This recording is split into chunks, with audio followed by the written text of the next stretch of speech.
Chapter 303. Wasn't there a saying, extreme joy begets sorrow? When Zhang Xiaohua saw so many luminous pearls in the magma, his heart was overjoyed and he almost did a somersault in the magma. Moreover, this luminous pearl was easy to pick, it was as easy as lifting a finger. Zhang Xiaohua had plenty of strength. Hence, he followed the stone wall all the way down. The more he picked, the easier it was. Not knowing how long he had been going down, suddenly, Zhang Xiaohua's released divine sense encountered a strange yet familiar thing, divine sense. Another kind of divine sense. This divine sense was like a solidified rock, transmitting an incomparably majestic solemnity. Once Zhang Xiaohua's divine sense came into contact with it, a kind of throbbing came from the bottom of his heart. Although his divine sense hadn't seen anything, but a kind of feeling like an ant under a huge mountain immediately arose from his heart. Zhang Xiaohua's body trembled, the essential qi light shield on his body also rippled, almost bursting. Zhang Xiaohua didn't care about the luminous pearl that slipped from his hand, he immediately suppressed the throbbing in his heart and immediately withdrew his divine sense. His right hand hurriedly changed a spell, repairing the light shield before it collapsed. Because he withdrew his divine sense, the throbbing from the bottom of his heart seemed to have disappeared. Zhang Xiaohua didn't dare to go down again, that kind of feeling just now was really an indescribable feeling. It seems like a kind of fear and surrender from the bottom of my heart, a kind of instinctive bowing of head, or the feeling of seeing an absolutely powerful natural enemy. Yes, it must be, it's like when I was young, I was bitten by a snake in the field and then saw a snake again, but, this feeling is 10,000 times stronger than before. Don't tell me there's a giant snake that eats people in here. Zhang Xiaohua's heart was somewhat hesitant, not hesitating whether to go back to the shore, but hesitating whether to release his divine sense again to see what exactly was outside. After pondering for a while, Zhang Xiaohua clenched her teeth and cast a spell. First, she flew upwards. Then, in a split second, she used all the essence of elixir in her Naiwan palace and released her divine sense to scan the area below. In an instant, boundless throbbing arose from the bottom of his heart, and even his path of retreat was changed. It was also in this instant that Zhang Xiaohua's consciousness forcibly passed through a large expanse of magma. He vaguely saw that it was a huge eye. An upright eye that was tightly shut. Zhang Xiaohua couldn't believe it. If the eye was so huge, how big would the body be? Moreover, this monster is obviously in a deep slumber and doesn't have any obvious consciousness. However, his unconscious and unintentional divine sense is so huge that it feels as heavy as a mountain. But that wasn't the crux of the matter. The crux of the matter was that as soon as I came into contact with this divine sense, I felt a sense of worship, helplessness, and fear. What exactly is this thing? Who cares, who cares? It seems like Venerable Fiery Dragon's jade bamboo slip didn't mention this monster. I think he probably didn't meet it before. Since it didn't wake up 10,000 years ago, it definitely wouldn't wake up now.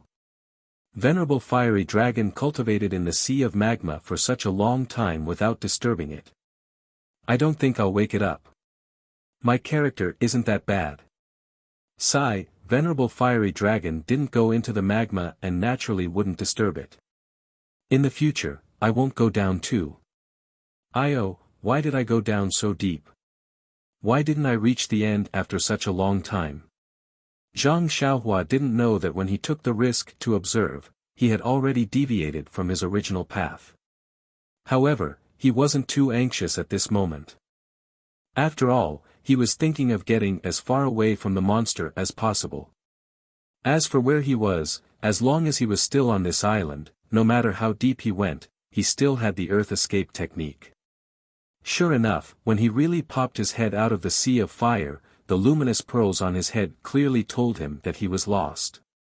Zhang Xiaohua looked at the luminous pearl and grinned. His white teeth also revealed a trace of radiance. He didn't panic. First, he sat down cross-legged and slightly recovered his vital energy. After calming his heart, he released his divine sense. Indeed, he was already far away from Venerable Fiery Dragon's cave. His divine sense wasn't restricted and he easily found the cave above his head. Then, Zhang Xiaohua rubbed his hands and laughed as he stood up from the ground. He walked to the edge of the magma and at this moment, his eyes were attracted by something above the magma. What is that? It's black and it's actually floating in the air between the magma and the flames. Zhang Xiaohua first walked closer and took a closer look. It turned out to be a long sword, floating quietly in the air. If it was the previous Zhang Xiaohua, although he knew that this long sword was floating strangely, he might just raise his hand and grab it. However, ever since he saw Venerable Fiery Dragon's restriction, he felt a little respectful towards such things that went against common sense. Hence, he carefully released his divine sense and checked again. Indeed, the long sword was covered by a small restriction and it didn't block out his divine sense. Zhang Xiaohua looked at the long sword and felt a little strange. How is this a long sword? It's more like a thick stick. It just has the appearance of a crude sword. This is strange. Why can't my divine sense enter it? If it was an ordinary item, there would be a restriction that can't be entered. However, this long sword doesn't have any restriction and can't be entered. What is this strange thing? However, today, Zhang Xiaohua had seen many things that he had never seen before. He was already numb to it. This was just an inanimate object that couldn't be entered with his divine sense.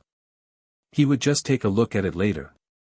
After studying this restriction, Zhang Xiaohua was a little enlightened. This seems to be a simple array. It uses the fire elemental energy in the magma to refine this long sword.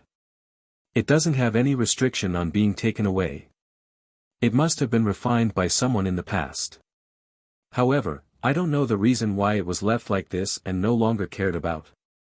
The long sword was very close to the shore and Zhang Xiaohua could reach it with his hand. However, he still carefully released his divine sense and observed it carefully. He used his right hand to conjure a spell and was ready to burrow into the ground if something went wrong. At the same time, he used his left hand to reach for the long sword. However, when his left hand grasped the end of the long sword, he didn't discover any changes in the small array. It must be purely used to refine the long sword.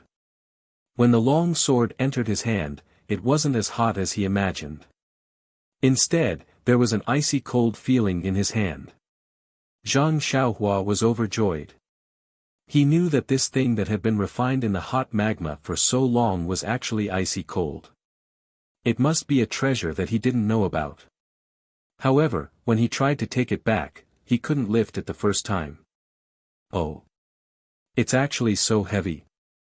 Therefore, Zhang Xiaohua used another 50% of his strength to take out the long sword-like thing from the tempering array.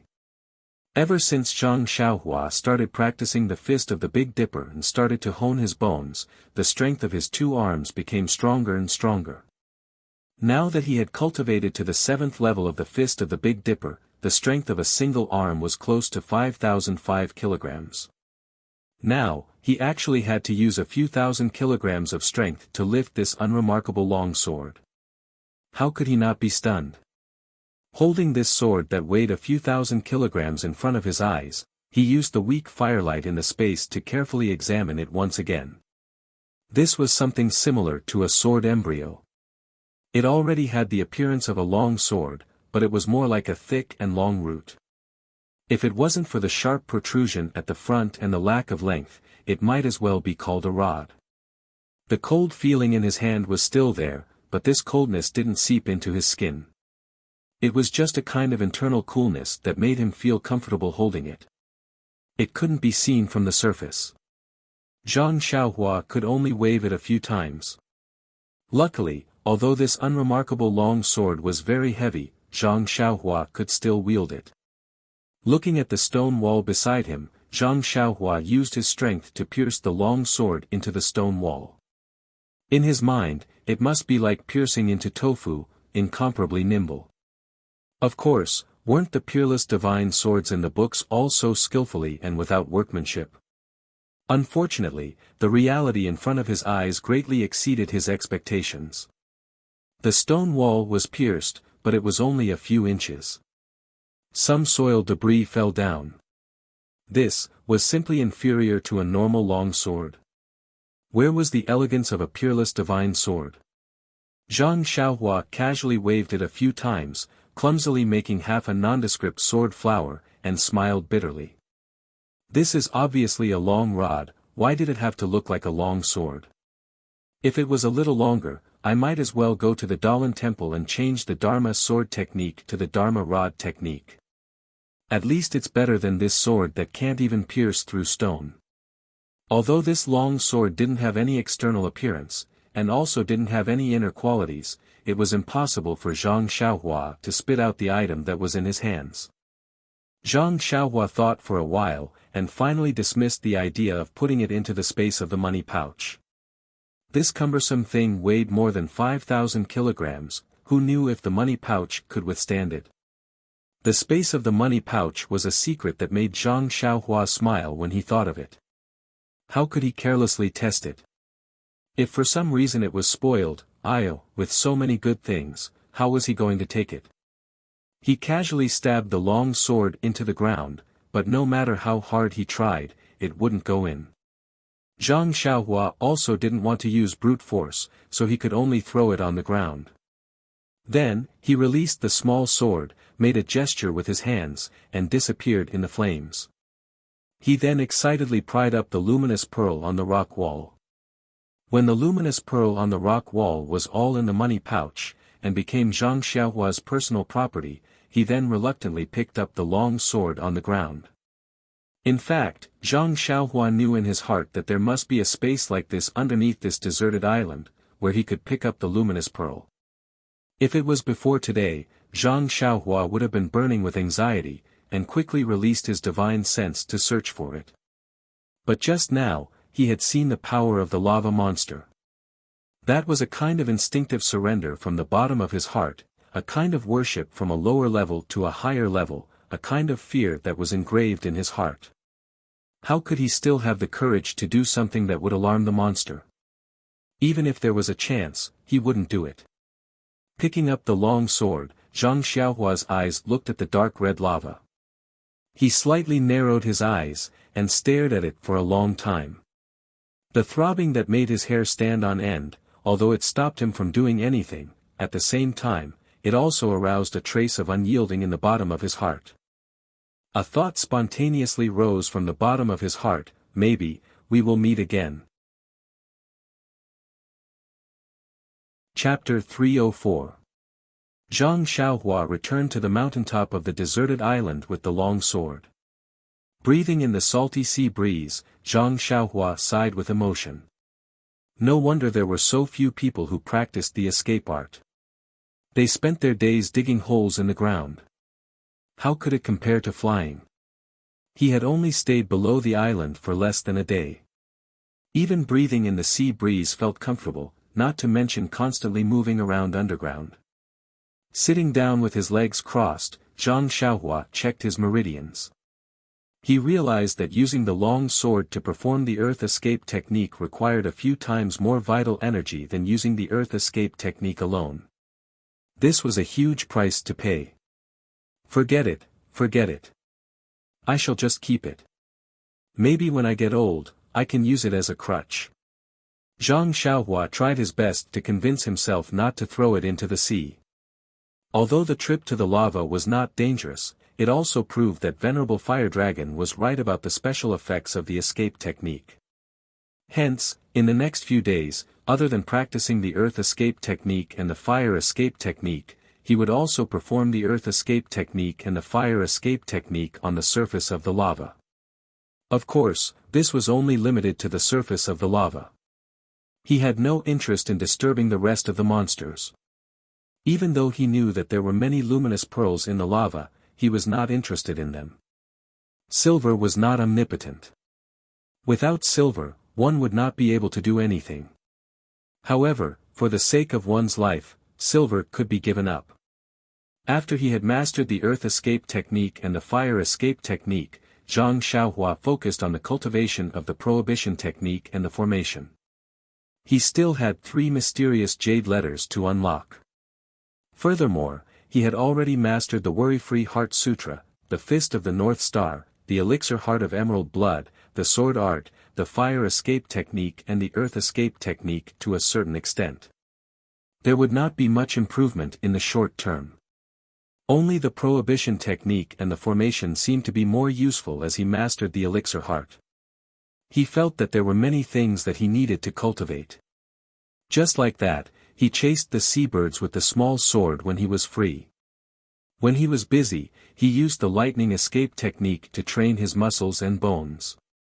When he was bored, he used the Earth Escape Technique to make fire. When he was in the mood, he used the Elixir Concoction Technique. In the blink of an eye, a year had passed. At this time, it has grown wings. We can't catch up to it no matter how hard we try. That's homesickness. It's a poison that corrodes one's bones. There's no antidote in the world that can cure it. Zhang Xiaohua stood leisurely on the top of the mountain, looking at the rising sun and muttering to herself. It had been 4 years since she arrived on this deserted island. In the beginning, Zhang Xiaohua had carved marks in the cave to record the days. Later, she cultivated diligently and gradually forgot. However, with the passing of spring, summer, autumn, and winter, she could still tell that this was already the 5th spring and autumn. During these 4 years, Zhang Xiaohua himself did not notice how tall he had grown or how much his appearance had changed.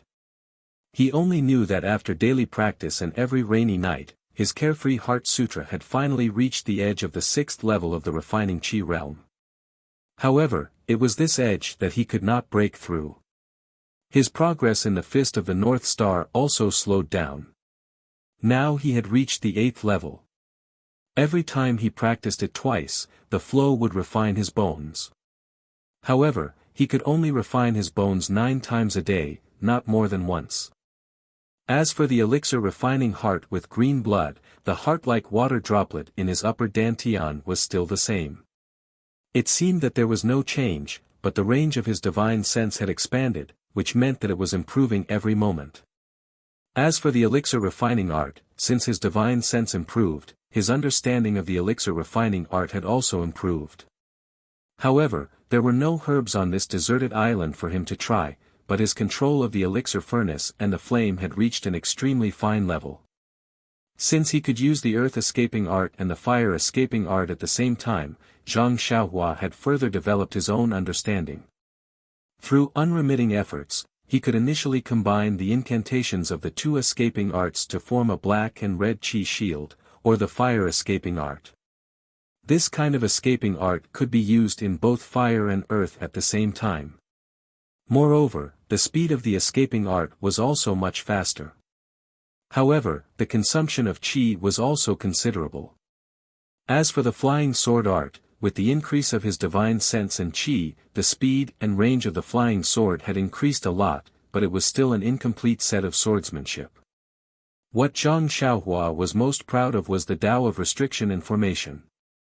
Normally, one would have to spend a lot of effort and time under the guidance of a master before they could achieve something. However, Zhang Xiaohua had achieved something in just 2 years.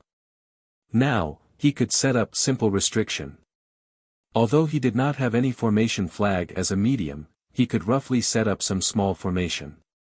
Of course, it was the kind that could only be seen but not used. Furthermore, Zhang Xiaohua could already use the restriction incantation to set up some restriction incantation into the jade slip. In order to practice this, Zhang Xiaohua specially took out some jade slips that had already lost their vitality. Once these restriction incantations were set up, the jade slip would emit a fluctuation of vitality. However, this fluctuation was the fluctuation of the formation and not the original fluctuation of the jade slip. Of course, in these 4 years, Zhang Xiaohua had read the first jade slip that Fire Dragon Immortal had left behind. There were some spells that he could also use. For example, there was the fireball technique. He could easily release an egg-sized fireball in a cave or in a sea of fire. However, on this mountaintop, he could only release a small flame that would be extinguished immediately. In short, Zhang Xiaohua had achieved something that ordinary people would not be able to achieve in 10 years on this deserted island. This was not only because he was alone on this deserted island and could only focus on practicing, but also because he had cultivated an incredible elixir core which strengthened his divine sense as much as possible.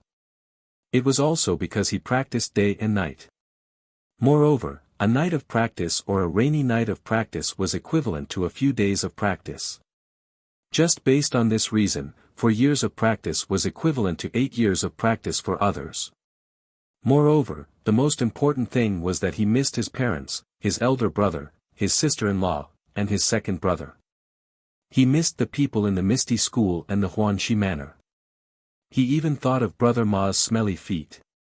The faint face that he often thought of in his dreams was even more unforgettable. In order to avoid these thoughts, he cultivated in a selfless manner. It was also this selfless manner that made him feel the bone-chilling longing while he was cultivating. Every time the sun rose, before he cultivated the Big Dipper magical fist, he would look at the horizon from afar and miss his family members who were far away. He would then criticize Fire Dragon Immortal in his heart, "Why didn't you leave any flying escape technique in the Jade Slip? Even if you don't want to leave this deserted island, you still have to think about your descendants." He then put in more effort to cultivate the restriction flying escape technique, hoping that one day he would be able to unlock a flying escape technique. After looking at the sun and missing his family members, Zhang Xiaohua was about to start cultivating the Big Dipper magical fist. Suddenly, he saw a red object floating towards the deserted island from afar. One side of the deserted island was facing the undercurrent. Every moment, there would be many things passing by the side of the island. However, most of them were aquatic plants, fishes, and floating wooden beams. It was the first time he saw such an eye-catching object. Zhang Xiaohua frowned and released his divine sense. He discovered that it was a person lying on a wooden beam. Zhang Xiaohua was overjoyed. He formed a seal and his body immediately disappeared. Not long later, he appeared on the beach by the sea. He stood with his hands behind his back and waited quietly for the person to float over. It was not that he did not want to save the person earlier. However, he cultivated the earth escape technique and the fire escape technique, not the water escape technique. Furthermore, the levitation technique could not allow him to stay in the air for a long time. How could he enter the water? Moreover, he also knew that the undercurrent was coming towards him. There was no need for him to do anything unnecessary. Sure enough, after a while, the undercurrent washed the person to the shore. Just as he was about to be swept away, Zhang Xiaohua reached out and fished him out of the water. This was a burly man about 30 years old. He was tall and had dark skin. His face was not too clear because it was somewhat deformed from being soaked in the water. Needless to say, this person had already lost his vitality. Zhang Xiaohua did not use his fingers to test his breath. With his divine sense, he already knew that he had no heartbeat and breath. However, Zhang Xiaohua still carefully turned him over. He lifted his red cloak and opened the clothes on his back. On his back, there was a big, black palm print deeply imprinted into his flesh. Zhang Xiaohua touched his chin and thought for a while. Then, he turned him over again. She saw that his right hand was tightly grasping the front of his clothes, as if he was afraid that something would fall out from his chest. After thinking for a while, Zhang Xiaohua reached into the man's chest and took out a money bag and a small metal box. She opened the money bag and looked at the things inside. Then, she put it back. Then, she carefully looked at the metal box in her hand. This was a very simple-looking metal box. There were some patterns engraved on it. There was a lot of rust on the edges of the metal box. It must be very old. There was also a very small iron lock on the metal box, tightly locking the box. There was no key in the money bag just now. Zhang Xiaohua had to lean over and search the man's chest again. Still, she did not find anything. He actually did not bring the key with him. This must be a valuable thing. Perhaps it is for someone else. What should I look at? Or not? Of course I have to look. If I don't look, how will I know who it is for? How can I help him to bring it there? In an instant, Zhang Xiaohua gave a very reasonable reason. So, he used his divine sense to scan the metal box. Knowing that there was no mechanism in this metal box, he reached out his right hand and took out the small sword. With a flash of the sword, the small lock fell down cleanly. When he opened the metal box, it was indeed very empty. There was only a rag-like thing at the bottom of the box. Zhang Xiaohua was surprised. I thought there would be some treasure. It is just a rag. Thinking, he reached into the box and took out the thing. Chapter 305. This was a piece of sheepskin with half of a mountain drawn on it. Looking at the incomplete picture and the torn edges of the sheepskin, he knew that this was part of it. Zhang Xiaohua first carefully looked at the picture in front of him, but did not find any clues. Then he turned the whole sheepskin over and over again, but did not find anything unusual. Strange, what is this? A treasure map? A will? Or an ink painting? Zhang Xiaohua muttered a little, and then he used his divine sense, which had never failed him. There was no fluctuation on the sheepskin, it was really an ordinary sheepskin. Zhang Xiaohua wanted to put it in his arms, but when he looked at the big man's pale face and his white hands that were tightly clutching his clothes, he sighed. There should be a principle in life. Seeing that the big man was clutching his clothes at the last moment, it must be a very important object. If he could find any useful clues from him, Zhang Xiaohua did not mind helping to send such an important thing back to fulfill this person's last wish. However, since he did not know the use of this sheepskin, it was better to let it rest with the big man. Anyway, the picture had been imprinted in his mind, there was no difference whether this sheepskin scroll was there or not. Well, I didn't mean to see it. Hero, I just wanted to help you fulfill your last wish. You should be able to rest in peace in the underworld.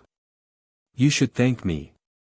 After thinking, Zhang Xiaohua put the sheepskin scroll into the iron box and put it back in the big man's arms. Looking left and right, he dragged the big man to a flat ground and said to himself, Hero, this place is surrounded by mountains and rivers. It can be considered a place with good feng shui. Although I don't know your last wishes, I think you are willing to be buried in peace. If you don't say anything, I will take it that you agree. And, okay, I will bury you here. After that, he took out a small sword and was about to dig a hole in the ground. Suddenly, he patted his head. Didn't he have a long sword that he could use as a crutch in the future? Wouldn't it be better to use it to dig a hole? However, the long sword was indeed too heavy. Although Zhang Xiaohua was not afraid of its weight, he found it troublesome and had been throwing it in the cave. Now that he thought of it, he had to go back to the cave to get it. However, Zhang Xiaohua had the earth escape skill.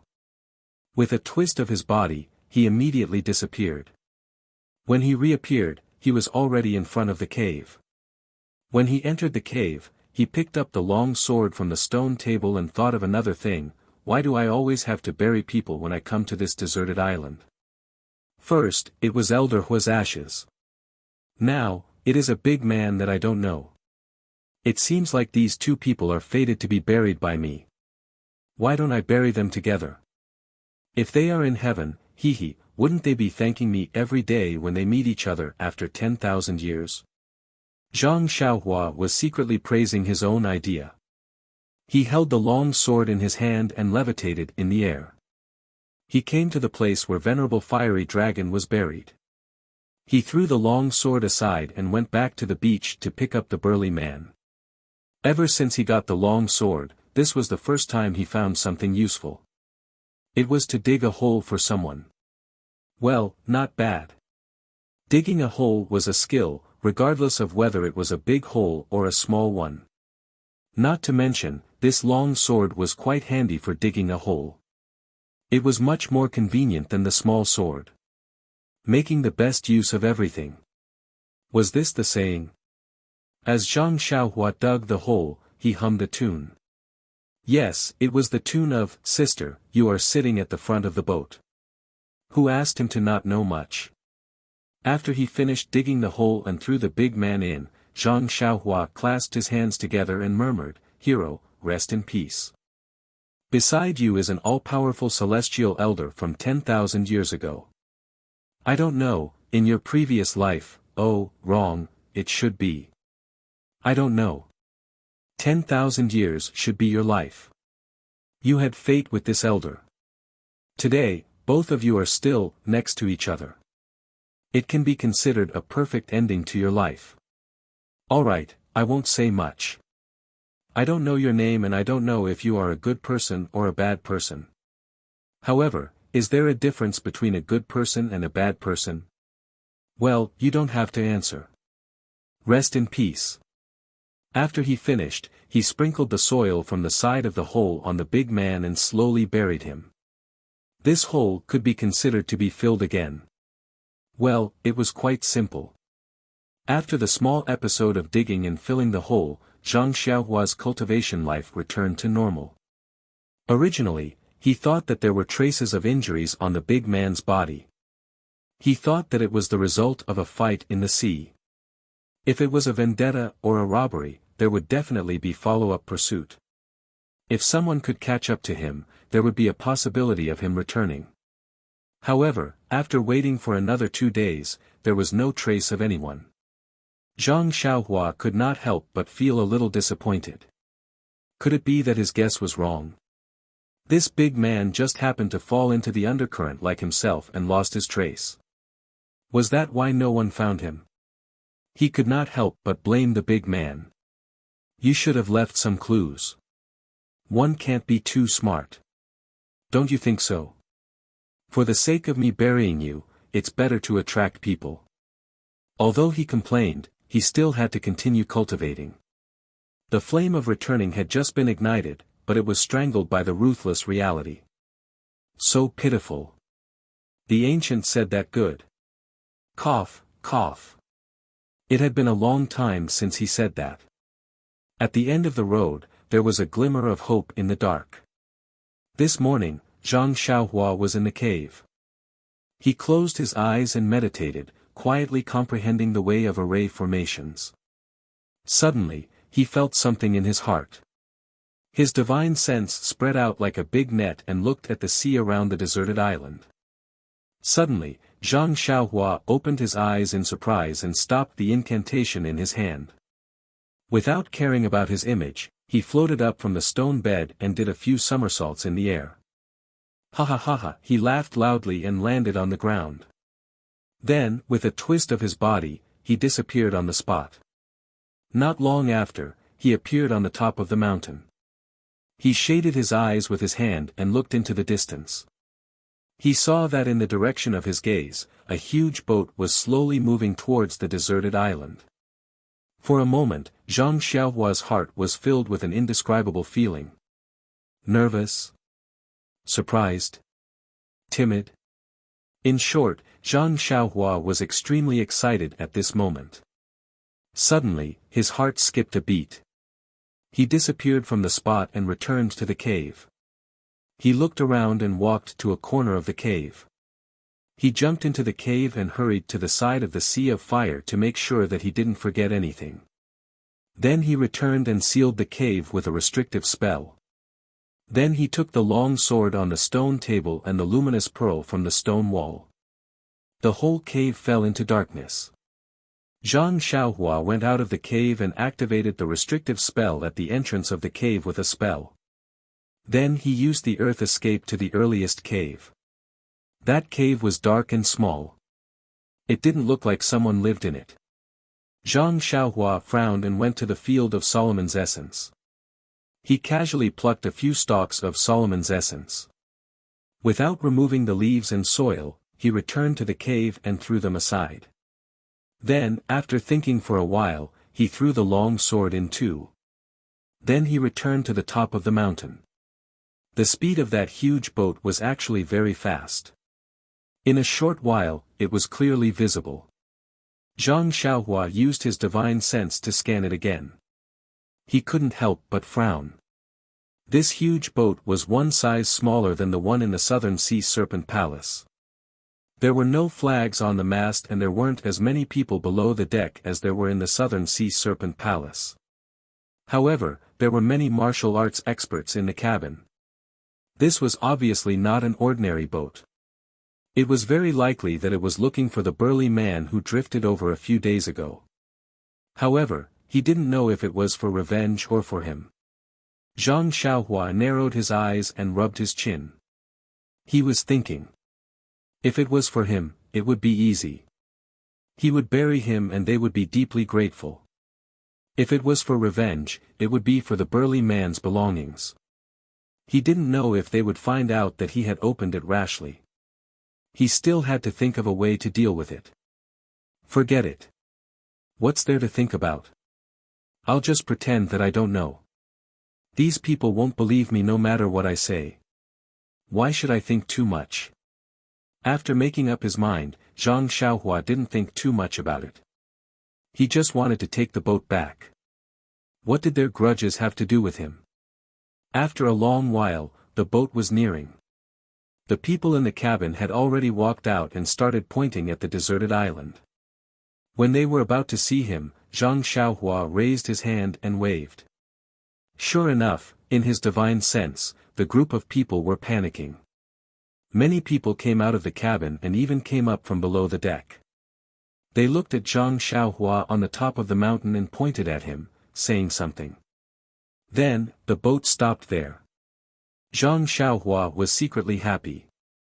Suddenly, he felt a trace of worry. What was going on with this boat? If it didn't approach the deserted island, what should he do? However, he was really worried about his gains and losses.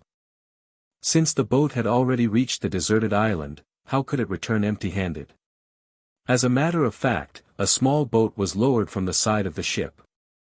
2 sailors disembarked from the boat, and 2 other martial arts experts also floated down and landed on the small boat.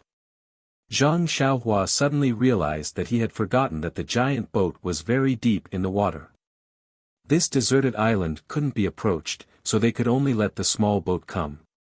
After thinking about it, Zhang Xiaohua used the levitation technique from the top of the mountain and slowly went down the mountain, just like the ordinary qin gong in the martial arts world. When the small boat reached the shore, he had just gone down the mountain. The 2 people on the small boat were more anxious than him. Without waiting for the boat to stop, they both used their qin gong to come ashore. First, they looked at Zhang Xiaohua's qin gong footwork.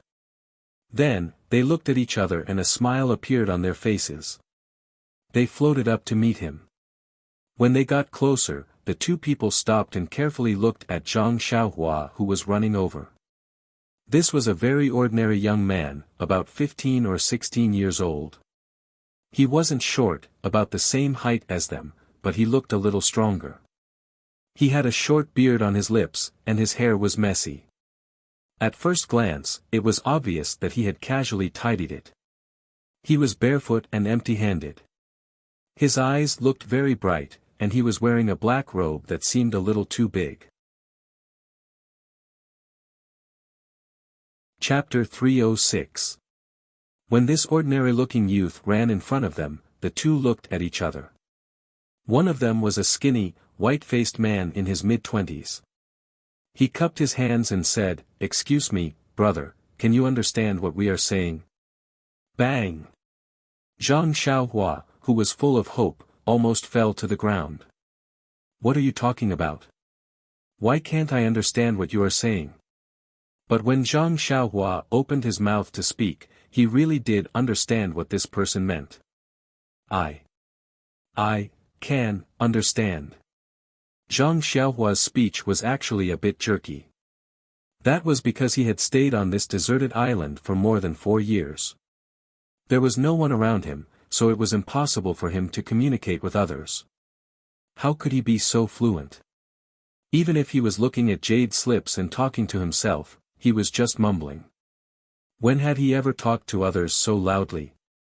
Hearing Zhang Xiaohua's words, the pale-faced man turned his head to look at the burly yellow-faced man beside him. After exchanging glances, the pale-faced man smiled and said, "Look, this little brother has also stayed on this deserted island for many days. Did you encounter some kind of storm and end up here? Is this little brother the only one on this deserted island?"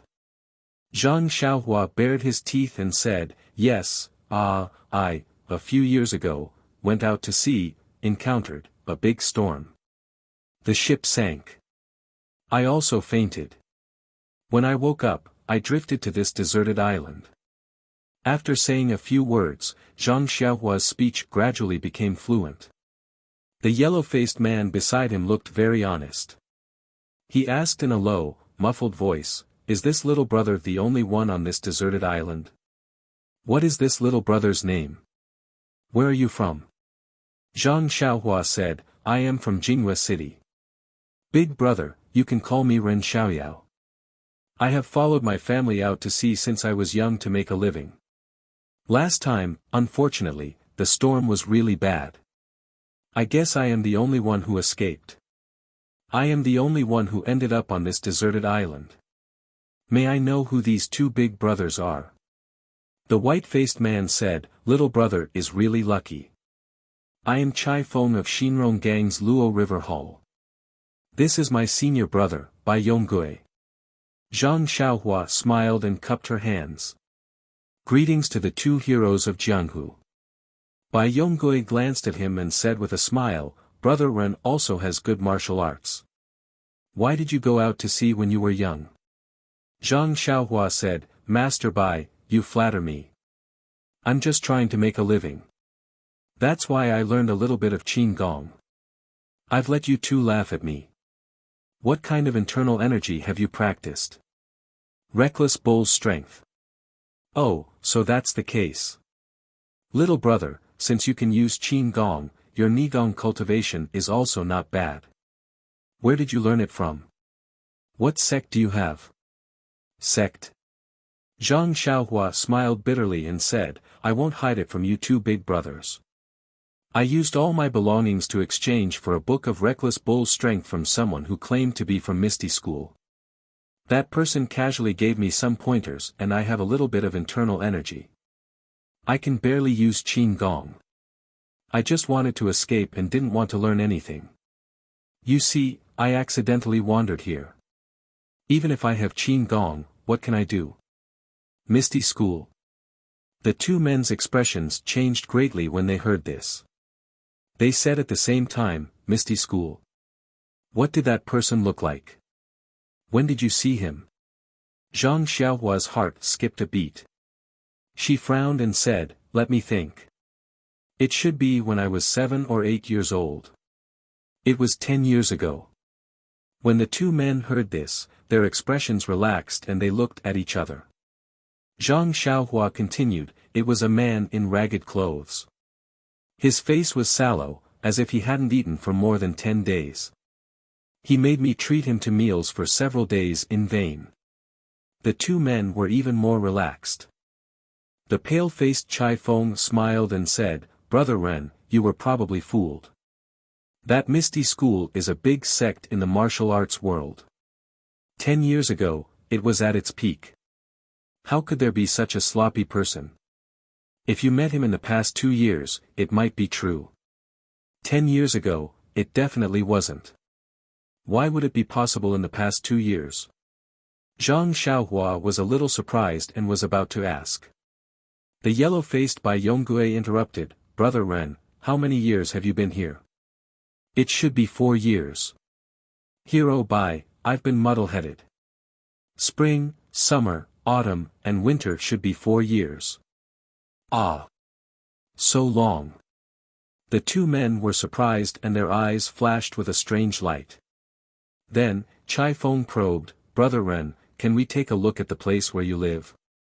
Zhang Xiaohua thought, Hee, you're here. I expected it and was waiting for you." On the surface, he looked uneasy and said, "Heroes, I live in a very simple and crude place. There's no need to look. Chai Feng smiled and said, Brother Ren, don't worry. We just admire you for staying on this deserted island for so long. We just want to see how you live. Zhang Xiaohua nodded and said, then, please follow me. After he finished speaking, he led the way using his qin gong.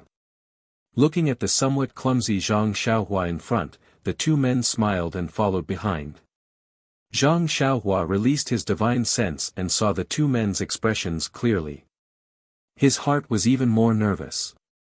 Sure enough, after the two men saw the simple and uninhabited cave, they asked, it seems that you live here alone. However, how do you fill your stomach? Zhang Xiaohua pointed to the sealwort by the lake and said, there's a field of sweet potatoes over there. They're very delicious. I often went to the countryside to play in Jinghua City and saw others planting them. That's how I saved my life.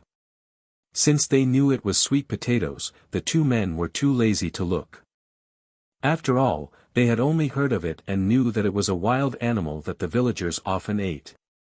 Then, Chai Feng looked at Bai Yongui and asked softly, Brother Ren, I want to ask you something. If you know, please tell me truthfully. If this matter can be fulfilled by you, we will definitely thank you. Of course, if you don't know, it's okay. We will also bring you back to the colorful world of the land. Really? Hero Chai, please say it. I will tell you everything I know. At this time, Bai Yonggui's voice was trembling as he asked, during this period, did you see anyone or a corpse drifting to the deserted island? After that, Bai Yonggui and Chai Feng stared nervously at Zhang Xiaohua, looking forward to his answer. Yes. Zhang Xiaohua answered firmly. The two men were overjoyed. Chai Feng asked, Brother Ren, where is that person? What does he look like? What does he look like? He was wearing a red cloak. I don't remember what he looked like. His face was soaked in water, so I didn't look carefully. Ah. Then where is where is his body? Where is it? He's already dead. Why would I keep him? He drifted away with the current. What? The two men shouted at the same time. You let him go. Bai Yongguo took a step forward, grabbed Zhang Xiaohua's arm and said, when did this happen? Why didn't you fish him out? Zhang Xiaohua pretended to be in pain and said, Hero Bai, can you be a little less forceful? Chai Feng hurried forward and pulled Bai Yongguo away. He advised with some regret, Senior Bai, Brother Ren didn't know the importance of this person. It's just a corpse. You don't have to blame him. Bai Yongguo said angrily, but. After a while, he couldn't say anything. At this time, Zhang Xiaohua rolled his eyes and said, is this person very important? Chai Feng smiled bitterly and said, of course he's important. Otherwise, us brothers and the brothers on the ship behind us wouldn't have come to this deserted island. Zhang Xiaohua smiled and said, that's good. Hero Chai, since this person is so important to you, I'm relieved. In fact, if I didn't say anything, you would have brought me on the ship. Of course, you might not have let me on the ship. This little one is alone and doesn't have the ability to let you two heroes bring me. When these words came out, the two were surprised and happy. They were happy because the situation seemed to have taken a turn for the better. The youth in front of them seemed to know the whereabouts of the red-clothed man. They were surprised because this youth was so sophisticated and didn't trust people as easily as other young men. Of course, this surprise immediately dispelled the last of their doubts. Of course, which of the youths who lived on the sea for years wasn't a sly person? How could they be so easily fooled by their promise? Ren Xiaoyao being so careful explained his identity. He was a youth from Jinghua City who lived on the sea. After making up his mind, Chai Feng smiled and said, Brother Ren, it seems that you still don't trust us. We brothers will swear an oath. If we don't bring Brother Ren to land, we will die under Brother Ren's sword. What do you think? Zhang Xiaohua looked at Bai Yonggui. The seemingly honest and considerate Bai Yongui immediately nodded his head. Zhang Xiaohua pondered for a moment and laughed inwardly. It seems that these two still have a trick up their sleeves. They obviously know that I know Qinggong, but who knows if I know swordsmanship or not.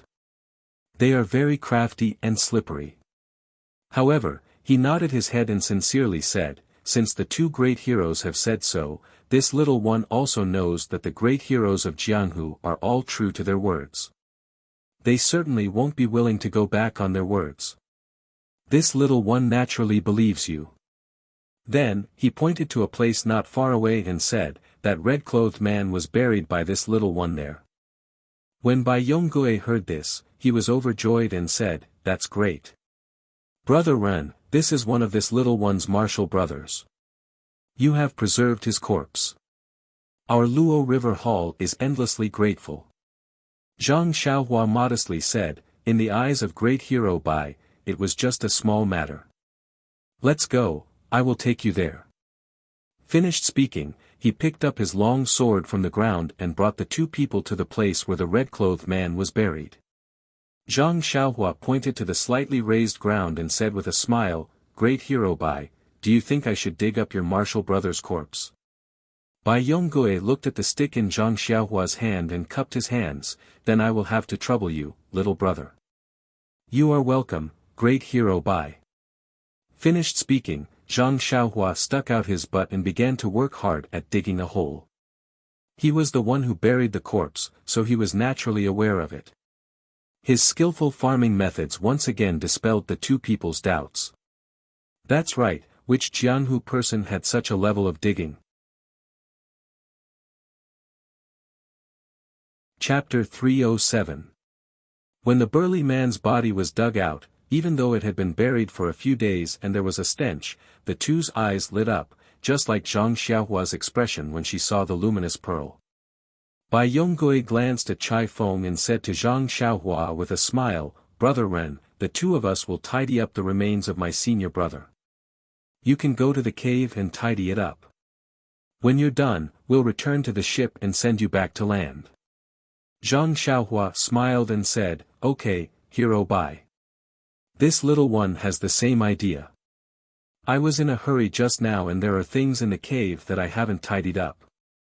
After she finished speaking, she cupped her hands and walked towards the cave with her long sword in hand. Bai Yongui and Chai Feng were able to endure it. When Zhang Xiaohua's figure disappeared from their sight, they quickly turned the burly man over and covered their noses. They found the money pouch and iron box from his chest and searched the burly man's body for a long time.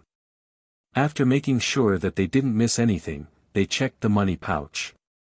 When they saw the iron box without the iron lock, they were stunned and nervous. It wasn't until they opened the iron box and saw the sheepskin scroll inside that they were wild with joy. Bai Yongui took it and looked at it carefully. He said to Chai Feng, Junior brother Chai, it seems that this is the real thing. However, why is this box open? I heard from Tan Chi that this iron box and key were held by Tan Wen and Tan Wu respectively. Where did the iron lock go? Chai Feng smiled and said, maybe Tan Chi heard wrongly. He's just a servant. How could he know so much? Anyway, this thing is already in our hands and we brothers have done a meritorious deed. We just have to wait for our reward when we return. It's better to leave this troublesome matter to gang leader. Bai Yongui also grinned and said, that's how it should be. Then, he frowned and said, Junior brother, how do you think we should deal with this Ren Xiaoyao? This Tan Wen was fished out from the sea by him. Maybe he has already seen this thing. That's right, maybe he was the one who removed the iron lock. Chai Feng laughed involuntarily and said, didn't you see that he looks like a brat running around the sea? This kind of narrow-mindedness can't be faked. Moreover, he had stayed on this island for 4 years. How would he know about the matters of the Jianghu? Even if he did, he wouldn't be able to understand the meaning of the parchment. Besides, he helped us find this sheepskin scroll. We owe him a debt of gratitude. We can't be ungrateful. But what if he leaks the news?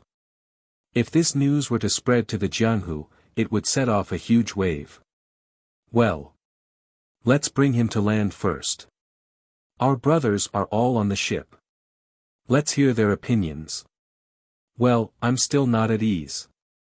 What if the sect leader blames me? Wouldn't you blame us for being incompetent? Senior brother Bai, I think it's best if you keep these things first. Take them with you. I think that kid will be back soon. When Bai Yongui heard this, he hurriedly put the iron box and the money pouch into his bosom. Sure enough, at this moment, Zhang Xiaohua's figure came down from the hillside. Chai Feng raised his voice and laughed, Brother Ren, are you done packing?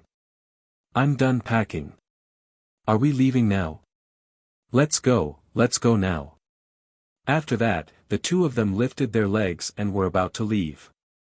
Zhang Xiaohua curiously asked, Two heroes? Don't you want the remains of your senior brother? Both of them looked embarrassed. Chai Feng hesitated and said, Well, we want to go to the ship to find something so that we can carry his body to the ship. Zhang Xiaohua smiled and said, It's not that troublesome. Let me do it. I think the two of you have never done such a thing before. After that, he walked to the front of the big man and wrapped the big man's body in his own cloak. He lifted his hand and carried it on his shoulder. Then he picked up his sword from the ground and said, Two heroes, let's go. After that, he lifted his leg and walked in front, leading the way to the seaside. The two of them looked at each other in dismay and hurriedly caught up from behind. After walking for a while, Bai Yongui gently pulled Chai Feng and made a chopping hand gesture. Chai Feng shook his head. Bai Yongui gritted his teeth and made a strange hand gesture to Chai Feng. Chai Feng looked at it and frowned. He sighed softly and seemed to have compromised. Seeing this, Bai Yongui gently pulled out his sword from his waist. Chai Feng also helplessly took out his sword. Bai Yongui gestured and called out to them. From behind Zhang Xiaohua, he straightened his body and stabbed at Zhang Xiaohua's back. Chai Feng's sword also helplessly stabbed at Zhang Xiaohua's shoulder.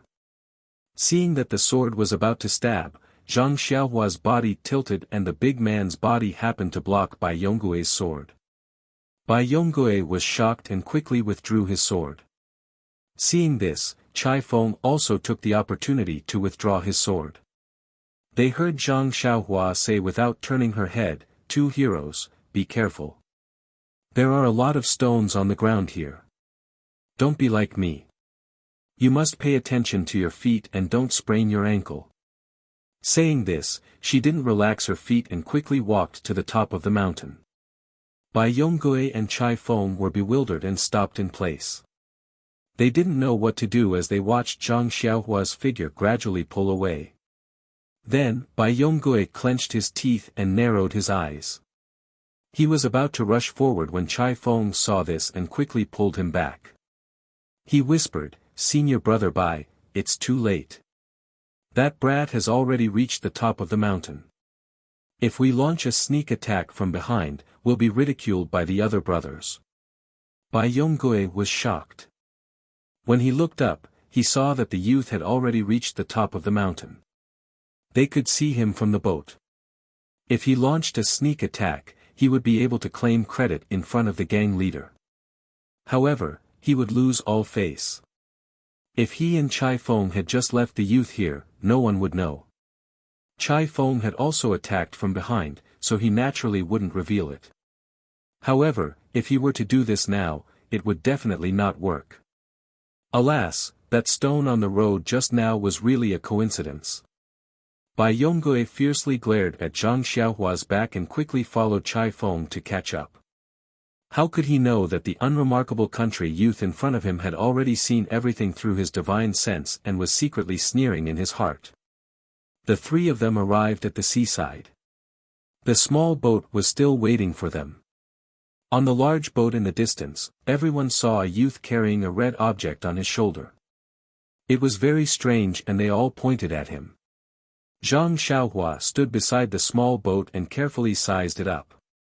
She secretly muttered to herself. Although this is a small boat used to ferry people, it's not much smaller than the river boat used by the Southern Sea Dragon Palace in Jinghua City.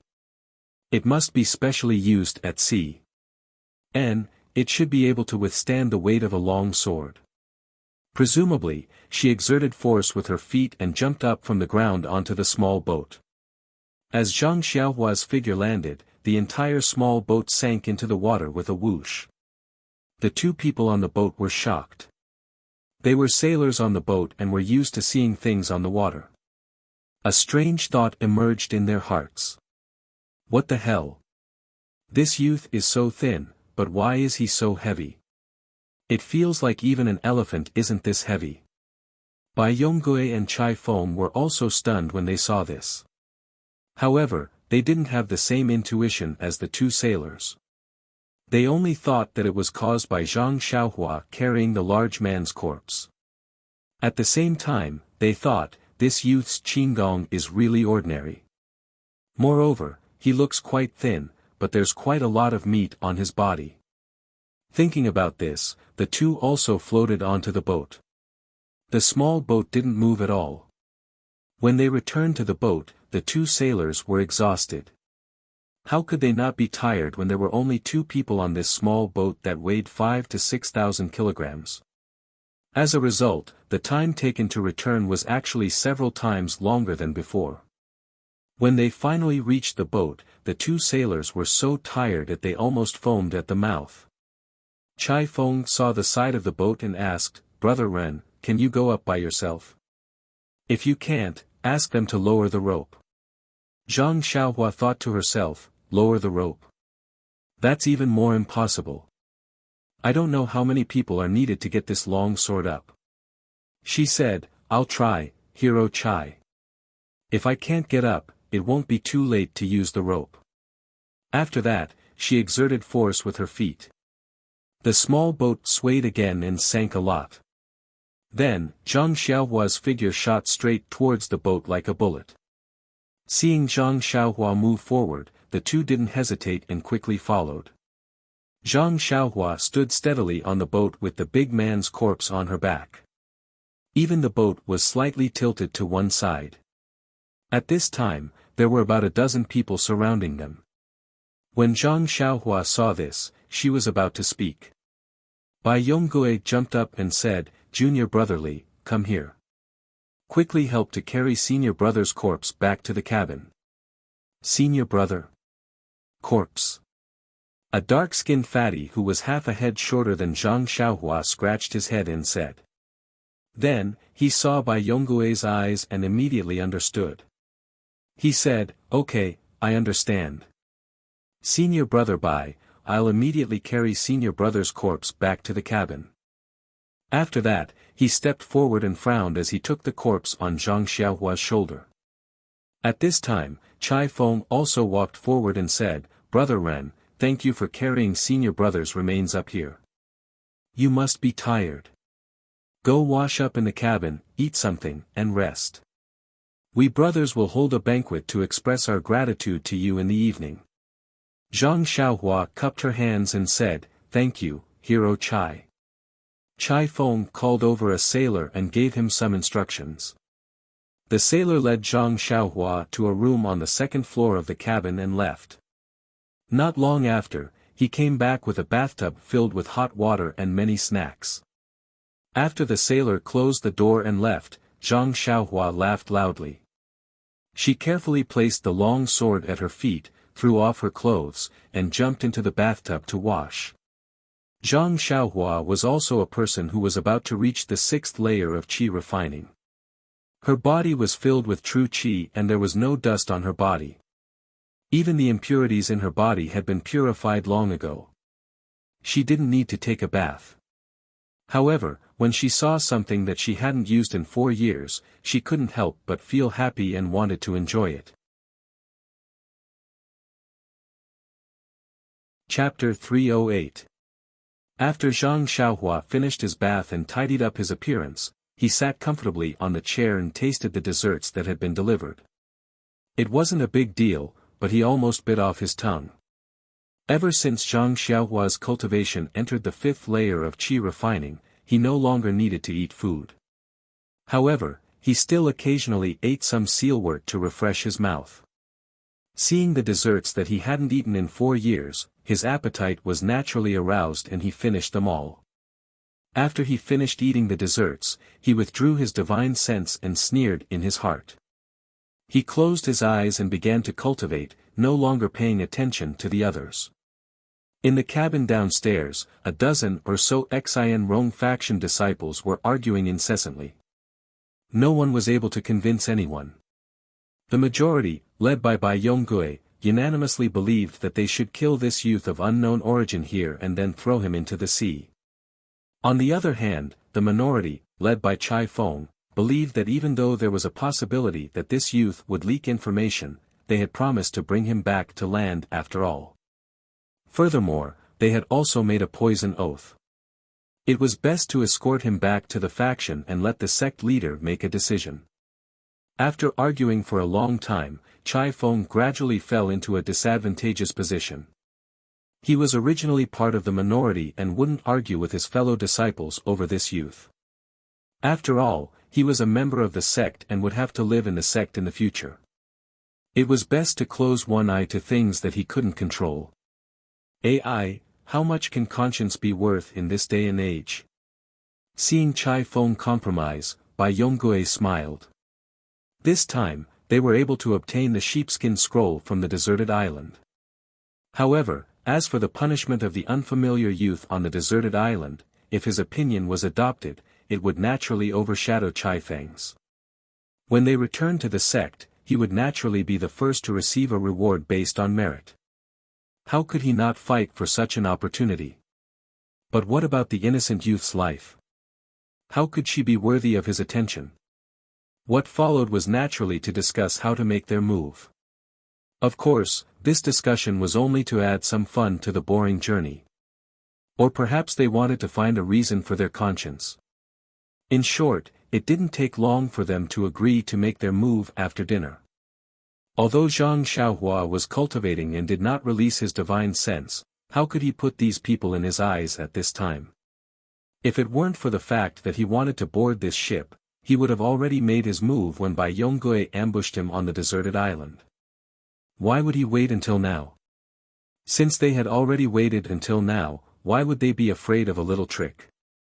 When it was already late, a sailor came up to invite Zhang Xiaohua downstairs for dinner. Zhang Xiaohua originally did not want to go downstairs, but with her spiritual awareness, she sensed that everyone downstairs was in high spirits, as if they wanted to watch a good show. She could not help but think, they have just boarded the ship, and there is still a long way to go. If I don't teach them a lesson first, there may not be peace in the future. Alas, the tree wants to be quiet, but the wind will not stop. By the time Zhang Xiaohua followed the sailors down to the cabin, all the wine had already been prepared. Although it was far from being as luxurious as the Southern Sea Flood Dragon Palace, it was still a rare sight on this vast sea. Just like before, there was no place for Zhang Xiaohua at the head of the table. There was only a place left for him at the end of the table. Moreover, when he came down, the banquet had already begun. How could there be an empty seat? Zhang Xiaohua stood in front of the door and smiled as she looked at everyone in the hall. She cupped her hands at them and sat down without any trace of politeness.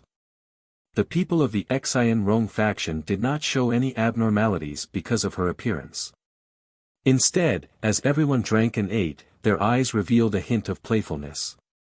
Only Chai Feng, who sat at the head of the table, had an apologetic expression.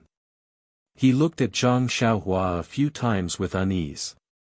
Although Zhang Xiaohua's head was lowered, she had already released her divine sense.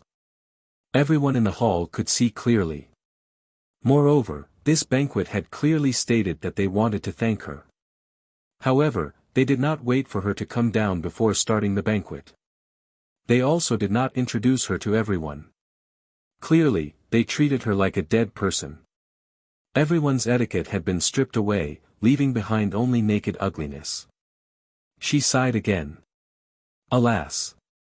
For some reason, Zhang Xiaohua sighed a lot more today. Was it because she was getting older?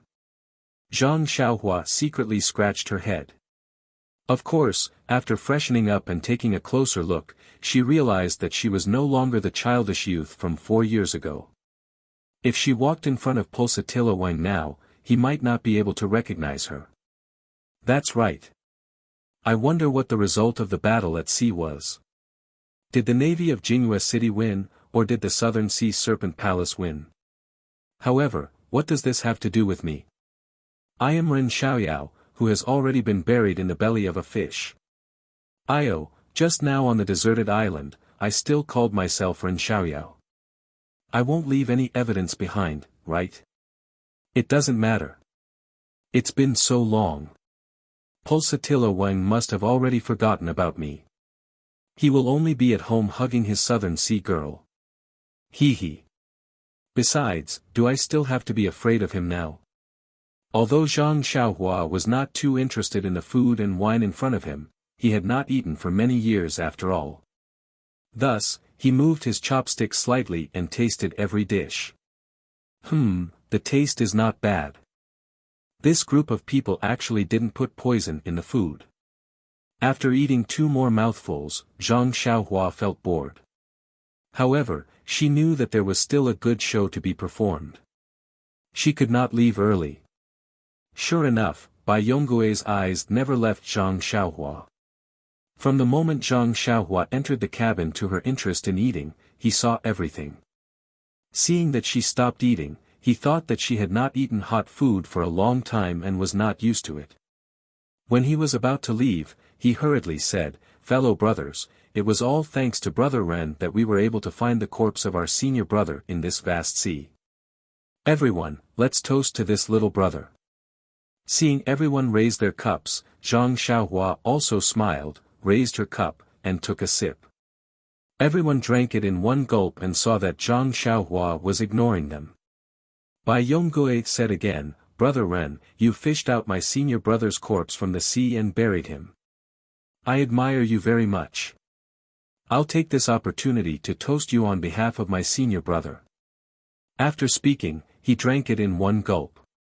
Zhang Xiaohua nodded and still put the cup to her mouth. Bai Yonggui poured the wine and was about to speak again when Chai Feng spoke first, that, "Brother Ren, I'll also toast to you. The sea is vast, and there are still many days. If there is anything that I did not take care of you well, please forgive me." After speaking, he raised his cup and drank it. He's not a bad man. Zhang Xiaohua thought for a moment and raised his glass to taste it again. Bai Yonggui looked at Chai Feng with dissatisfaction and said to Zhang Xiaohua with a smile, "Brother Ren, if you are full, I have something to tell you." After hearing this, Zhang Xiaohua stood up and said with a smile, "Hero Bai and Hero Chai have already toasted me a few times. I'll also return the favor and toast to Hero Bai." After speaking, she floated up and exerted force on her feet. Her body shot out like an arrow, and in the blink of an eye, she was in front of Bai Yonggui. Before Bai Yonggui could react, she raised her cup and said, "Come, Hero Bai, please drink this cup." In an instant, everyone was shocked. Bai Yonggui was not the only one who was stunned. Looking at the wine cup that suddenly appeared in front of him and Zhang Xiaohua's smiling face, he had an indescribable feeling in his heart. The rest of the people were even more surprised. A few of them lost their composure and suddenly stood up, wanting to draw their swords from their waists. Chai Feng was surprised but reacted quickly. He immediately coughed and said, "That, senior brother Bai, cough cough, senior brother Bai." Bai Yonggui seemed to have woken up from a dream. He hurriedly stood up, and even the wine cup on the table almost spilled. Zhang Xiaohua's hand was as fast as lightning. She immediately held the wine cup and handed it to Bai Yonggui. She smiled and said, "Hero Bai, you don't have to be so polite. You can sit down." Bai Yonggui said awkwardly, There's no need. Since Brother Ren came to propose a toast, of course I have to stand up." Zhang Xiaohua smiled and said, "Hero Bai, you are too polite. Please." After speaking, she raised her cup to her lips and returned to her seat with a smile. Bai Yongui looked at the wine cup in his hand. After thinking for a while, he raised his head and drank it. After that, the atmosphere in the cabin immediately became oppressive. The rest of the people looked at Bai Yongui and Zhang Xiaohua with uncertain expressions. They didn't know what to do next. Zhang Xiaohua looked and asked, "Hero Bai, didn't you have something to tell me just now? May I ask what it is?" Bai Yongui seemed to be infected. He also coughed twice and said, "It's nothing big. It's just that we still have a long time on land. If there's anything, just tell us. Little brother, you have lived alone on a deserted island for so many years. If there's anything you're not used to, just tell us. Please tell us." Zhang Xiaohua cupped her hands and thanked him. "Then I thank Hero Bai. I'm used to living alone on a deserted island. I can't adapt to a crowded place for a while. In the future, I won't come down to eat. Please take care of me." After speaking, she cupped her hands at everyone. At this time, everyone no longer had the playful expression from before. They all stood up and said that they didn't dare. Then, Zhang Xiaohua smiled and said, "I just got out of trouble. My body is really weak. I have to leave first. Please enjoy your meal." After speaking, she cupped her hands and left the cabin. In fact, when he came out, he wanted to say, "Hero Bai, the road on the deserted island is uneven. I hope the road on the sea can be smooth." But after thinking about it, he felt that his lightness skill must have been enough to subdue this guy. So, he didn't intend to draw legs on a snake. Back in the cabin, Zhang Xiaohua didn't release his divine sense as before.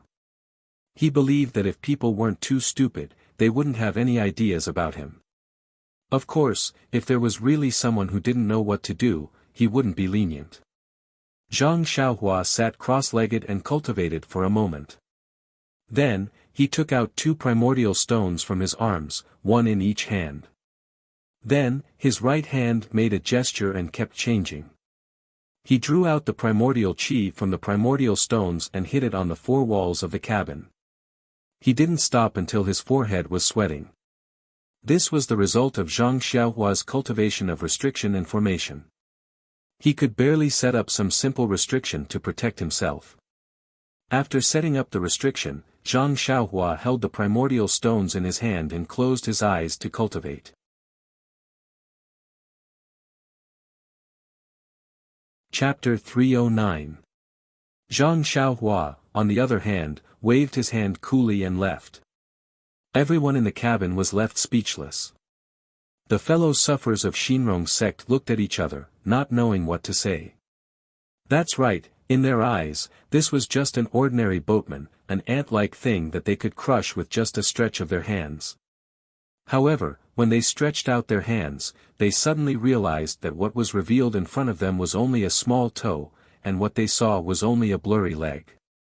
As for his entire strength, please, they didn't even have the time to see it clearly. At this time, Junior Brother Li opened his mouth and said, "Senior Brother Bai, I see that this youth is only about 15 years old. Even if he is a disciple of a famous sect, he would start practicing Nigong at the age of 4 or 5. At most, it would take 10 years. Based on what Senior Brother said this afternoon, this guy was only taught by a fellow martial artist. Even if he is lying, he has only practiced Nigong for 5 or 6 years. I estimate that his strength is only in Qin Gong. If we really fight, he will definitely not be our opponent." Another lean man also shouted, "Yes, Senior Brother, he is only one person. We have more than 10 brothers. Why should we be afraid of him?"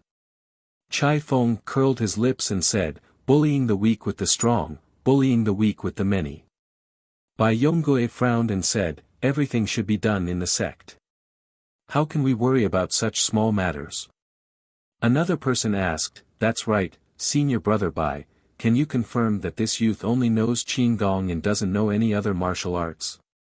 Hearing this, Zhang Xiaohua's words on the deserted island suddenly appeared in Bai Yonggui's mind, "Two heroes, be careful.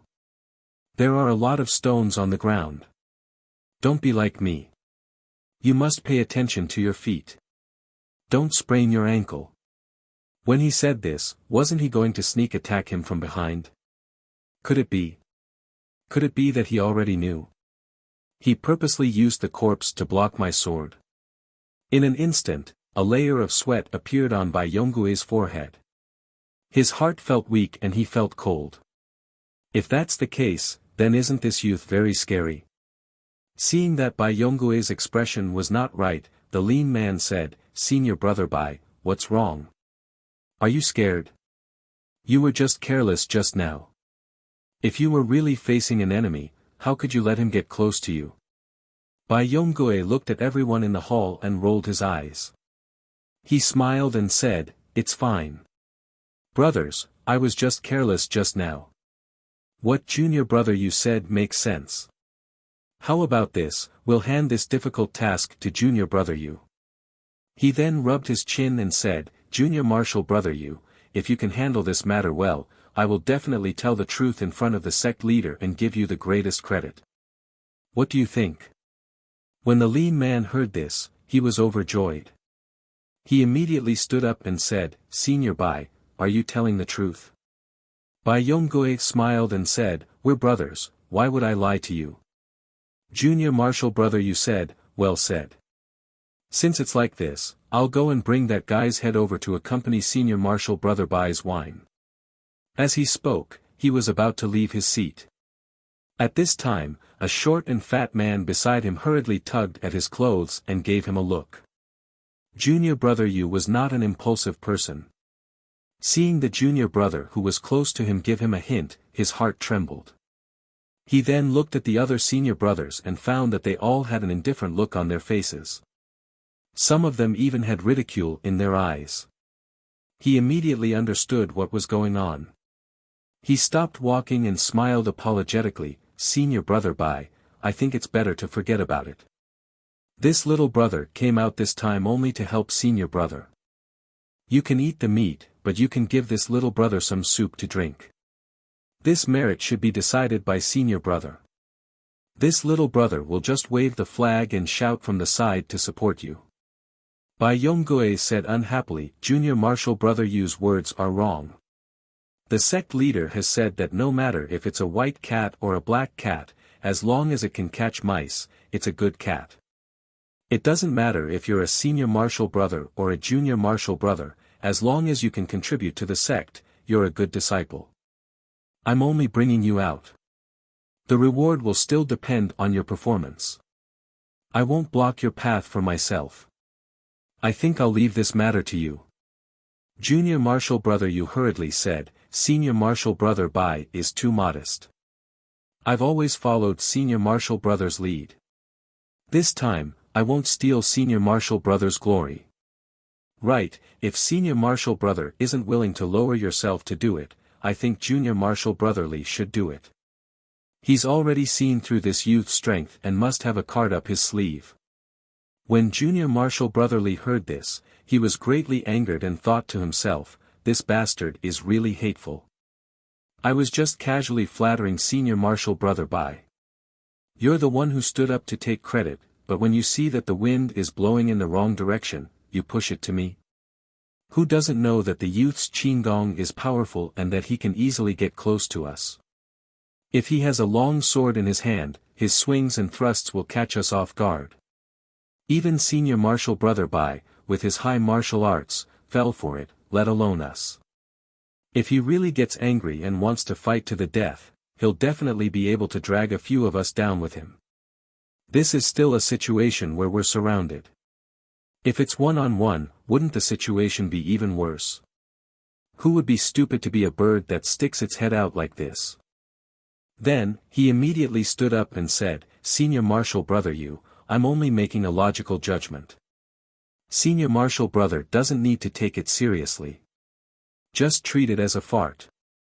Moreover, senior martial brother Yu is my senior martial brother and senior martial brother Bai is my senior martial brother. If senior martial brother Yu isn't willing to steal senior martial brother Bai's credit, how could I dare to steal senior martial brother Yu's credit? In my opinion, it's better for senior martial brother Yu to go. How could junior marshal brother you go? He had no choice but to brace himself and recommend a few more people. As for those who were recommended, they were angry that they were recommended and all of them were pushed back. In short, no one was willing to face Zhang Xiaohua's ghost-like Qinggong again. Bai Yongui watched for a long time and secretly frowned. He coughed and said, "Junior marshal brothers, to serve the faction leader, even if it's a mountain of swords and a sea of flames, you can't even frown. How can you shirk your responsibilities like this?" Hearing this, all the junior marshal brothers were overjoyed and said in unison, "If that's the case, then senior marshal brother Bai must personally take action." Bai Yonggui's face reddened and said, "This is an important matter. It's better for us to discuss it again. We must have a foolproof plan before we can take action. What do you think, brothers?" Everyone laughed and said, "That's how it should be." Chai Feng also watched for a long time before he opened his mouth and said, "Senior marshal brother Bai, junior marshal brothers, although this matter is important, we still have a long journey ahead of us. There's no need to rush. It's already late, so everyone should rest early and discuss it again tomorrow. What do you think?" Hearing this, everyone stood up and cupped their hands before returning to their cabins. After the sailors finished cleaning up, they served fragrant tea. The two of them took a sip before Chai Feng said, "Senior marshal brother Bai, it seems that we have a hot potato in our hands." Bai Yongui felt the same and nodded. "Junior marshal brother, did you also think of the words Ren Xiaoyao said on the deserted island?" "Yes, senior marshal brother. Now that I think about it, there was a hidden meaning in those words. If it's really as we guessed, then this youngster's martial arts are far from what we can compare to. Perhaps only us junior marshal brothers can take action together. Junior marshal brother, are you not insisting on sending him to land and letting him leave safely?" Chai Feng said, "A gentleman's word cannot be taken back. Junior marshal brother is still willing to abide by the maxim and send him to land. However, junior marshal brother isn't an inflexible person. If this youngster doesn't have the strength to truss up a chicken, then he must have no connection with Jianghu. If he returns to land, then he'll just mix in with the common people and probably won't leak any information about us. However, this youngster's martial arts are so strong that he might have some connection with some sect or sect. If he returns, then he might leak the information about the sheepskin scroll. I know that sect leader doesn't want the people of Jianghu to know that it was our Xian Rong sect that gained the benefits. Therefore, I feel that this youngster shouldn't be left alone." Bai Yongui smiled, "Then junior marshal brother also agrees to silence him. Then let's properly discuss how we should act." Chai Feng shook his head and said, "Senior marshal brother Bai, it's not necessary to silence him to seal the information. This youngster only got involved by chance and doesn't know the details. Why don't we invite him to our sect and let him stay for a period of time? It won't be too late to let him out after the storm dies down. What do you think?" Bai Yongui shook his head and said, "Only the dead can keep secrets. This is what sect leader often teaches us. Junior marshal brother, how could you forget? Moreover, this guy's martial arts are so strong that he might be a spy from another sect. If we bring him back and there's a problem, wouldn't we be inviting a wolf into the house? I think junior marshal brother's idea is too conservative." Chai Feng sneered, "Then senior marshal brother Bai, what do you think we should do? This youngster's Qinggong is superb. Although I don't know how good his other martial arts are, just today's move alone shocked everyone present. The other junior martial brothers don't dare to face him alone. I think that even if we surround him, no one will dare to be the first to attack him." Bai Yongui was also helpless. He didn't want to be the first to attack, let alone the others. At this time, he suddenly said, "Junior martial brother, why don't we secretly make a move while this guy is asleep? What do you think? Secretly make a move?" Chai Feng snorted and said, "Didn't you see how careful he was? He didn't even eat a few mouthfuls of the banquet. It was as if he was afraid of putting something in the dishes." He has lived on the sea for many years and has seen many things. Believe it or not, he definitely won't sleep peacefully tonight. Who knows, he might even be waiting for us to come.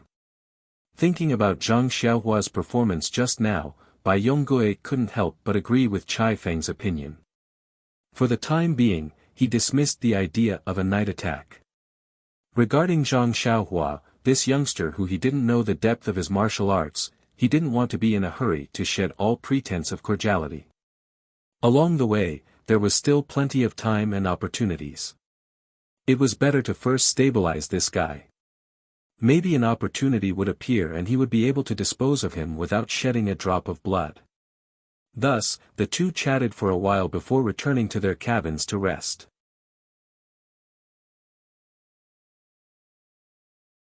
Chapter 310. For the next few days, the elite disciples of the Xian Rong sect continued to stare at each other, unable to come up with any good ideas. After all, they had never practiced a siege formation.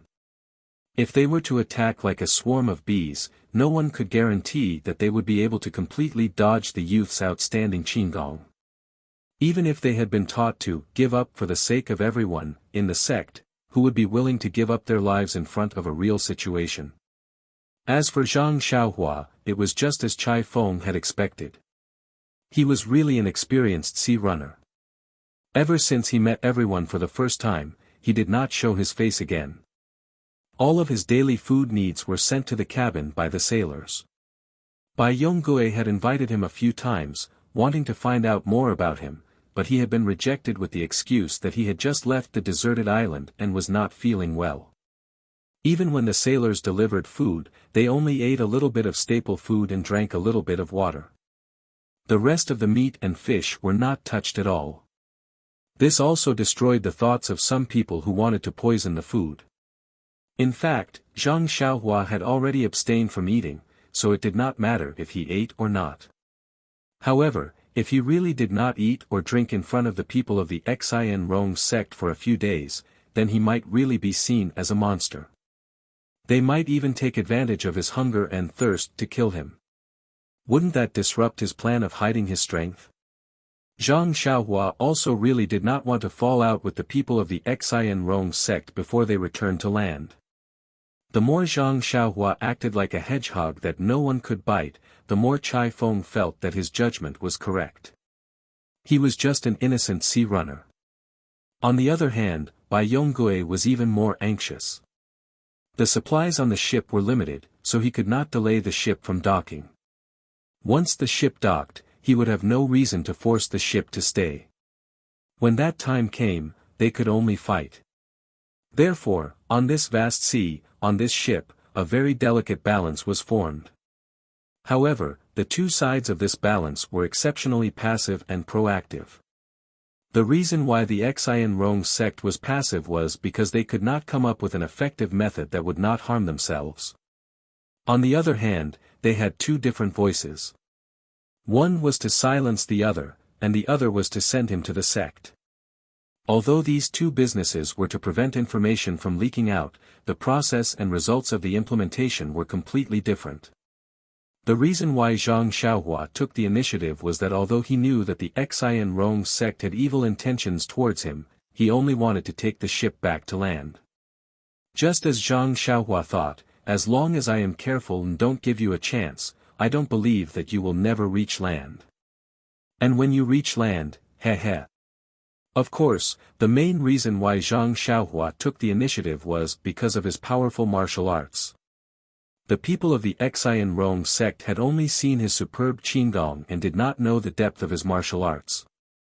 However, Zhang Xiaohua knew clearly that even if he used his qinggong to fight with them with a small sword in his hand, these people would definitely not be able to harm a single hair on his body. Not to mention, as long as he stayed in the cabin and used his divine sense to drive the small sword, he would be able to kill people like a ghost. Since the balance of power was in his hands, Zhang Xiaohua naturally led a carefree life. His cultivation was similar to when he was on the deserted island. However, in order to maintain an abundance of essential qi and deal with any unexpected situations, he temporarily stopped cultivating the blood of jade elixir core. When he cultivated at night, he placed restrictions all over his body to prevent himself from being ambushed when he was unconscious at midnight. In addition to comprehending the restrictions and formations, Zhang Xiaohua also took out a large amount of time to carefully read the first jade slip that Fire Dragon Jinren had left behind. This jade slip contained a lot of common knowledge about cultivation and a large amount of basic spells. When he was on the deserted island, Zhang Xiaohua was too lazy to waste time on these things. After all, it had nothing to do with cultivation. However, now that he was about to step into the pugilistic world, where martial arts reigned supreme, if he only had an unparalleled essential qi but did not know how to use it, wouldn't he be as stupid as a rich man who had a treasure house but did not know how to use it? After another 10 days, although he still did not see the shadow of land, he could often see the shadow of some ships in the distance. In his heart, Zhang Xiaohua knew that the land was not far away. This day, when it was close to noon, Zhang Xiaohua once again politely declined Bai Yonggui's invitation. He simply drank some water and ate some food. Then, he released his divine sense and covered the entire ship. In the cabin, seeing Bai Yonggui walking in, Junior Brother Li went forward and asked, "Senior Brother Bai, is that guy still not coming down?" "Yes, he seems to have sensed something. No matter what, he does not even take half a step out. Could it be that our actions have made him suspicious?" "Nonsense, what actions have we taken? We are just discussing countermeasures together. He does not have clairvoyance and clairvoyance, how could he know what we are doing?" "Senior Brother Bai is right. This guy is a cunning little fox, a coward. He immediately hid when he sensed the slightest movement and did not dare to come out again. He only ate so little. Even if we poisoned him, it would not work. How about we not send him water and food? What do you think?" "AI, do you think I don't want to? But even if we don't send him water, do you think he does not know where we put it? He does not step out of his room. How would he know? If I say you are stupid, then you are stupid. If you had such a high qigong, wouldn't you take advantage of the night to observe below the deck? This youth was born as a sea runner. In this aspect, he is more proficient than us. So, even if we don't send him food, won't he find it himself? So, after thinking about it, there are only two paths." Bai Yonggui said with a gloomy face. "Two paths. Senior Brother Bai is truly brilliant. This lowly one is full of admiration. Even after racking my brains, I could not come up with even half an idea. Look at you, you're giving us two paths in one go. This lowly one is all ears." One of them flattered Bai Yonggui with a charming smile. Bai Yonggui was not in the mood to be flattered. He looked at the person angrily and said, "If you can't think of anything, don't be anxious. As long as you follow my plan, you will also be a good disciple of our Xin Rong sect." The person shrunk his neck and felt that something was wrong. However, he still smiled apologetically and said, "Senior Brother Bai, please tell me. Let's see if I have the ability." Bai Yonggui looked around at everyone and said, "The first option is for us to surround his cabin and find two people to rush in through the door and window to attract his attention. Then, the others will rush in from these two places. Isn't this bastard's qigong powerful? Let's just stay in that cabin and make sure he doesn't have any space to move. I don't believe that we can't kill him." After he finished speaking, he pointed at the person who had just flattered him and said, "You, go in through the door. If you can successfully kill him, I will give you the merit." When that person heard this, his expression changed. He smiled and said, "Senior Brother Bai, you must be joking. This little brother's martial arts are low, so it's better for me to help from the back. It's better to give this important opportunity to someone else." Bai Yonggui laughed coldly. He looked at the people who did not dare to look him in the eyes. He said angrily, "Soldiers are trained for 1,000 days to be used in a single moment. Now is the time when the Xin Rong sect needs you." At this time, someone whispered, "Senior Brother Bai, why don't you be the first to rush in? Bai Yongui asked loudly, who said that? Seeing that no one responded, he said, of course I am willing to be the first to rush in. However, as the saying goes, an army cannot be without a general. I still have to stay in the middle to ensure the successful completion of this operation. This young man is just an insignificant ripple. There are more and more important things that I need to do. What about the second option? Someone asked. Bai Yongui smiled and looked at the person. This second option is something that I have discussed with your senior brother Chai for a long time. It can be considered a foolproof plan. Everyone's eyes lit up. They were all very surprised. Our main purpose for going out to sea this time was to find this sheepskin scroll.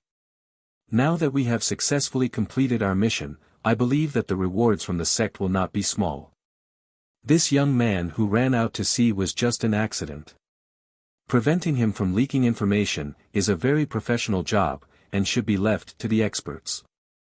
I think, should we send the news back to the sect and let the sect leader send a specialist to solve this problem?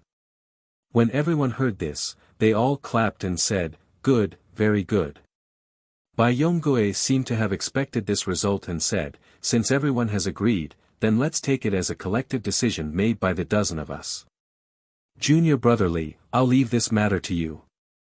Time is ticking by and we should only be a few days away from Songluo City, right? Junior brother Yu hurriedly replied, reporting to senior brother Bai, it is only 2 or 3 days away. Good, then tell the sailors to slow down the ship. If necessary, we can take a detour. But senior brother Bai, the supplies on our ship are not enough. If we encounter a storm, we may not be able to safely reach the shore. Bai Yongui glared at him and said, no matter what, we have to hold on until we receive a reply from the sect. Otherwise, we may have made this trip in vain. Junior brother Li saw this and said, okay, senior brother Bai. I will immediately send a message to the sect. Bai Yongui nodded, indicating that he should quickly go and do it. Not long after Junior Marshal brother Li entered the deck, a bird that was a lot bigger than a pigeon but a bit smaller than a falcon flew out from a small window. That bird circled above the ship a few times, and after determining the direction, it flew in a certain direction. Junior brother Li watched with satisfaction as the bird flew away. Only then did he close the window and return to the cabin to report. However, just as he closed the window, a black light flew out from the cabin on the second floor. It flew like lightning towards the bird in the distance.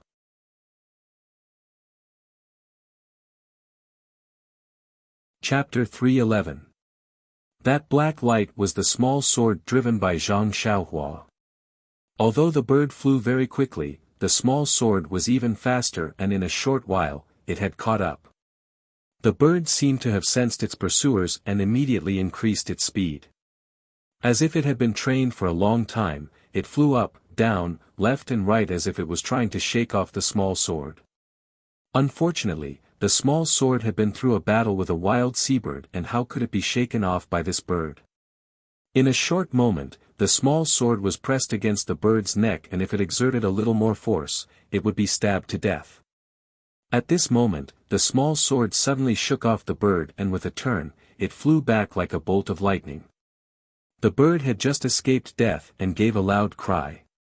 Once it had identified the direction, it flapped its wings and hurriedly escaped from this sad place. Zhang Xiaohua's divine sense had been enveloping the entire ship, and he had seen Bai Yongui and the others discussing how to deal with him. However, he did not have clairvoyant ears and did not know what they were talking about. When he saw junior brother Li going below the deck to write a note, he naturally paid close attention to it. Unfortunately, what he wrote was a mess, and even though he was used to reading ancient texts, he could not understand it.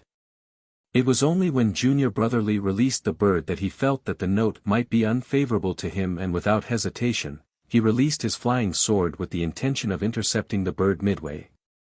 But the moment he made his move, he hesitated. Who knew if what was written on the note was related to him? He was only playing the role of a young boy who was running on the sea. It was just that he happened to be on the deserted island at the right time. The skills he showed on the first day were enough to frighten them. Moreover, along the way, he didn't see them pick up their weapons and do anything to him. Was he being too careful? Furthermore, he did not understand the contents of the note. If this note was related to matters regarding the ship's docking and he had intercepted it, the Xin Rong clan would not be able to receive the information on the note, and if it delayed the ship's docking, wouldn't he be painting feet on a snake? Therefore, after weighing the pros and cons, Zhang Xiaohua decided to withdraw her flying sword and stay still. Junior Brotherly didn't know that his actions of writing the note and releasing the birds had been seen clearly by others. Their birds, which they thought were very secretive, were almost intercepted by others. They even happily returned to the cabin and reported to Bai Yonggui. When everyone heard that the bird had flown out, they all felt as if a huge rock had been lifted off their shoulders. They laughed and chatted for a while, recalling the hardships they had gone through on this voyage and looking forward to the rewards they would receive when they returned. Only then did they all return to cultivate. Zhang Xiaohua watched as everyone laughed and chatted happily for a while before dispersing as usual. They didn't come up with any weapons. She couldn't help but feel puzzled. Could it be that she was thinking too much? The ship traveled on the sea for another 3 days. During this time, the ship's speed was sometimes fast and sometimes slow. Sometimes, it would even constantly change directions. Bai Yonggui was very nervous. He was afraid that Zhang Xiaohua would come out of the cabin and question him. Unfortunately, Zhang Xiaohua was not the youth that he claimed to be. This guy had no sense of direction. When he was at sea, he couldn't even tell north from south. How would he know that the ship was going in circles? Even if it was sometimes fast and sometimes slow, he would only think that it was normal. These days, because they had often encountered ships that signaled with flags, Zhang Xiaohua knew that they were getting closer and closer to the shore day by day. He became more and more cautious. Other than cultivating at night, his divine sense enveloped the entire ship. When he saw Bai Yonggui's anxious expression, he thought that he was waiting for orders from the sect. He was secretly glad that he didn't hunt down the bird that was sending the message. Sure enough, on this day, Zhang Xiaohua's divine sense moved, and the bird returned safely. After receiving Junior Marshal Brother Li's report, Bai Yonggui's face revealed a smile. Then, he called all his fellow disciples to the cabin for a meeting. Seeing this situation, Zhang Xiaohua didn't hesitate. Her body floated out of the window and along the outside wall of the ship, she slid down to the side of the cabin. She straightened her ears and listened attentively. The cabin where the disciples of Xin Rong's sect discussed matters was in the middle of the deck. Usually, many sailors would pass by here. Zhang Xiaohua had the idea of eavesdropping before, but she gave up when she saw that it was easy to be discovered. Today, however, was different. First, the sailors were tired from the journey, so there weren't many people passing by. Zhang Xiaohua could monitor with her divine sense, so she could discover them in time and have time to hide. Second, Zhang Xiaohua wanted to know what was written on the note and whether it was related to her. Sure enough, when all the senior and junior brothers had gathered in the cabin, Bai Yonggui smiled and waved the slip of paper in his hand. Junior brothers, I just received a message from the sect today. The sect leader is very pleased that we were able to find the things we wanted. He has decided that when we return to the sect, he will reward us heavily. From the sect leader's words, this reward seems to be beyond our expectations. Moreover, the sect leader didn't complain that we brought someone back. He even followed our suggestion and. Just as he said this, Zhang Xiaohua's divine sense moved. 2 sailors turned around from the back of the ship. Zhang Xiaohua quickly jumped up and disappeared from her window. She waited for the 2 sailors to pass by before she came back down. At this time, Bai Yonggui said, when the ship docks, we will cooperate with the 2 masters to take down this guy. The sect leader said that in order to ensure that nothing goes wrong, he specially invited a master with outstanding qigong. There will definitely be no problem. Fellow junior martial brothers, when the time comes, we will just surround him. As for the rest, the two masters will take care of it. We just need to take the credit. Everyone said, senior martial brother Bai's plan is good. Little brother admires it. Bai Yongui waited for everyone to finish speaking before he said, fellow junior martial brothers, we will soon arrive at Pingning port. The sect leader instructed us to dock at an abandoned pier. The two masters will probably arrive on time. Everyone should go back for the time being. Have a good rest and recuperate your true qi. When the time comes, we will do our best for the foundation of the sect. Everyone stood up and said, it is our duty to dedicate ourselves to the cause of the sect. Only then did everyone go back. Bai Yongui called out to Junior Martial Brother Yu and said, Junior Martial Brother Yu, inform the sailors that there is no need to take a detour or slow down. From now on, speed up to Pingning port. Junior Martial Brother Yu complied and left. When there was no one in the cabin, Zhang Xiaohua sneered. Just as she was about to return to the cabin, she heard someone talking inside. She heard Chai Feng say worriedly, Senior Martial Brother Bai, did the sect leader say how to deal with this Ren Xiaoyao? Will we capture him and bring him back to the sect or kill him on the spot? Bai Yongui sneered and said, Junior Martial Brother Chai, you should put away your conscience. Although you and I made a poison oath on the deserted island, the oath only said that we will safely send this guy to land. It didn't say what we will do when we arrive on land. Chai Feng was speechless. After a moment, he said, at that time, I didn't think too much about it. I just felt that this boy was innocent for getting involved in this muddy water. Innocent? There are many innocent people in this world. Since he came across Tan Wu's corpse, it means that this is heaven's will. If he doesn't take out Tan Wu's corpse, won't he not get involved? But if he doesn't dig out the corpse, will Senior Martial Brother Bai let him on the ship? About that? Who knows? If that's the case, won't he end up the same way whether he hands over the corpse or not? Bai Yongui seemed to tacitly agree with Chai Feng's words. He didn't refute them, but his voice was a little loud as he said, aren't I doing this for the sake of the Xin Rong sect? If this news spreads to Jianghu, won't we end up like the Tan family? We chased Tan Wen and Tan Wu for several years, and they died in a foreign land. Don't tell me you want us to end up like them. Chai Feng immediately shook his head and said, Senior Martial Brother Bai, I don't have any other thoughts. I just feel that this boy is being treated unjustly. He has already delivered what we want, yet we still have to kill him. Bai Yongui sneered again, put away your senseless pity. Do you know why the sect leader gave you a death order to listen to me this time? Isn't it because of your indecisiveness? If it weren't for you last time, we would have killed and captured Tan Wu on Yanming Mountain. How could we have let him escape overseas? Chai Feng heaved a long sigh and didn't say anything else. Bai Yongui didn't let him go and said, don't think that you can extricate yourself from this. Are you afraid of your own oath? Don't forget that when we were on the deserted island, you were the same as me. You also attacked that boy at the same time. If that boy kills you out of hatred, you won't be able to escape. Chai Feng said angrily, Senior Martial Brother Bai, isn't that because you used the sect leader's hint to force me? After he finished speaking, he was about to rush out of the door. Bai Yongui stepped forward and grabbed him, Junior Martial Brother Chai, listen to me. This Jianghu has always been a place of mutual deception. There is no mercy. With your character, if you weren't under the protection of the sect, you would have lost your life long ago. Do you know why we only benefited from the Tan family's matter? When Chai Feng heard this, he couldn't help but become curious and said, I know my character's shortcomings.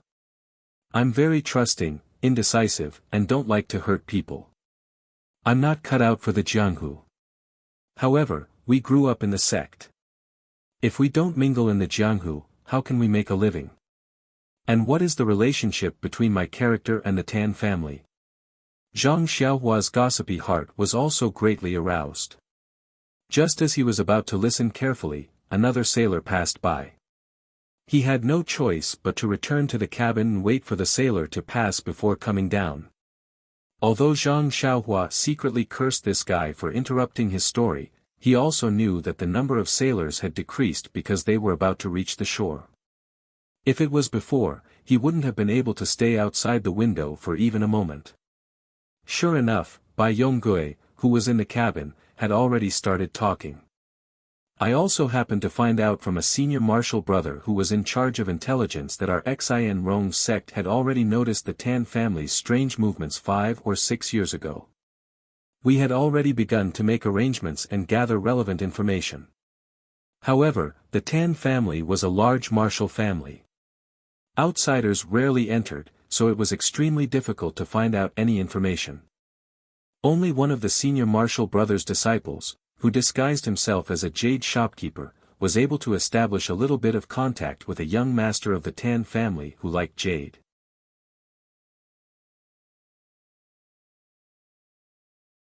Chapter 312.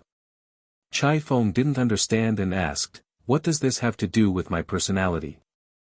Bai Yonggui ignored him and continued, "This Tan family's third young master became familiar with our shopkeeper after a while, and our shopkeeper happened to have a cousin who was as beautiful as a flower and jade. Tell me, how could this Tan family's third young master not fall into the trap?" Although this Tan family's third young master didn't like women, the temptation of having a close female friend was always there. People don't always say that it's enough to have a close friend. If it's a close female friend, it's even rarer. This Tan family's third young master also thought that his luck was against heaven's will to meet a close friend who could talk to him. He gradually became defensive, and in the end, he told him everything he knew. He almost told him that he wet his bed when he was 3 years old. Unfortunately, this third young master Tan is a good-for-nothing disciple of the family. Above him are the eldest young master and second young master, both of whom are elites of their time. However, even though the information he provided was limited, it still allowed the gang leader to obtain a lot of useful information. Let's not talk about the Tan family obtaining the sheepskin scroll. The gang leader had no choice but to report it. However, no one would have thought that the sheepskin scroll was hidden in Tan Wen and Tan Wu's bodies. These two are only side branches of the Tan family. When the Tan family was exterminated, they were lucky enough to escape the calamity. When everyone else thought that the sheepskin scroll was destroyed in the sea of fire and became a mystery, only our gang leader knew in his heart. What does this mean? It means that in Jianghu, where the weak are prey to the strong, there is no trust that can be trusted. Even if you think of a close friend, he may betray you for some benefit, or even deliberately approach you. That Tan family's third young master still doesn't know that he's just a backup plan left behind by the gang leader. He still thinks that he got the help of his close female friend and escaped the disaster. Chai Feng smiled bitterly and said, "Maybe it's better not to know. He lives in a world arranged by others, maybe it's better for him to live." "Then what about you? Junior Chai, you still have to muddle along in Jianghu," Bai Yonggui said sarcastically. Chai Feng squeezed out a smile and said, "I know Senior Bai is doing this for my own good, but a leopard can't change its spots. Maybe it's like this in this life. Many thanks for Senior Apprentice Brother's guidance. I also need to take a rest. The ship is about to reach the shore." With that, he cupped his fists and left the cabin. Bai Yonggui waited for him to walk to the door before saying, "The decision to kill or capture that young man alive is not in our hands. We'll wait until we reach the shore and see what the two masters decide." When Chai Feng heard this, he shrugged his shoulders and did not say anything. He continued to walk out without stopping. Zhang Xiaohua saw that the song had ended and the crowd had dispersed, so he also slipped back into the cabin. At first, he hated Bai Yonggui to the bone and was prepared to find an opportunity to kill him when they reached the shore. However, after hearing Bai Yonggui's heartfelt words to Chai Feng, his heart was moved. From their point of view, killing me to silence me may be the best way. If I spread the news that they have obtained the sheepskin scroll, their Xian Rong faction will probably end up like the Tan family. Zhang Xiaohua muttered to himself, but, his heart moved, could it be, I am also an indecisive person? I am also not suited to dawdling in Jianghu. Zhang Xiaohua took out a small sword from his bosom. The small sword flew a few times in the air before flying straight out the window and into the clouds. Zhang Xiaohua's mouth revealed a smile as he muttered to himself, perhaps. This night was destined to be a peaceful night. Not only was the sea calm and the moon bright, but the entire ship was also incomparably quiet under Zhang Xiaohua's divine sense. The sailors were busy with their own things. The disciples of the Xian Rong faction were also sitting cross-legged in meditation. Only a few idle old sailors were leaning against the ship's railing and humming an unknown nostalgic song. Zhang Xiaohua knew that tonight would be his last night at sea. Although it seemed that Bai Yonggui and the others would definitely not do anything to him tonight, he did not dare to be careless. He still carefully set up an exquisite restriction around himself before closing his eyes to cultivate in peace. After these days of practice, the inhibition was placed smoothly and almost smoothly. To be honest, Zhang Xiaohua had already learned these inhibition when he was on the deserted island. He had also casually used them in the cave. It was easy to use then and was not as strenuous as now. Therefore, he thought that he had learned them very well. However, when he was in a strange cabin and tried to use them, he found that it was not the case. Perhaps in the cave, the primordial qi was more abundant, so it was easier to set up the inhibition. The primordial qi on the sea is much thinner. It is somewhat strenuous to rely only on the primordial qi in the meridians. The primordial qi drawn from the primordial stone is not as smooth as the primordial qi of heaven and earth. As the saying goes, practice is the only standard to test the truth. It really makes sense. Fortunately, I have been comprehending the inhibition, so I can successfully set up the inhibition under difficult conditions. Moreover, the training under these difficult conditions has also allowed me to have a deeper understanding of the inhibition. One's sweat, one's harvest. The ancients did not lie. Before falling asleep, Zhang Xiaohua was quite gratified. With Bai Yonggui's instructions, the ship went directly to the shore. When the sky was bright, the shadow of the coastline could already be seen in the distance. Of course, it was only a shadow. In Zhang Xiaohua's cognition, this shadow represented hope. This shadow meant that he was one step closer to his family. Of course, Zhang Xiaohua, who already had sailing experience, also knew that although the coastline looked very close, it was hard to say how long it would take to reach the shore. Perhaps Zhang Xiaohua was the only one who was eager to return home. In his divine sense, the people of the Xian Rong faction were meditating with their eyes closed. They were accumulating their primordial qi. They probably knew that once the ship reached the shore, there would be a fierce battle. A fierce battle that they were not confident of protecting themselves. Although their opponent was only a very ordinary-looking youth, who knew who this youth would pull down as a scapegoat when he fought like a cornered beast? Zhang Xiaohua looked at their serious expressions and suddenly felt a trace of amusement in his heart. There was also a trace of a feeling of looking down on them. His heart moved. Could it be that this was the feeling of being in a high position? Yes, this is the feeling of having a card up one's sleeve. Everything is under control. Or rather, it's a feeling of transcendence. Everything has nothing to do with me. Although they are afraid of me and think of ways to control me, what about me? I see these as insignificant tricks. I see the dangerous road as a smooth road. Even the experts they invited are not in my eyes. This feeling of being in the situation but floating outside is really strange. After thinking about it, Zhang Xiaohua understood. He did not practice the Big Dipper magical fist. He did not remove the restriction around him and closed his eyes to meditate. He had already realized that this kind of state of mind was more valuable than the Heart Sutra. The Heart Sutra could be done step by step and progress step by step, but the state of mind came too randomly.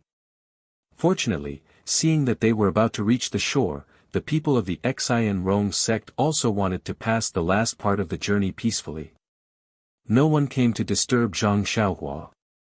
Even the sailor who delivered the food, after knocking on the cabin door for a long time, did not see anyone open it. He only placed the food at the door and ignored them. He must have received instructions from someone else. However, when evening came and the port was already in sight, Zhang Xiaohua's cabin door still did not open. Only then did the sailor panic and report it to Junior Marshal Brother Li. Junior Marshal Brother Li was also puzzled. Although Zhang Xiaohua's cabin door was usually closed, the food was always taken in. Could it be that something had happened when they were about to reach the shore? Naturally, he did not dare to be negligent and quickly went to find Bai Yongui to discuss it. On the way back to the shore, Zhang Xiaohua was a thorn in their hearts. They could not touch him. It was not easy to get the faction leader to send experts to deal with him. If he disappeared, they would not be able to hand him over. Thus, they might end up with a bad ending. Bai Yongui was more attentive. After hearing the report, he wasn't in a hurry to see what was going on. He first asked the sailors about the situation last night. After knowing that there weren't any ships that passed by, he was relieved. He smiled and said to everyone, since there weren't any ships that passed by last night, then this young man must still be in the cabin. He used to hide in the cabin, so he must have seen that we're going to dock today.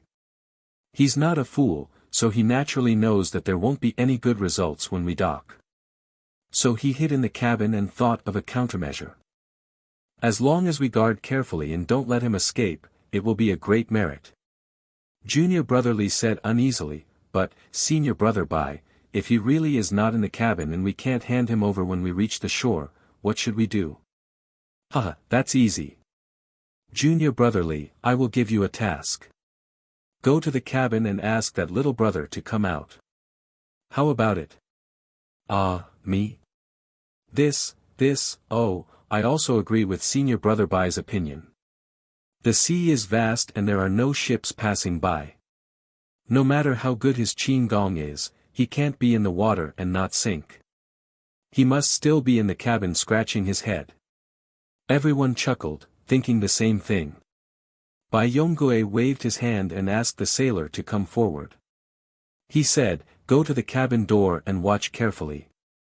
That's right, find another person to go to the deck and watch the window. If there are any changes, quickly report to me. The sailor saw that the others did not dare to go, so he was also timid. It doesn't matter. He will not make things difficult for people like you. There is no harm in going. Chai Feng sighed and said. The sailor looked at him nervously and did not dare to say anything. He carefully walked away. Bai Yongui waved his hand and said, everyone, we are about to reach the shore. Everyone, according to the positions we discussed before, take your positions. Before the ship reaches the shore, we still have to stand on guard. Once the ship reaches the shore, hee. When everyone heard this, their expressions turned cold. They did not dare to be careless. They quickly took their swords and went out according to the previous agreement. The port was getting closer and closer. Dusk was also approaching. Under the dusk, the deserted port looked incomparably bleak. Today, however, was different. There were already a few people standing on the shore, looking up.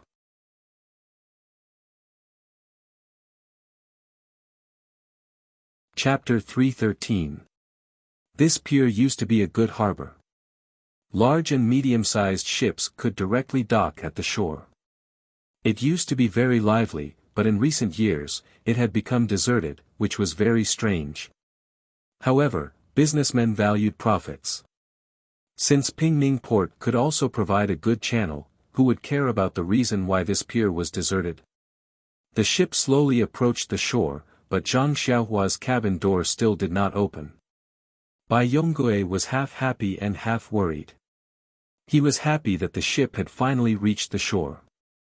Seeing that the sect leader on the shore had sent reinforcements, he could finally hand over this hot potato. He was worried that the youth with excellent qigong still hadn't come out. Could it be that as junior brotherly guest, he had sneaked away last night?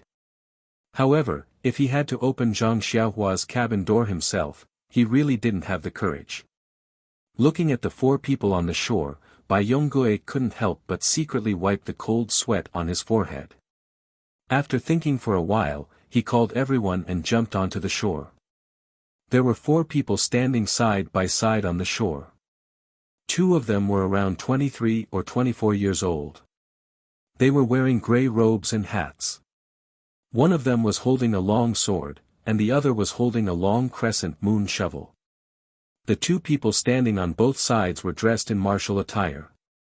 They were about 40 years old, and all of them were holding long swords. Although the 2 people were old, they seemed to be very respectful to the 2 people in the middle. They lowered their heads and said something. Of the 2 people in the middle, one closed the door and didn't say anything. The other one replied occasionally. They weren't arrogant, but they were extremely indifferent. Bai Yonggui led everyone to the shore. He first saluted the 2 young people in the middle and said, "Greetings, masters." One of them nodded, and the other still closed his eyes and ignored him.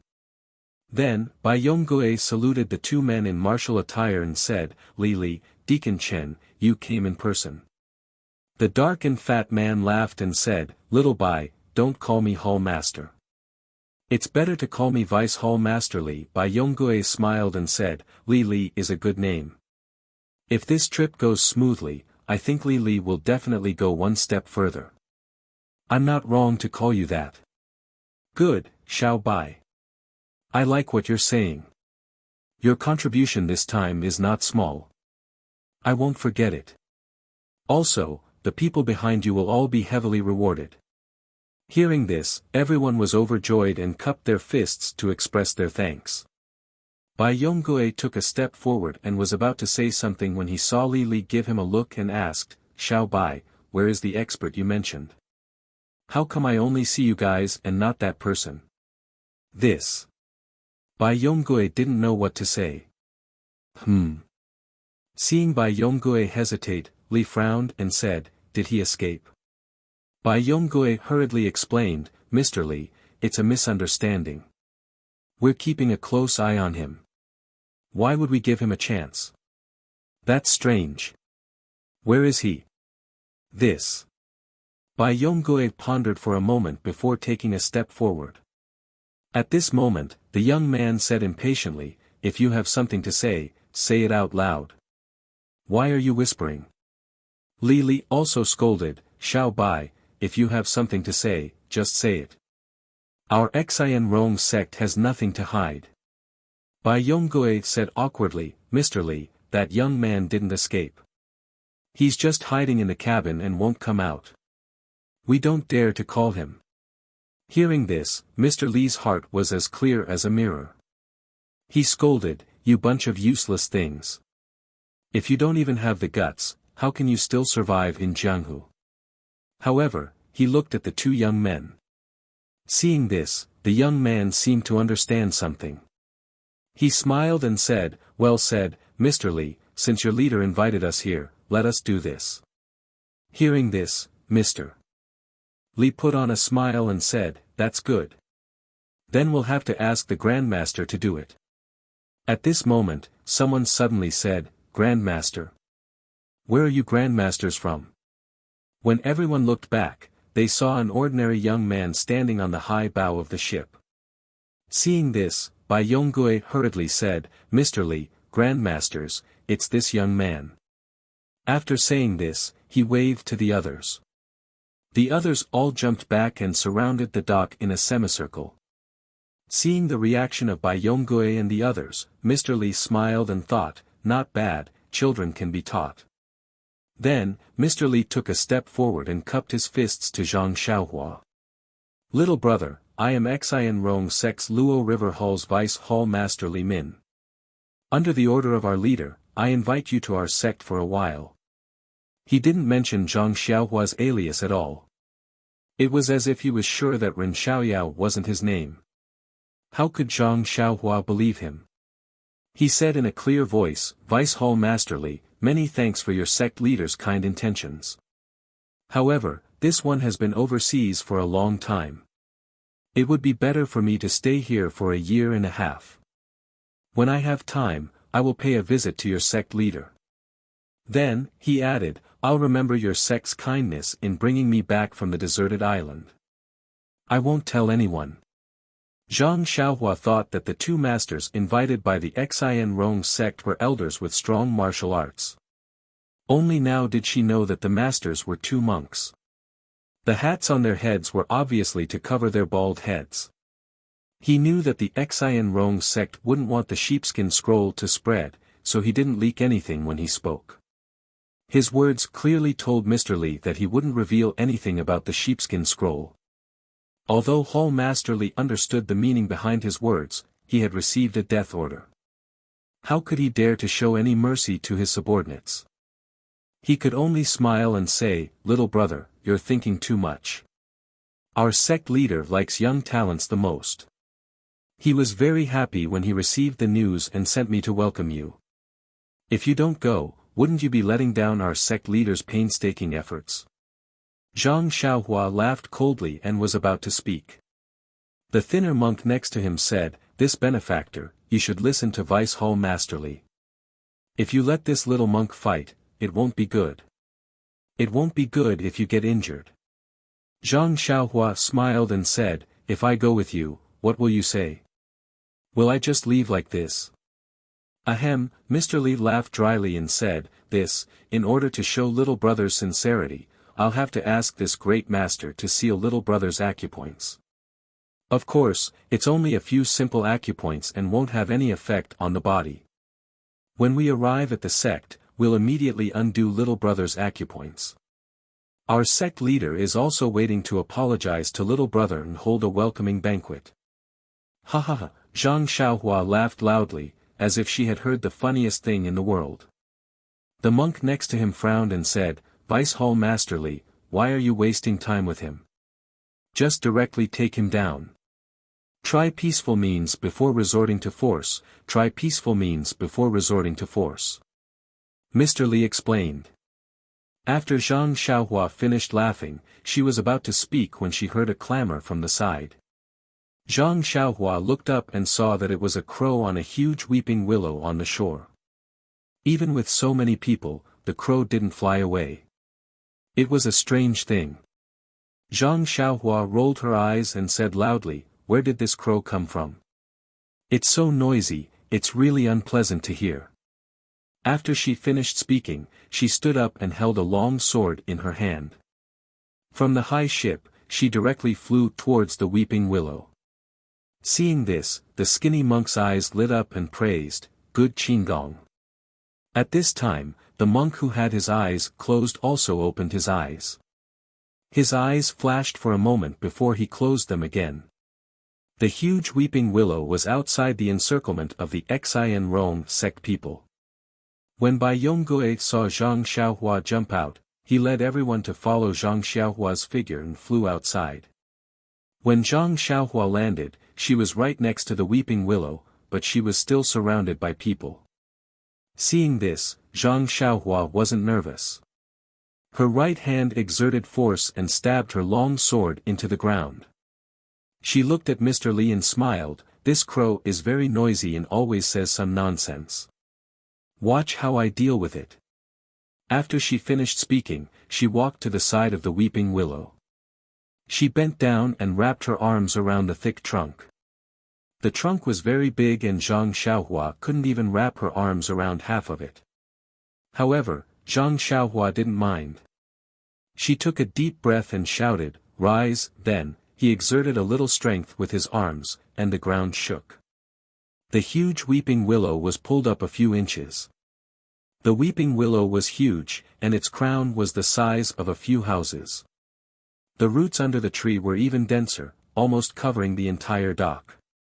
Zhang Xiaohua exerted his strength, and it was tantamount to causing a small earthquake in the dock. Zhang Xiaohua originally wanted to pull out the entire weeping willow. However, after pulling out a few inches, she found that the roots were too big. Although she was strong, she couldn't pull it out completely. Thus, she changed her mind and pushed. The weeping willow fell crookedly to the ground. The nest on the tree fell to the ground and the crow naturally flew away. After pushing down the weeping willow, Zhang Xiaohua clapped her hands and said, "With this, the world is finally peaceful." Seeing this scene, the dozen people from the Xian Rong sect who surrounded her were all dumbfounded. Their eyeballs almost fell to the ground.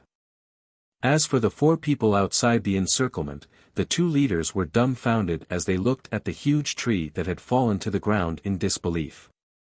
The monk who had his eyes closed also opened his eyes. His eyes were burning with passion. Only the skinny monk was surprised and had a hint of regret. "I thought that this young man was going to use his qin gong to kill the crows. I didn't expect him to be so crude. Although his strength is ridiculously great, if I had known he would be like this, I would have taken the opportunity to go up and seal his acupoints." His idea was reasonable, but how could Zhang Xiaohua not have thought of it? This was also the reason why he pushed down the weeping willow when he saw that he couldn't pull it out. In this short period of time, with Zhang Xiaohua's ethereal steps and with the help of her divine sense, how could she be afraid of a sneak attack? Seeing that the dwarf was silent, Zhang Xiaohua was very satisfied. She smiled and said, "The crow is gone. Everyone has calmed down. Can I go now?" Li managed to fix his dislocated jaw with difficulty. He stuttered, this, master." He didn't know the martial arts of this ordinary young man, but the strength of his arms had long exceeded his imagination. In a moment, he could only ask the monk beside him for help.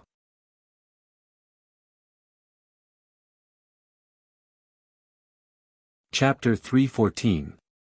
Before the thin monk could speak, the monk with his eyes closed stepped forward with the crescent moon spade in his hand and shouted, "Benefactor, you are quite strong. Let me have a taste of your strength." Zhang Xiaohua was furious when he saw this. Along the way, he had first dodged by Yonggui and Chai Feng's sneak attacks on the deserted island. Then, he had used his lightness skill to intimidate the people of the Xian Rong sect. He had even hidden in the cabin and refused to see them. Just now, he had used his strength to pull out the weeping willow. He had endured it again and again and continuously intimidated them. He wanted to tell them that he was not afraid of them. He just did not want to cause trouble and wanted to go home quietly. But what about the people of Xian Rong sect? Since they failed to silence him, they asked for help. They even let him seal their acupoints and go with them. It was obvious that they wanted to kill him. The people of the Xian Rong sect were shocked and they saw how much effort he put in to topple the tree. Now, this monk was standing up for them. It seemed like they wouldn't give up until they hit a wall. If he didn't teach them a lesson, they wouldn't know that Lord Ma had 3 eyes. Zhang Xiaohua watched the monk walk into the encirclement and sneered, "Since you want to fight, let's fight. First, introduce yourself." The monk held the crescent moon spade and said proudly, "This monk is from the Dalan Temple, Yuan Shan." Dalan Temple? Zhang Xiaohua frowned. He did not know much about Jianghu. When he heard the monk, the first thing he thought of was the Dalan Temple. However, isn't the Dalan Temple a famous sect in Jianghu? Why is it involved with the Xian Rong sect? Killing people and robbing them of their treasures is obviously despised by Jianghu. Why is the Dalan Temple involved? However, Zhang Xiaohua was furious. He did not care whether he was from the Dalan Temple or the Shaolin Temple. When Yuan Shan came over with the crescent moon spade, he laughed and said, "Good, good, good."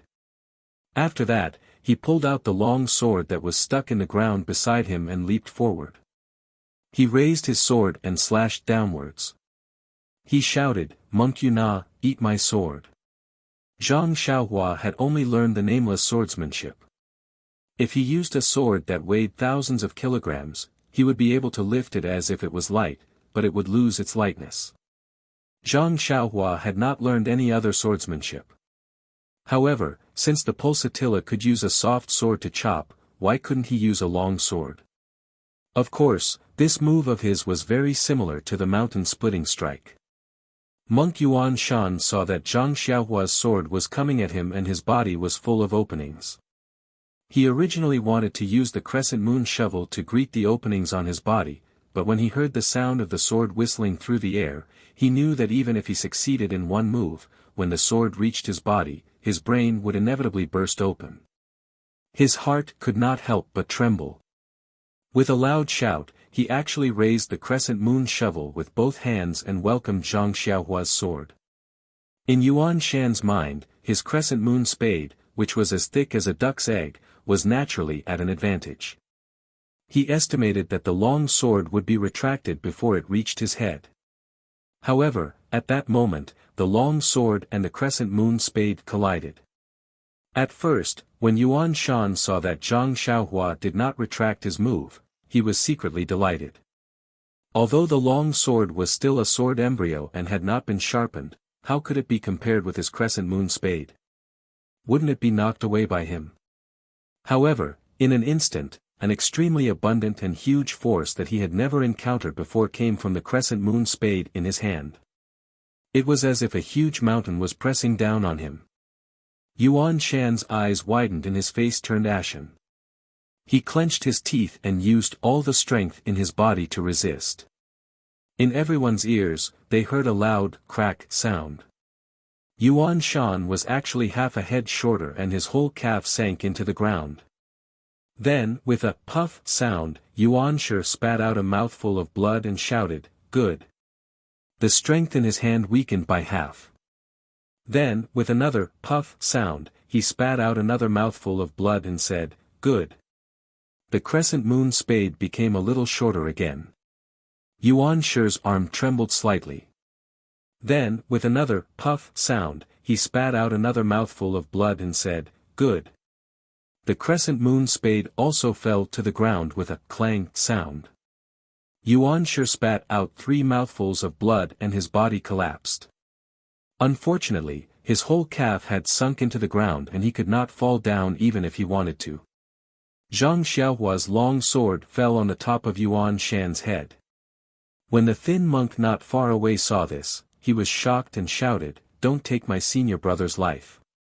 Before he finished speaking, the monk had already stabbed the long sword in his hand towards Zhang Xiaohua's glabella. His lightness skill was like an arrow leaving the bowstring. Even Zhang Xiaohua was shocked when she saw it. Unfortunately, with Zhang Xiaohua's divine sense, she had already seen the long sword's momentum. When the long sword reached her body, she slightly tilted her head and dodged. The long sword missed. The thin monk was also outstanding. When he saw the long sword miss, he first used a sword flower to protect his body.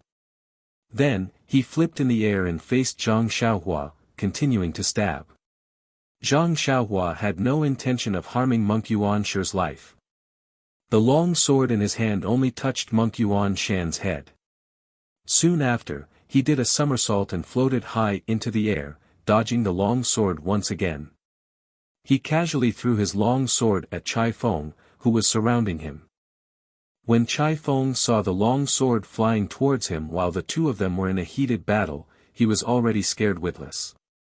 He bent over, and the long sword flew past his head, stabbing into the ground behind him. After throwing the long sword away, Zhang Xiaohua took out a small sword from her bosom. "Hey, hey!" She laughed coldly and flew towards the thin monk. When the thin monk saw Zhang Xiaohua throw the long sword away, he was puzzled at first. But when he saw Zhang Xiaohua take out a toy small sword from her bosom, he did not know what she meant. But he did not dare to be careless. He pointed his long sword and attacked again. When Zhang Xiaohua saw the long sword coming, she did not retreat but advanced. She dodged, her body strangely dodged half an inch, avoiding the tip of the sword.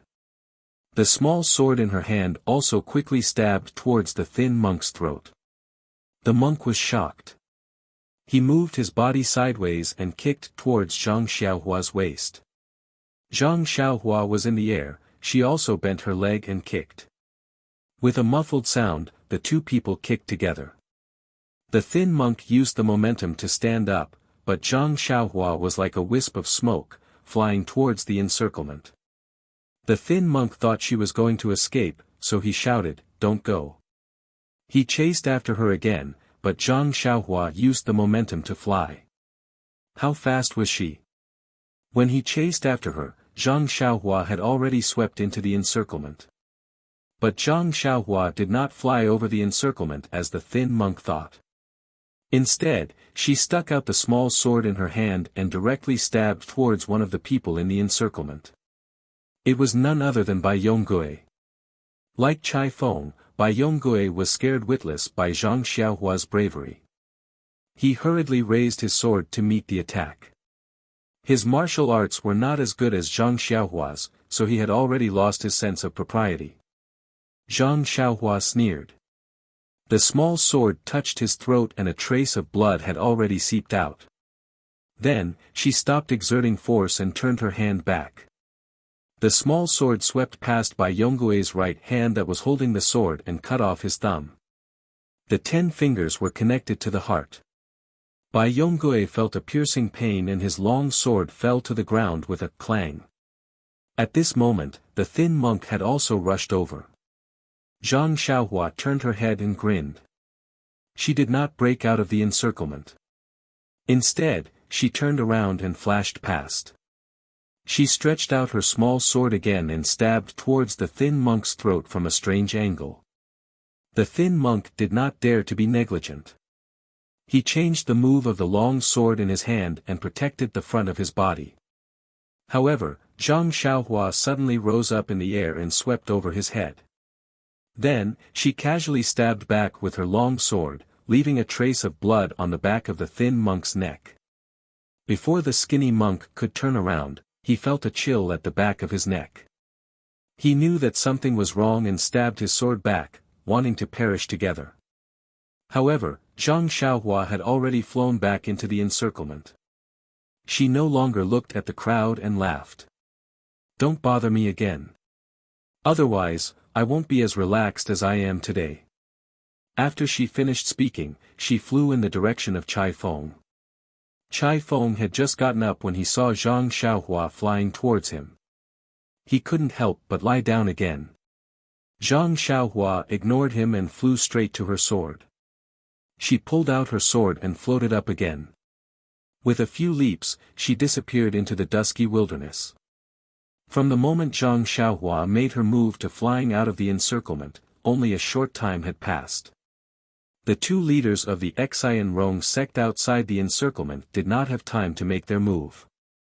At this moment, they also quickly flew over and wanted to chase after her. However, they did not dare and looked hesitant. The skinny monk stood there with a pale face. He stared blankly at his hand. There was only a faint trace of blood in his palm. After a while, he regained his senses. He looked at Li Li, who was standing in the middle of the encirclement and did not move even half a step forward. He said with great frustration, "Don't chase after him. You are not his match. Moreover, you can't catch up to him." Li Li immediately said, "Yes, great master." The skinny monk said again, "Let's go and check on my senior brother's injuries." In fact, he already knew that this young man did not have any killing intent. He had just reincarnated under his sword. Presumably, his senior brother's life was not in danger. Sure enough, Monk Yuan Shan's internal organs were severely shaken and his whole body was weak. After taking the Dalan Temple's secret elixir, he woke up after half an incense stick's worth of time. Zhang Xiaohua had already gone far away. The people of the Xian Rong sect did not need to surround her. Now, they were all standing at the side in a daze. Thinking that they had actually been on the same ship as such a great expert for so many days, they could not help but feel a lingering fear. However, they were also quite glad that their decision was correct and did not provoke him. Otherwise, they did not know where their lives would have been lost.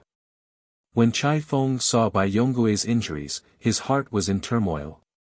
He knew that the seemingly ordinary young man did not have any intention to hurt him. The sword that was thrown at him was only a warning. As for Bai Yonggui, he had sneak attacked him on the deserted island and wanted to kill him on the ship. Although he was not killed by him, the thumb on his right hand was cut off by the young man. He would never be able to use a sword again.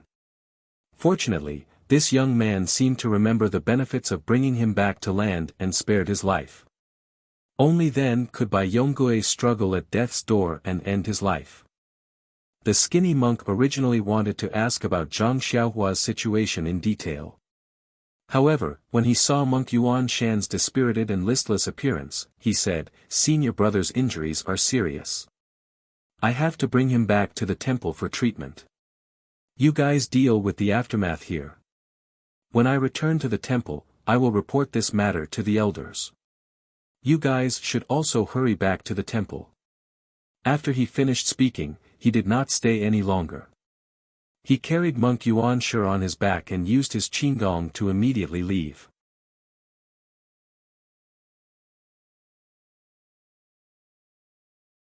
Chapter 315. The skinny monk didn't reveal his name from the beginning to the end. Hall Master Li's expression was uncertain as he watched the figure gradually disappear into the distance. He had originally thought that it would be a good job, but all he had to do was capture a young man of unknown origin. With the help of 2 monks from the Yuan generation of the Dalan Temple, wouldn't it be a piece of cake? But reality played a joke on him. This was not an easy job, it was a job that took their lives. Looking at the situation, if it wasn't for the fact that the other party didn't want to kill them, none of them would have been able to survive. How am I going to explain this to the sect? Li regretted messing up the job. He wanted to use this job to win the faction leader's favor. But then, he smiled. Since he couldn't even capture the senior monks from the Dalan Temple, one of them almost lost his life, how could the faction leader blame him? After thinking, he called Bai Yonggui, who had just finished bandaging his wound, over and asked gently, "Little Bai, how are your injuries?" Bai Yonggui bared his teeth and said, "Thank you for your concern, Li. This guy is too sinister. He actually chopped off my right thumb. But I've already found it. When I go back and find the faction's doctor, he should be able to reattach it." Li frowned and said with a smile, "It's okay, little Bai. As long as you don't lose your life, everything is fine. Don't worry. Even if your thumb can't be reattached, I will find you a stable position in the hall." Bai Yonggui was moved to tears. He clasped his hands and said, Li treats me like this. How can I not serve you?" Li muttered in his heart, "You're already crippled. What service are you talking about? You have to have some value." But he still said fervently, "You don't have to be like this. Our Xin Rong faction doesn't differentiate between high and low. We only have different jobs. We are all stones of the faction's great cause. We will move wherever we are needed. No matter where we are, we must shine for the faction's great cause. Little Bai, the faction leader has seen everything you have done. He will not let you have any worries. Moreover, although your position will be different in the future, I still hope that you can make extraordinary contributions in your ordinary position and prove that you are the outstanding backbone of our Xin Rong faction." Hearing Li's words from the bottom of his heart, Bai Yonggui's heart was about to break. He hadn't even returned to the faction, hadn't even been treated by the faction's doctor, and his fate was already decided. Sigh, if I had known this would happen, I wouldn't have done it in the first place. Bai Yonggui thought. Looking at Hall Master Li's eyes and his attempt to comfort Bai Yonggui, how could Bai Yonggui not know what he was thinking? Bai Yonggui helplessly took out the iron box from his bosom and presented it to Hall Master Li. He forced a smile and said, "Hall Master Li, this is something that Junior Marshal Brother Chai and I found overseas. Please accept it on our behalf." Please be careful on the way. When we arrive at the sect and hand it over to the faction leader, I hope Hall Master can put in a good word for us. Li narrowed his eyes and looked at it. He wasn't in a hurry to accept it. He said, "Little Bai, this is your and Chai Feng's work. It's better for you to take it with you. Those who know will know that you are injured and can't protect it. Those who don't know will say that I stole your credit." He enunciated the word injured very clearly. Bai Yonggui said helplessly, "Hall Master Li is wise. This matter is of great importance. Now that I'm injured, I can't protect it well. If anything happens, I'll be the sinner of Xin Rong faction. I hope that Hall Master can understand my difficulties and keep it for me." When Li heard this, he smiled and said, "If that's the case, then I will reluctantly do it. If the credit is yours, then it is yours. Others can't take it even if they want to. Don't you think so, little Bai?" Bai Yonggui smiled and said, Li is right." Li carefully took the iron box and opened it under the cover of dusk. After confirming that there was no problem, he carefully put it away. He looked at the dozen or so disciples around him and waved his hand. "Everyone, you are all meritorious members of the Xin Rong faction. When you return to the faction, you will be greatly rewarded. Let's go, we will return to the faction and receive the reward for your Qinggong." "Okay." When the others heard this, they were all happy. The fear from being beaten up just now disappeared. They followed Li in a certain direction under the cover of dusk. Killing one person in 10 steps, unstoppable for 1,000 miles. Awesome. At this moment, Zhang Xiaohua only wanted to scream. He really liked the feeling of being in control of his own fate. He used his Qinggong to leave the pier, but his divine sense did not leave. He understood the reactions of the people around him. When he was far away, he retracted his divine sense. His body flashed and disappeared. He actually burrowed into the ground and moved stealthily. Then, he jumped out from somewhere and randomly found a direction. He used his Qinggong to run in all directions. After that, he used his Qinggong to move stealthily for a long time. He did this a few times until it was late at night. He then came out and looked around. There was a small village in front of him. Zhang Xiaohua was overjoyed. He moved stealthily and found a huge pile of wheat in a wheat field. He hollowed out the middle of the pile of wheat and entered it. He closed his eyes and began to cultivate.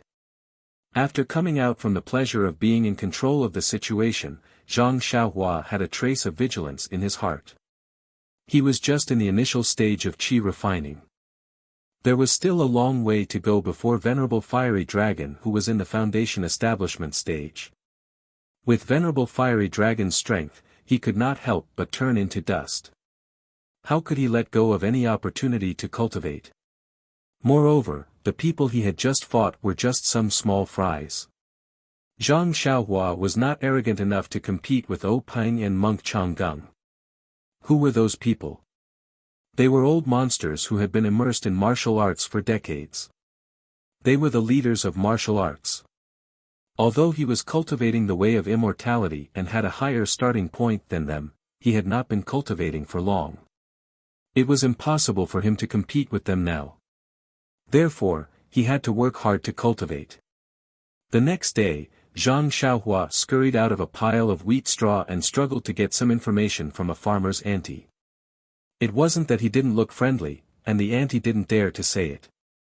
It wasn't that he was dressed in a retro style that scared the auntie. The key was that this auntie was just like Zhang Xiaohua in the past. She had only been to the nearest town, Songning Town, and didn't know anything else. Zhang Xiaohua wanted to ask other people for advice. However, educated people always woke up late and were probably still sleeping. He could not drag them out of their warm beds. Fortunately, this auntie was still clear about the direction of Songning Town and pointed it to Zhang Xiaohua. Zhang Xiaohua thanked her and turned around the haystack. He disappeared with a turn of his body. The enthusiastic auntie who followed behind him shouted, "Young man, that's the way to the pigsty." How could Zhang Xiaohua, who was using earth escape, hear her? He only wanted to rush to Songning town and find the way home. However, after walking for a while, when he felt that it was about time, he released his divine sense but did not see many people. He found a secluded place to jump out and ask someone. Only then did he know that he had gone the wrong way. Alas, he was a directionally challenged idiot, regardless of whether he was above ground or underground. Zhang Xiaohua was helpless. He thanked the person again and continued on his way. Yes, it was the bottom path. This time, although Zhang Xiaohua was very careful to identify the direction, it was all gray underground. How could he see clearly? Before long, Zhang Xiaohua was already annoyed and impatient. He still found a secluded place to come out. Zhang Xiaohua was vexed when he asked someone about it. Earth escape was fast, but he couldn't grasp the direction. Wasn't this bullshit? The faster he escaped, the more he would deviate. This wasn't a long-term solution. However, looking around, he was in the wilderness. Even the passers-by he had just met were looking at his crutches in panic. Oh, no, his long sword. They thought that he was going to rob them. Where would he find a horse or a carriage? Alas, it was better to use lightness skill. Although he would still be seen, there were people in Jianhu after all. He might not get into trouble. After thinking about it, Zhang Xiaohua used the levitation technique according to the direction pointed by the passers-by and flew straight over. He opened a path when he met a mountain and built a bridge when he met a river. In just the time it took to eat a meal, an extremely lively town appeared in front of him. This was a town about the same size as Lu Town. Zhang Xiaohua was on the main road into the town. Just like any other ordinary town, there were some tea sheds a few miles away from the town entrance for pedestrians and merchants to rest. Zhang Xiaohua picked a slightly larger one and walked in. There was a waiter in this tea shed. He looked at Zhang Xiaohua's appearance with surprise. It was not until the tea shop owner slapped him on the head that he understood. He hurriedly greeted, "Young master, please take a seat. What kind of tea would you like?" Zhang Xiaohua did not want to drink any tea, but looking at the waiter's respectful manner, he felt embarrassed. He could only find a place to sit and said, "Anything will do. I have something to ask." The waiter was somewhat embarrassed. This small shop only has Longjing tea before the rain. I don't know if young master is used to it. Zhang Xiaohua was surprised and said, "I am not a young master. You can just get me some water." The waiter looked at his robe and said with a smile, "Yes, young master is not a young master. I will serve you Longjing tea right away." With that, he left with a smile. At this moment, the people in the tea shed who saw Zhang Xiaohua walking in also came back to their senses. They each said their own things to quench their thirst. A quiet conversation entered Zhang Xiaohua's ears. "I don't know which family this young man is from, but he's also wearing vintage clothes to show off. I don't know what's wrong with him these past few years, but he likes to wear vintage clothes. I really don't know what's so good about this robe. Old Tang, that's because you can't stand it. I've seen many learned people in whose city wearing clothes like this. At first, it's really awkward, but after looking at it for a long time, I actually feel that it's very impressive. Don't you see this young master?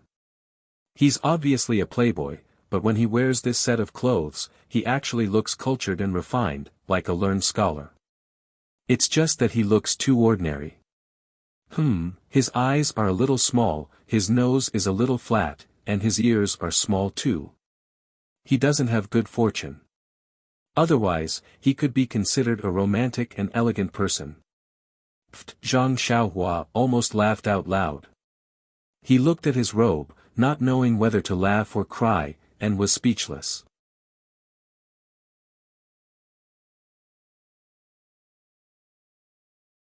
Chapter 316. She could not blame herself. The robe belonged to a mortal fire dragon. He was a person from 10,000 years ago. How could his dressing not be retro? Moreover, the long robe was very tight on the body, and not even a speck of dust could touch it. It was obviously a treasure, so how could Zhang Xiaohua be willing to change it? But thinking about other people's eyes, Zhang Xiaohua still had the intention to retreat. Public opinion was powerful. She could not be too unconventional. While she was thinking, the waiter had already made the tea and waited at the side. Zhang Xiaohua was puzzled at first. When she was about to pick up the teacup to taste it, she suddenly thought that the waiter was asking her for a tip. It's all because of this robe. Why not just a cup of water? Why do you want Longjing tea? Alas, for this robe, I even have to spend money. This money grubber did not even think about the countless luminous pearl in his money bag. Even the treasures he got from the secret chamber in Shitsui Mountain were not much. Now he actually cared about being tipped by others. Zhang Xiaohua groped in her clothes for a long time. She frowned. The money bag was full of shocking things. She could not take out anything. What was in the money bag were the pieces of silver and a few banknotes that Zhang Xiaohu gave her when she came out of the Guizhuang house a few years ago. Where would she get the copper coins? After thinking for a while, she said to the waiter who had been longing for a long time, "Waiter, how much is this tea?" "Silver." "Young master, you must be joking. It's only 14 copper coins." Zhang Xiaohua was helpless. She took out the smallest piece of silver from the money bag. It was about 2 copper coins.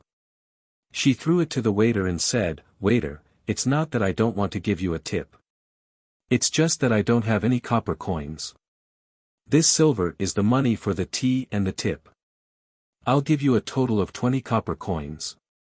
Give me the change later." When the waiter heard this, the smile on his face disappeared. He thought that this young master was generous and did not need the change. Who knew? The waiter impatiently took the money and handed it back. He said, "Dear customer, our tea house is a small business. How can we have so much loose change for you? Why don't you give me some copper coins?" Zhang Xiaohua laughed and said, If I had some copper coins, would have given them to you long ago. Why would I give you silver?" The shop assistant looked at him and said sarcastically, "Young master, the smallest piece of silver you have is 2 taels. You don't know that it's almost enough to buy our tea shed. You're really generous." Hearing the word generous, Zhang Xiaohua suddenly understood that this snobbish shop assistant wanted her to give him all the money without asking for change. How was this possible? Not to mention that his parents, elder brother, and elder sister-in-law were working in the fields all day long, and they might not even be able to earn 1 silver coin a day. He was working as a manservant in Huanxi Manor, and his monthly salary was only 3 silver coins. How could he casually spend these 2 silver coins? After all, he was a real country boy, not some hedonistic son of a rich family. Zhang Xiaohua looked at the shop assistant and took back the silver with a smile. He said, "It's okay. I haven't drunk a sip of this tea. You can take it back. Just consider that I didn't come in today." After that, he stood up and was about to leave. The shop assistant could not take it anymore. He hurriedly grabbed his hand and said, You. Today you bully people. Do you want to rely on your money to bully us poor people? You. Zhang Xiaohua heard that this guy actually said so and could not help but be annoyed. At this time, a manservant who was boiling water for the kettle hurried over and saluted, "Big brother Yao, this young master, don't worry. This young master, if you believe me, give this silver to me. I'll go to the front and help you change it into copper coins. What do you think?" Zhang Xiaohua was stunned. He looked at the manservant with a long nose and shabby clothes. However, his eyes were abnormally clear. He was not afraid to face Zhang Xiaohua's question. "Pei, Xiaohua ji, you manservant Xiaohua, hurry up and burn your fire. Be careful that I don't report you to the shopkeeper. Xiaohua. Zhang Xiaohua's eyes flashed with interest. He asked, "Your name is Xiaohua Ji, Little Flower?" The manservant was a little shy and said, "Yes, this young master is Little Flower." "Why isn't your surname Zhang?" Zhang Xiaohua asked with interest. Xiaohua Ji saw that this young master was very amiable and also very respectfully replied, "My father's surname is Ji and my mother's surname is Zhang. Naturally, I followed my father's surname. How can I follow my mother's surname?" Zhang Xiaohua laughed and said, "Xiaohua, how old are you?" 9 years old, young master. "Humph, your father died when you were 7 years old. Your life is really tough. Even your mother is sick because of you." The shop assistant said somewhat fiercely, "In a few days, you will change your surname to Zhang Xiaohua." Hee, what a funny name. From Ji Xiaohua to Zhang Xiaohua, how unpleasant to hear. Shua, Zhang Xiaohua grabbed the teacup on the table and splashed it on the shop assistant's face. His face was ashen and said, "Shut up, did I let you speak?" When Zhang Xiaohua was angry, there was a faint imposing manner. The shop assistant was so scared that he almost forgot to wipe the tea on his face. Fortunately, the tea had been dried for a while and was no longer boiling hot. Otherwise, at this time, the shopkeeper of the tea house heard the noise from outside and hurriedly came in. He didn't ask about the situation and immediately apologized. Zhang Xiaohua ignored him. He smiled and handed the silver to Xiaohua Ji and said, "Okay, this silver is for you. Help me exchange it." The shopkeeper hurriedly persuaded, "This young master, no need. This tea is on me. You don't have to pay." How could Zhang Xiaohua take advantage of him like this? He smiled and said, "It's not easy for you to do business here. Naturally, you should take money. However, my silver didn't grow on trees. I can't give it to you for free." After he finished speaking, he waved his hand at Xiaohua Ji and let him go. At this time, a man at the table next to them stood up and said, "This young master, perhaps you rarely go out." Zhang Xiaohua saw and smiled, "Yes, I've always been studying at home. I rarely go out." The man walked over and said, "There's a saying in the pugilistic world. Rely on your parents at home and rely on your friends when you go out. Since we can meet in such a remote place, it can be considered fate. Little brother, I'll pay for the tea for you. Come over and have a chat." Zhang Xiaohua looked at the man and didn't want to pay much attention to him. However, she thought that she still needed to find out the location of Pingyang City and Lu Town. Perhaps she could get some information from this man.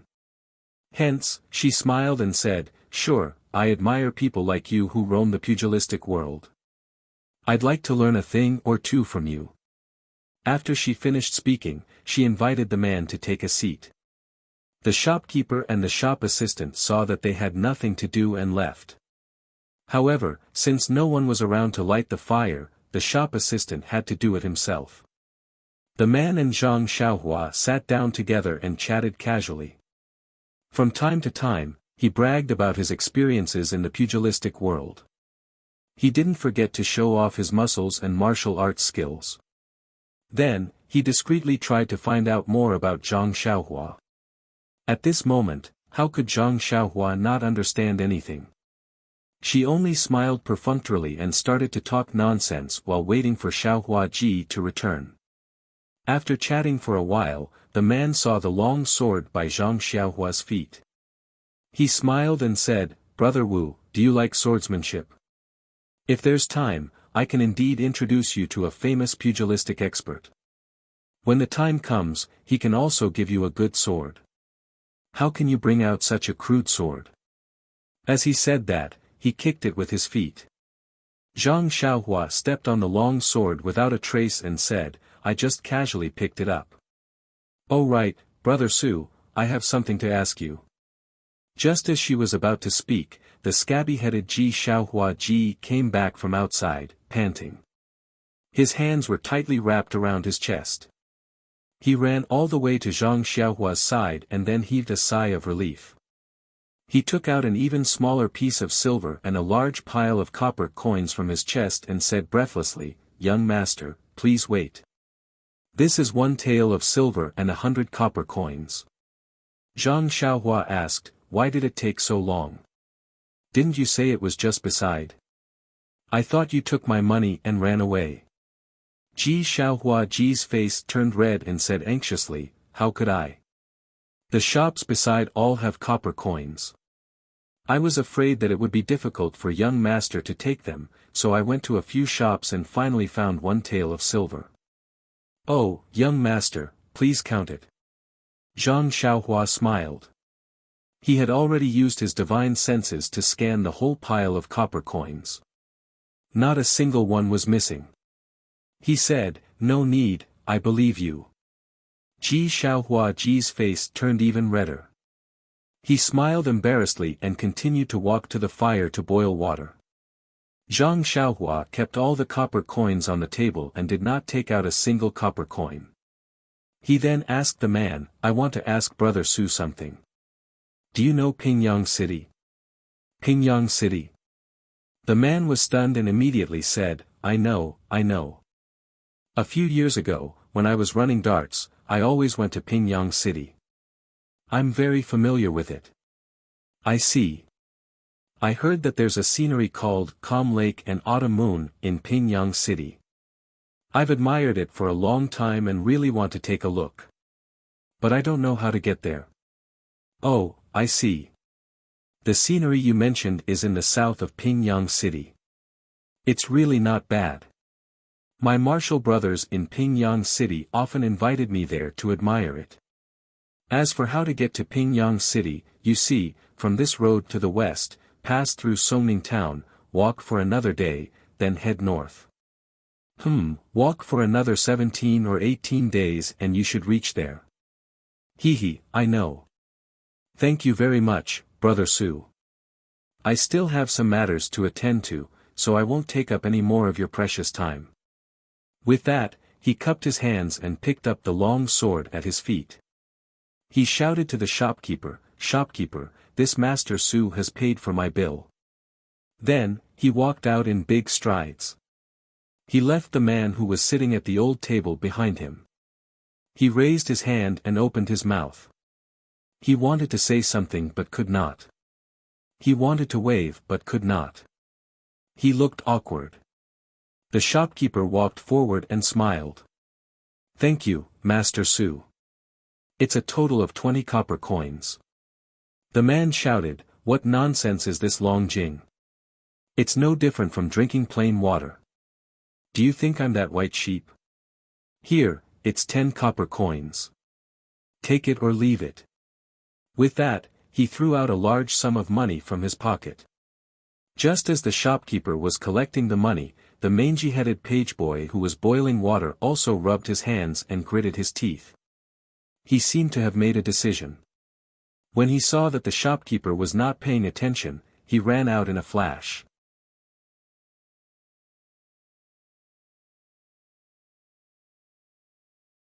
Chapter 317. Zhang Xiaohua was able to drink a pot of top-grade Longjing tea without spending a single copper coin in the tea shed. Regardless of whether these tea leaves were truly Longjing tea or whether he really needed to drink tea, the feeling of taking advantage of others was very satisfying for Zhang Xiaohua. "Do you think I don't know what you're trying to do? Do you really think I'm an inexperienced young master? My face has been exposed to the wind and sun on this deserted island. Do you think I've become a pretty boy?" Zhang Xiaohua touched his cheek and was somewhat pleased with himself. Just as he was about to withdraw his divine sense, he suddenly saw the scabby-headed Ji Xiaohua hastily running out from the side of the tea shed. He was very astonished. He had a good impression of this manservant. Of course, without the comparison of the shop assistant, Zhang Xiaohua might not have been able to see how outstanding this manservant was.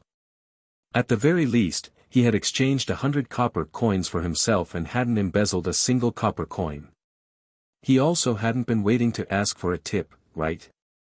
Ji Xiaohua exited the straw shed and stood on the main road. He first looked around anxiously. After some thought, he ran in the direction of Songning town.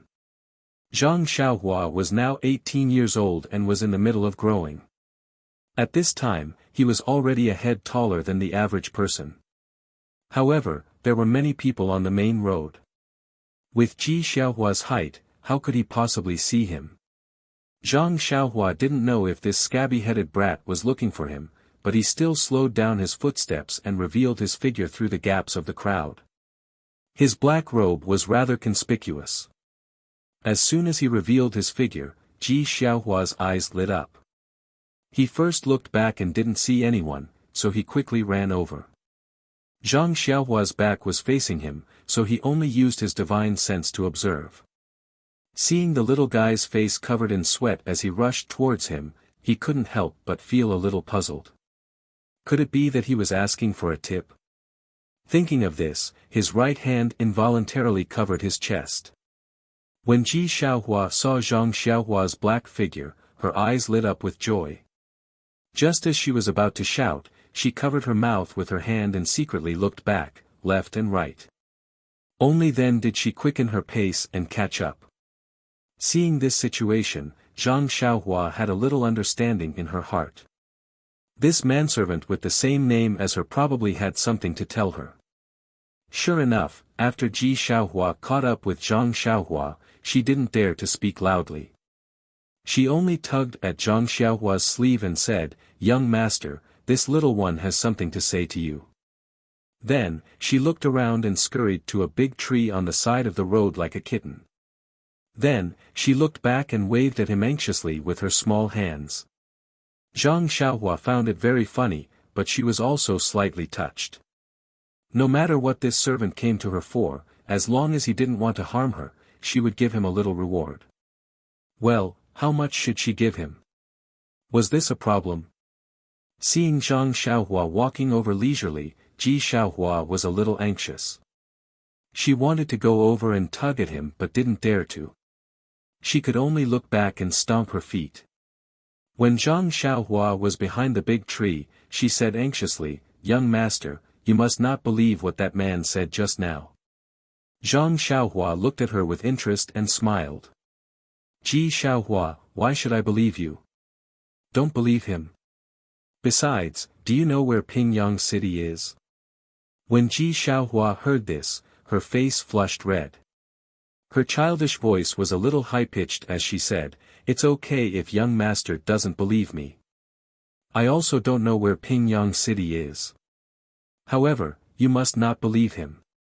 Every time he gives directions here, he will first go west, pass through Songning town, and then go north. I think this Pingyang City might not be a place he has been to before. Besides." Ji Xiaohua gritted her teeth and said, He often stays in the tea stall. I heard the shopkeeper call him Master Su. I don't know anything else." When she finished, she saw that Zhang Xiaohua didn't believe her.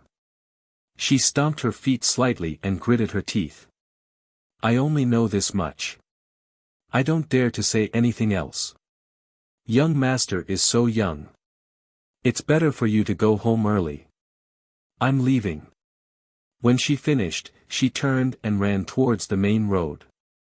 Zhang Xiaohua was quick to react. She grabbed his arm and said, "Ji Xiaohua, you spent so much effort to tip me off. Don't tell me you don't want me to reward you." When Ji Xiaohua heard this, there wasn't a trace of embarrassment on her face. She said mockingly, "Young master, since you don't believe me, why should I make a fool of myself? Instead, you will think that I'm lying to you." Zhang Xiaohua smiled. "Of course I believe you. That, calm lake and autumn moon in Pingyang City is just something I made up." Oh. Ji Xiaohua was first elated, then disappointed. He said, "Since young master knows that I'm lying to you, then I'm relieved. I still have to go back to tend to the fire. Young master, you should go home quickly." Zhang Xiaohua still didn't let him go. She asked, "I still want to know why you risked being found out to tell me this." Aren't you afraid that Master Su will find trouble with you? Ji Xiaohua scratched his scabby head and said, "This, young master, I can't explain it clearly. Maybe it's because you splashed the tea on Gui'er's face just now. This guy always bullies me and even badmouths me in front of the shopkeeper." Following that, she said in a desolate tone, "How would Master Su notice someone like me? Even if he did, I only have a mother who has been ill for a long time at home. Even eating is difficult for her. How would he be able to do anything?" Then, she shook off Zhang Xiaohua's hand with all her might and said, "Young master, I have to go back quickly. The shopkeeper already said that if he finds out that I did anything wrong, I won't be allowed to boil water in the tea shed. Hold on to me. I'm sure the shopkeeper has already found out by now. Then what do you say?" I'll say that I have diarrhea. I can control the heavens and earth, but I can't control my shit and fart. I'll beg and beg. At most, I'll kowtow a few times and suffer a few kicks from him. I'm sure he'll let me stay." At that moment, Zhang Xiaohua felt a lump in his throat. It was as if he saw himself coming out of the Guizhuang house and coming to Pingyang City. He thought that he had suffered enough at Huanxi Mountain Villa, Lotus Escort Agency, and Misty School. However, looking at this kind-hearted Ji Xiaohua who wanted to earn some money to buy food for himself and his sick mother, he was really too blessed. At least, he had his second brother Zhang Xiaohu to take care of him. At least, he had a warm and happy home in a distant village. Following that, Zhang Xiaohua asked gently, "Ji Xiaohua, how many copper coins do you get for boiling water in the tea shed for a day?" Ji Xiaohua smiled bitterly and said, "This tea shed manager is more stingy. It's only 3 copper coins. All right, young master, I'll go out quickly. If I'm any later, I won't be able to cover up this lie." After saying that, he wanted to run again. Zhang Xiaohua quickly grabbed him and said, "Don't panic, don't panic. It's been hard on you to come here. How about this?" Hearing this, Ji Xiaohua's eyes were filled with anticipation and shyness. Zhang Xiaohua looked at the child's round and clear eyes and said, "You go back to the tea shed first. Tell the tea shed manager that you want to take a few days off. As for me, there's something that I want you to help me with. I'll give you 10 copper coins a day. What do you think?" When Ji Xiaohua heard that he wanted him to go back to the tea shed first, his heart immediately sank. However, the words that followed made him extremely happy. He said, "Really? Young master, what do you want? You actually want to give me 10 copper coins a day? And, you don't have to worry about this. Anyway, it's a very important matter. You go and take a leave first. This, young master, I won't do things like murder and arson. Do I look like that kind of person to you? Besides, can you do things like murder and arson?" Ji Xiaohua grinned and said, "Young master, please wait for a moment. I'll be back soon." Then, he ran out like a wisp of smoke. Not long after, he came back with a small cloth bag. Zhang Xiaohua smiled and said, "You took a leave so easily." Ji Xiaohua said, "That Gui'er has been watching me for a long time. Before I could say anything about taking a leave, I was chased out. I didn't even have to say the words that I thought of just now." After saying that, he opened the small cloth bag and took out a half-eaten thing that was the size of a fist. He took a hard bite and swallowed it with difficulty. He said vaguely, "It's a pity that I can't drink the boiled water in the tea shed." When he said that, Zhang Xiaohua's tears almost fell down. He chuckled and said, "Ji Xiaohua, I'm also hungry. Can you give me some to eat?" Ji Xiaohua said in surprise, "Young master, this thing, you can eat so much." Zhang Xiaohua reached out and took a bite. Even though he grew up in the countryside and was used to living a hard life, he had never eaten food that was so hard to swallow. It was astringent and somewhat painful to the teeth. With Zhang Xiaohua's more than 10 years of farming experience, this was made with several kinds of grains and vegetables, as well as chaff and the like. Zhang Xiaohua slowly ate one bite at a time. Ji Xiaohua was stunned at the sight. This was his ration for the day, and it was actually eaten by a young master who lived in luxury. Although he said to eat one bite at a time, in fact, that thing was less than half a fist. Zhang Xiaohua finished it in 2 or 3 bites, but it was very hard to swallow.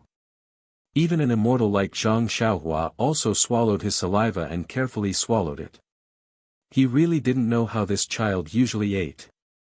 Seeing Zhang Xiaohua finish eating, Ji Xiaohua still hadn't woken up from his shock. Zhang Xiaohua walked over and patted his scabby head without any trace of politeness. He said, "Let's go, kid. Follow me to the city to do something." Ji Xiaohua was just 9 years old. His body hadn't grown up yet, and his height was only below Zhang Xiaohua's chest. This head patting was very easy. No wonder second brother always likes to pat my head. It's really interesting. Zhang Xiaohua thought so. Ji Xiaohua hurriedly put away the small package and hung it on his small arm. He said with a smile, "Young master, I wonder what you're doing in the city. Tell me about it first. I've already thought of a place to bring you." "Oh, right. Young master, I'll help you carry this crutch." After he finished speaking, he reached out to take the long sword in Zhang Xiaohua's hand. Zhang Xiaohua waved his hand and stopped him. He said, "You can't carry this thing. Let me carry it." "Young master, don't look at my young age. I've been very strong since I was young. I'm also a little famous in the South City. Otherwise, why would that tea shop owner hire me? I even helped them gather firewood."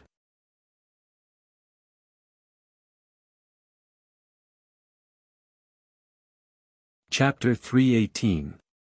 You still collect firewood for them? Zhang Xiaohua was a little speechless. When he was young, he also went up the mountain to collect firewood. However, his eldest brother and second brother took turns to follow him and only gave him a small bundle of firewood to carry. That feeling was still fresh in his memory. That's right. Otherwise, their tea stall would have to spend another 2 copper coins to buy firewood. Xiaohua said with a smile. Seeing that there weren't many people around, Zhang Xiaohua's childlike innocence was aroused. He put the long sword on the road and said with a smile, "Then you carry it. If you can carry it, I'll give you an extra copper coin every day. However, if you can't carry it, I'll deduct a copper coin every day." "Ah. Really? Young master can't trick me." Zhang Xiaohua said, "How can I trick you? Carry it for me." Xiaohua went forward ecstatically. His small hand grabbed the middle of the long sword and tried to lift it up. However, the long sword didn't move at all on the ground. Xiaohua was shocked. He took the small bundle from his shoulder and walked to the side of the long sword. His 2 hands grabbed the 2 sides of the long sword and tried to lift it up. Unfortunately, even if he used all his strength and his small face turned red, the long sword still didn't move. At this time, Xiaohua realized how naive he was. His tears were about to fall. He was extremely regretful. Great, now he lost a copper coin a day. Then, he let go of his hand and picked up his small bundle. He lowered his head and said dejectedly, "Young master, this little one can't carry it. You can carry it yourself." Zhang Xiaohua looked at his appearance and laughed in his heart. He bent down and picked up the long sword and said, "Let's go. Bring me into the city." Xiaohua said weakly, "Yes, young master. Please follow me." Zhang Xiaohua saw this and said with a smile, "Xiaohua ji, don't mind it. I was just joking with you. Now I officially announce that I'll give you 11 copper coins every day." "Ah. It's true." Ji Xiaohua beamed with joy and said, "Young master is such a good person." When Zhang Xiaohua heard this, she frowned slightly and said, "Can you not call me young master? That's why it sounds so weird." Xiaohua asked curiously, "Young master, if I don't call you young master, what should I call you? Zhang Xiaohua scratched her head and felt depressed. That's right. What should Ji Xiaohua call her? Forget it. Call me if you want. Zhang Xiaohua waved his hand helplessly. Alright, young master, please come with me. With that, Ji Xiaohua happily led Zhang Xiaohua along the main road towards Songning town. However, just as they entered the town, Zhang Xiaohua keenly noticed the sweat on Ji Xiaohua's forehead. Zhang Xiaohua found it very strange.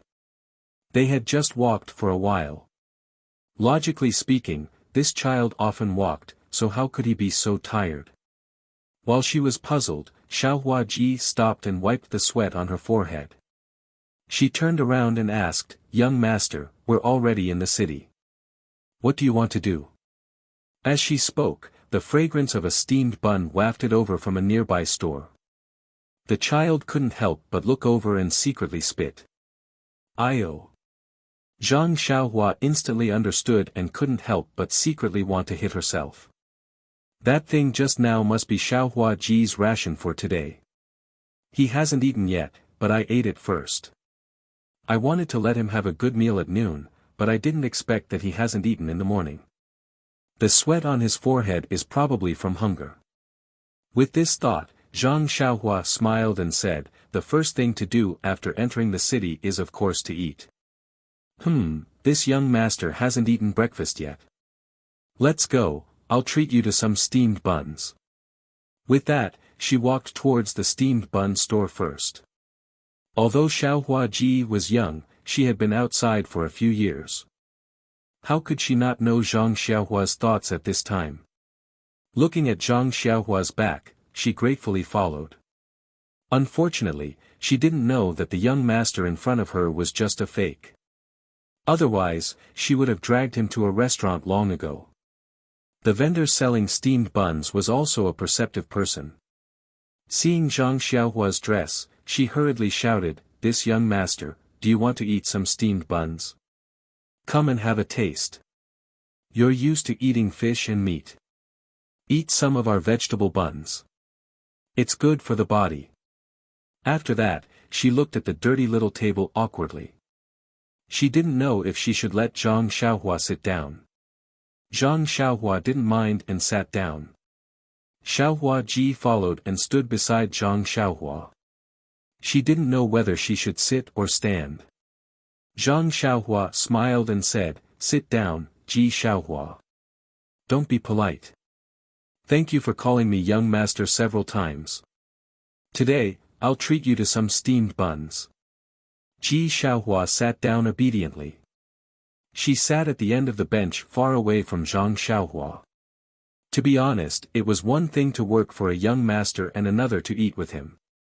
She heard that rich families had rules when eating. This was the first time she ate with a young master. Moreover, they were eating meat buns that she had been craving for. How could she not be careful? Seeing this, Zhang Xiaohua didn't say much. She said to the vendor, Give me 4 steamed buns and 6 steamed buns. The vendor happily said, Okay, I'll give it to you right away. After that, she took 2 trays from the top of the 2 tower-like steamers. She picked them up and gave them to the 2 of them. Zhang Xiaohua saw Ji Xiaohua staring at the fragrant steamed buns.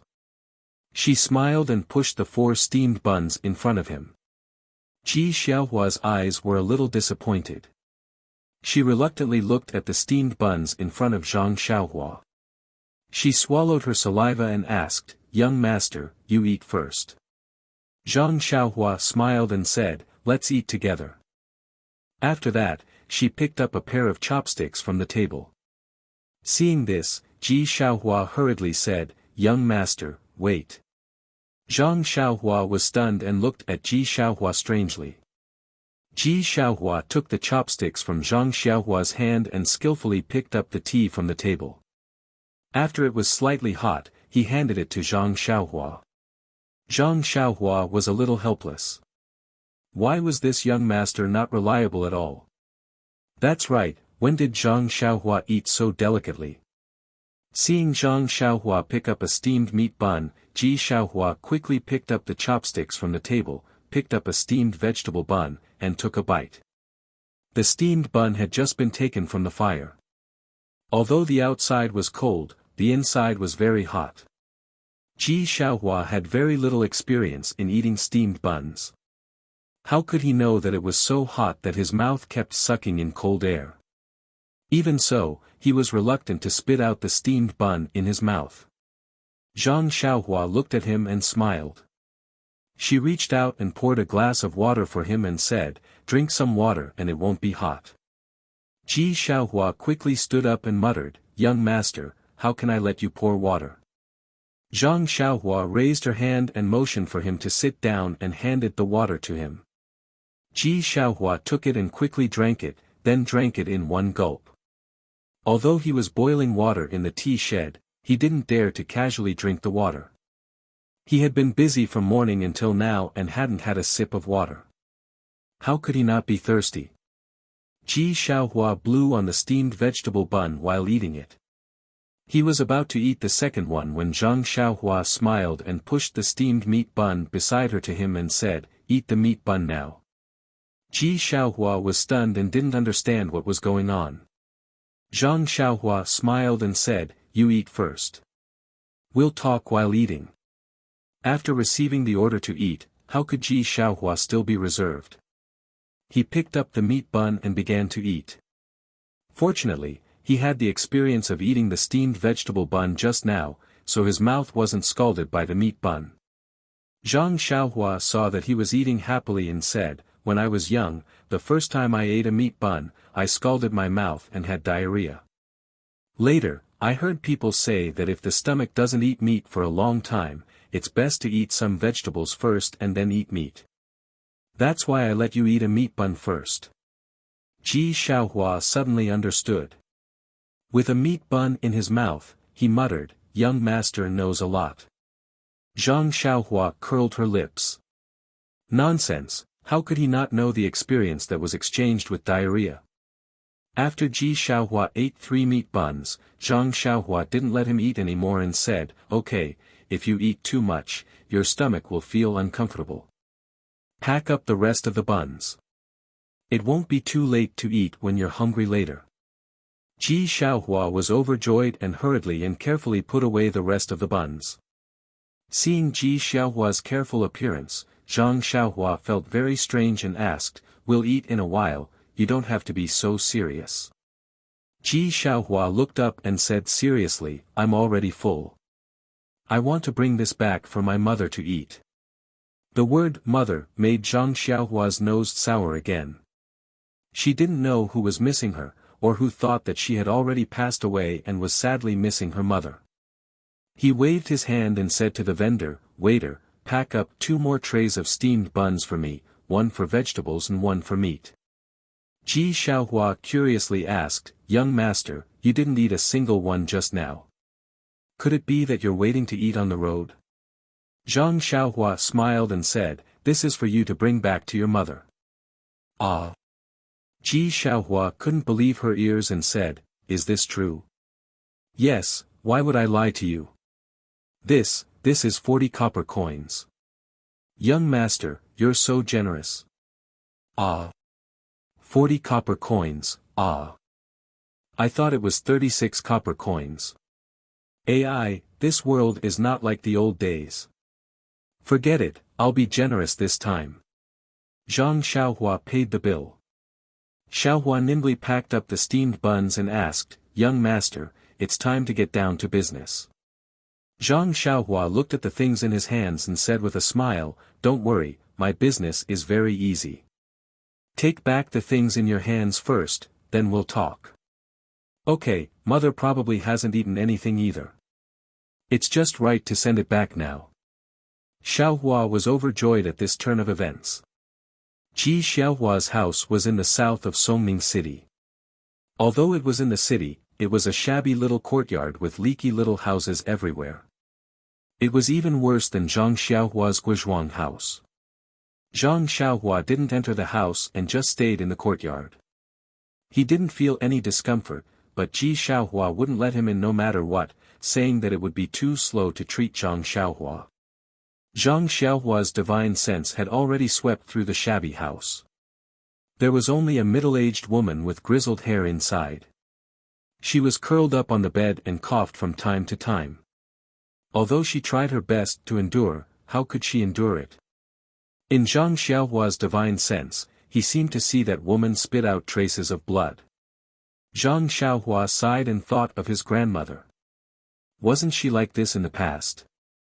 Therefore, the peak of martial arts should be comparable to the 5th or 6th layer of the immortal path's qi refining stage. Moreover, the qi of heaven and earth was insufficient now, so magic could not display its power. Of course, it was inferior to martial arts.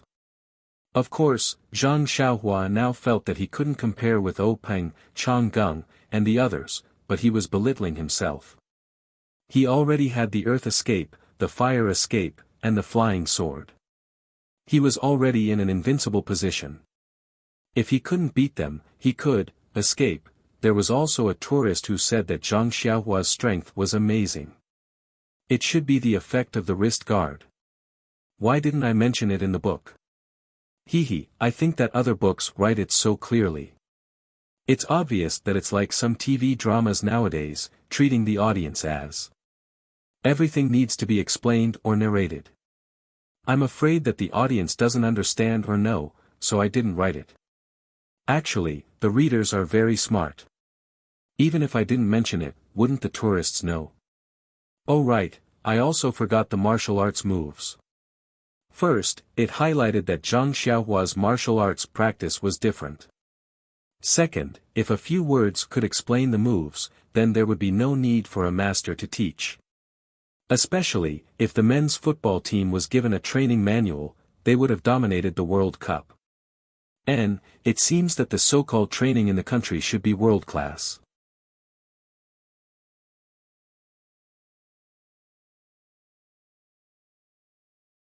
Chapter 319. Zhang Xiaohua held a long sword in her hand and crossed her hands in front of her body. She looked up at the many white clouds floating in the sky. No one knew what she was thinking. Xiaohua Ji took the steamed buns and happily walked into the small house. "Mother, look what I brought back for you." Just as she stepped into the small house, Xiaohua Ji shouted. "Xiaohua, why did you come back so early?" Ji Xiaohua's mother asked strangely, ignoring her question. "Mother, I met a young master in the tea shed. He asked me to take him to do something. He also said that he would give me 10 coins a day." "Oh, it's 11 coins. Look, these are the steamed buns he invited me to eat. He also asked me to bring back 2 trays for you." "What? Who told you to run out of the tea shed so easily?" "I asked Father Hao, who was on the streets, to find it for you. It was not easy." "This, mother, I know, but, no buts. You really have guts. Who dares to believe you? If others deceive you, how do you want mother to live?" "Mother, this young master is really good, and the shopkeeper of the tea shed already doesn't let me go there anymore." Xiaohua, why don't you let mother worry?" After speaking, she struggled to get up from the bed. Xiaohua Ji hurriedly stepped forward to support her and said, "Mother, you rest, I will feed you steamed buns." Xiaohua Ji's mother didn't know whether to laugh or cry. She said, Xiaohua, why can't you grow up? What's wrong?" "Mother." Xiaohua Ji was very puzzled. Xiaohua Ji's mother lovingly looked at her son, who was just 9 years old. She knew that he was still very childish. She explained, "He is the young master of a large family. He came to our house and gave us something to eat. No matter what, we have to meet him and thank him," and, after pausing for a moment, she continued, "In the end, he is a stranger. Mother also needs to meet him. Don't let him deceive you." Ji Xiaohua sensibly nodded her head. She helped her mother get her outer garment and shoes, and then helped her mother out of the room. When Zhang Xiaohua saw him come out, she quickly went forward and wanted to greet him.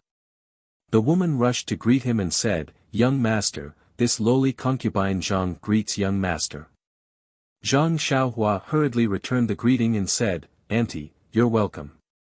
You're not in good health, so you should rest in the house." Madame Zhang was in her 30s, but her hair was already white. At first glance, she looked even older than Guosufei a few years ago. It was no wonder that Zhang Xiaohua called her auntie the moment she arrived. In fact, he didn't know what to call her. Mrs. Zhang smiled bitterly and said, "Young master, don't be like this. This lowly concubine can't afford it. Just call me Mrs. Zhang." As he spoke, he coughed a few more times. Zhang Xiaohua smiled and said, "Then it's better to call you Aunt Zhang." Madame Zhang repeatedly said that she didn't dare. Then, she carefully sized up Zhang Xiaohua and thought to herself, this young master is not bad. He is very approachable and doesn't have the air of a young master. Look at the long robe he is wearing, which is unique in Songning City. Moreover, he looks very kind and doesn't have a trace of darkness. Just looking at him makes people feel at ease. Nonsense, this fellow was originally a kind-hearted country boy. How could he have the misgivings in Madame Zhang's heart? Madame Zhang coughed for a while and said, "What does young master want Xiaohua to do for you? If it's convenient, can you tell this lowly concubine?" When Zhang Xiaohua heard the two words, Xiaohua, he felt both strange and familiar. He smiled and said, "It's nothing. Aunt Zhang, I'm not from here. Just now, I was almost cheated in Ji Xiaohua's tea house. Thanks to Ji Xiaohua's reminder, I thought that I might encounter some trouble in Songning town, so I wanted to find a local to guide me and help me bargain so that people wouldn't cheat me. I saw that Ji Xiaohua is very clever and dutiful, so I wanted him to help me. However, I also caused him to be fired by the tea house owner. Don't worry, I will compensate him." Zhang Xiaohua kept saying, "Ji Xiaohua," but he couldn't say the two words, Xiaohua, no matter what. When Madame Zhang heard this, a stone fell to the ground. She coughed and said, "In that case, let Xiaohua follow young master for a few days. However, don't mention the compensation. Since he helped young master, he can only take young master's share of the money. Xiaohua should understand this." Zhang Xiaohua waved his hand and said, "It's fine, Aunt Zhang. Actually, it's just helping me buy a horse and asking about some things. It won't take a few days, probably half a day." Madame Zhang's expression didn't change, but Ji Xiaohua next to her was greatly disappointed. He wanted to earn more money, but today, he only earned 11 copper coins. Madame Zhang turned to Xiaohua and said, "Xiaohua, go and follow young master. Be careful and don't get cheated. Go quickly and come back quickly." Ji Xiaohua nodded his head and stood beside Zhang Xiaohua.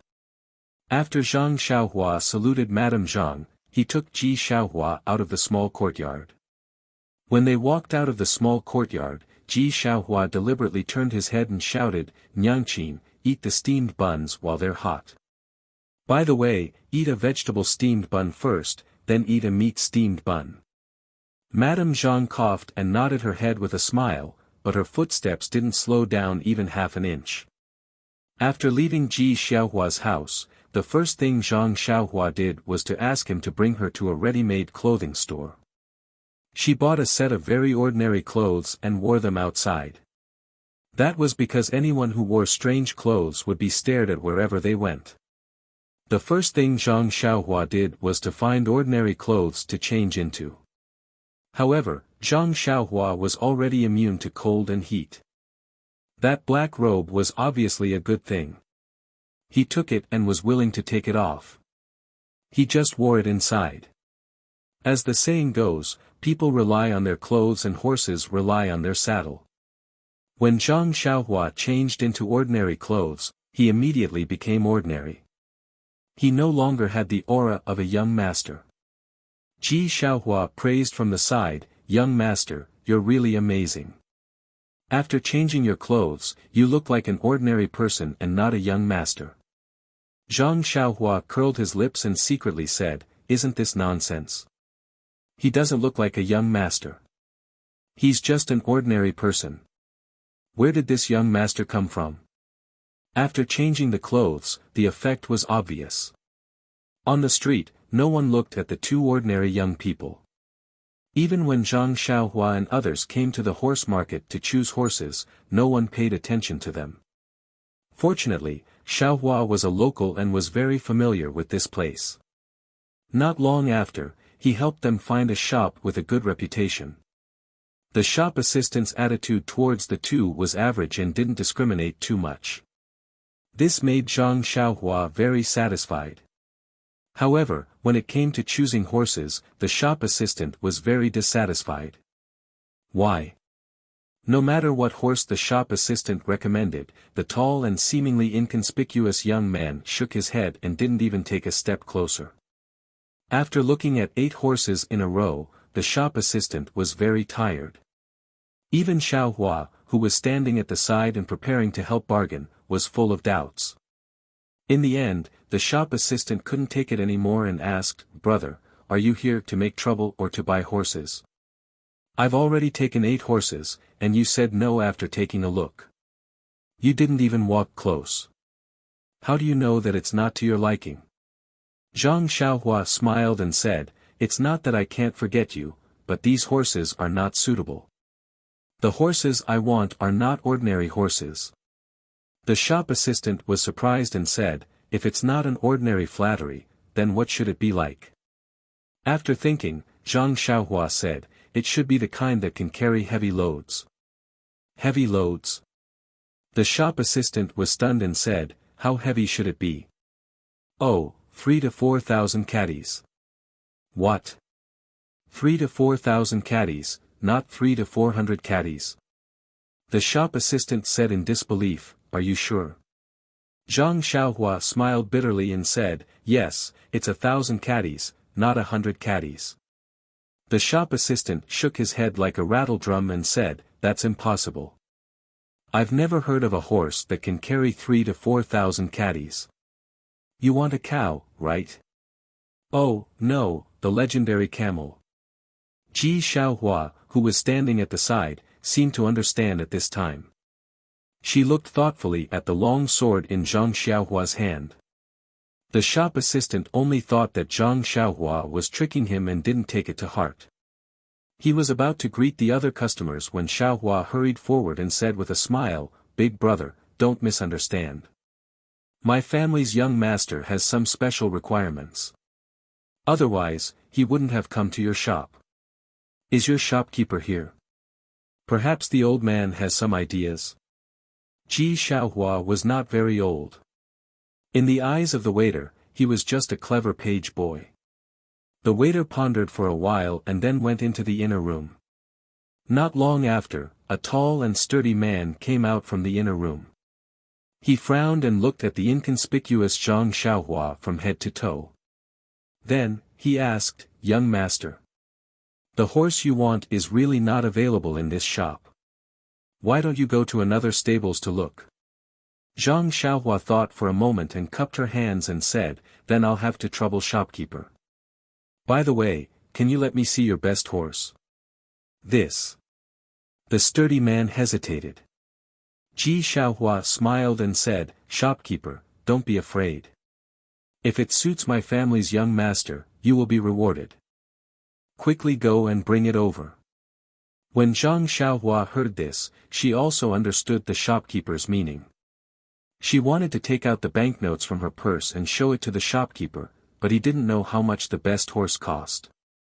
If she rashly took out the banknotes, if it was less, wouldn't it be very embarrassing? Seeing Ji Xiaohua deal with it so calmly, she pursed her lips and smiled without saying anything. The sturdy man hesitated for a moment and said with a smile, "It's okay. I just want to take a look. Young master, please follow me to the back to take a look." Zhang Xiaohua looked at Ji Xiaohua with satisfaction and followed the sturdy man to the back. After turning a few small aisles, they entered a large courtyard. At a glance, there were dozens of tall horses in this courtyard. However, they couldn't use their divine sense to recognize the horses. Otherwise, wouldn't Zhang Xiaohua be able to sweep them away? Just when Zhang Xiaohua was overwhelmed, the sturdy man turned around and said, "Young master, please come with me." After that, he brought Zhang Xiaohua to a stable in the corner facing the sun. He saw that there was a tall and beautiful date red horse tied to the stable. Although Zhang Xiaohua didn't know much about horses, he could roughly tell whether it was good or bad. This horse was obviously not on the same level as the one the shopkeeper brought over. "Please add it to your collection, please give it a tip, thank you."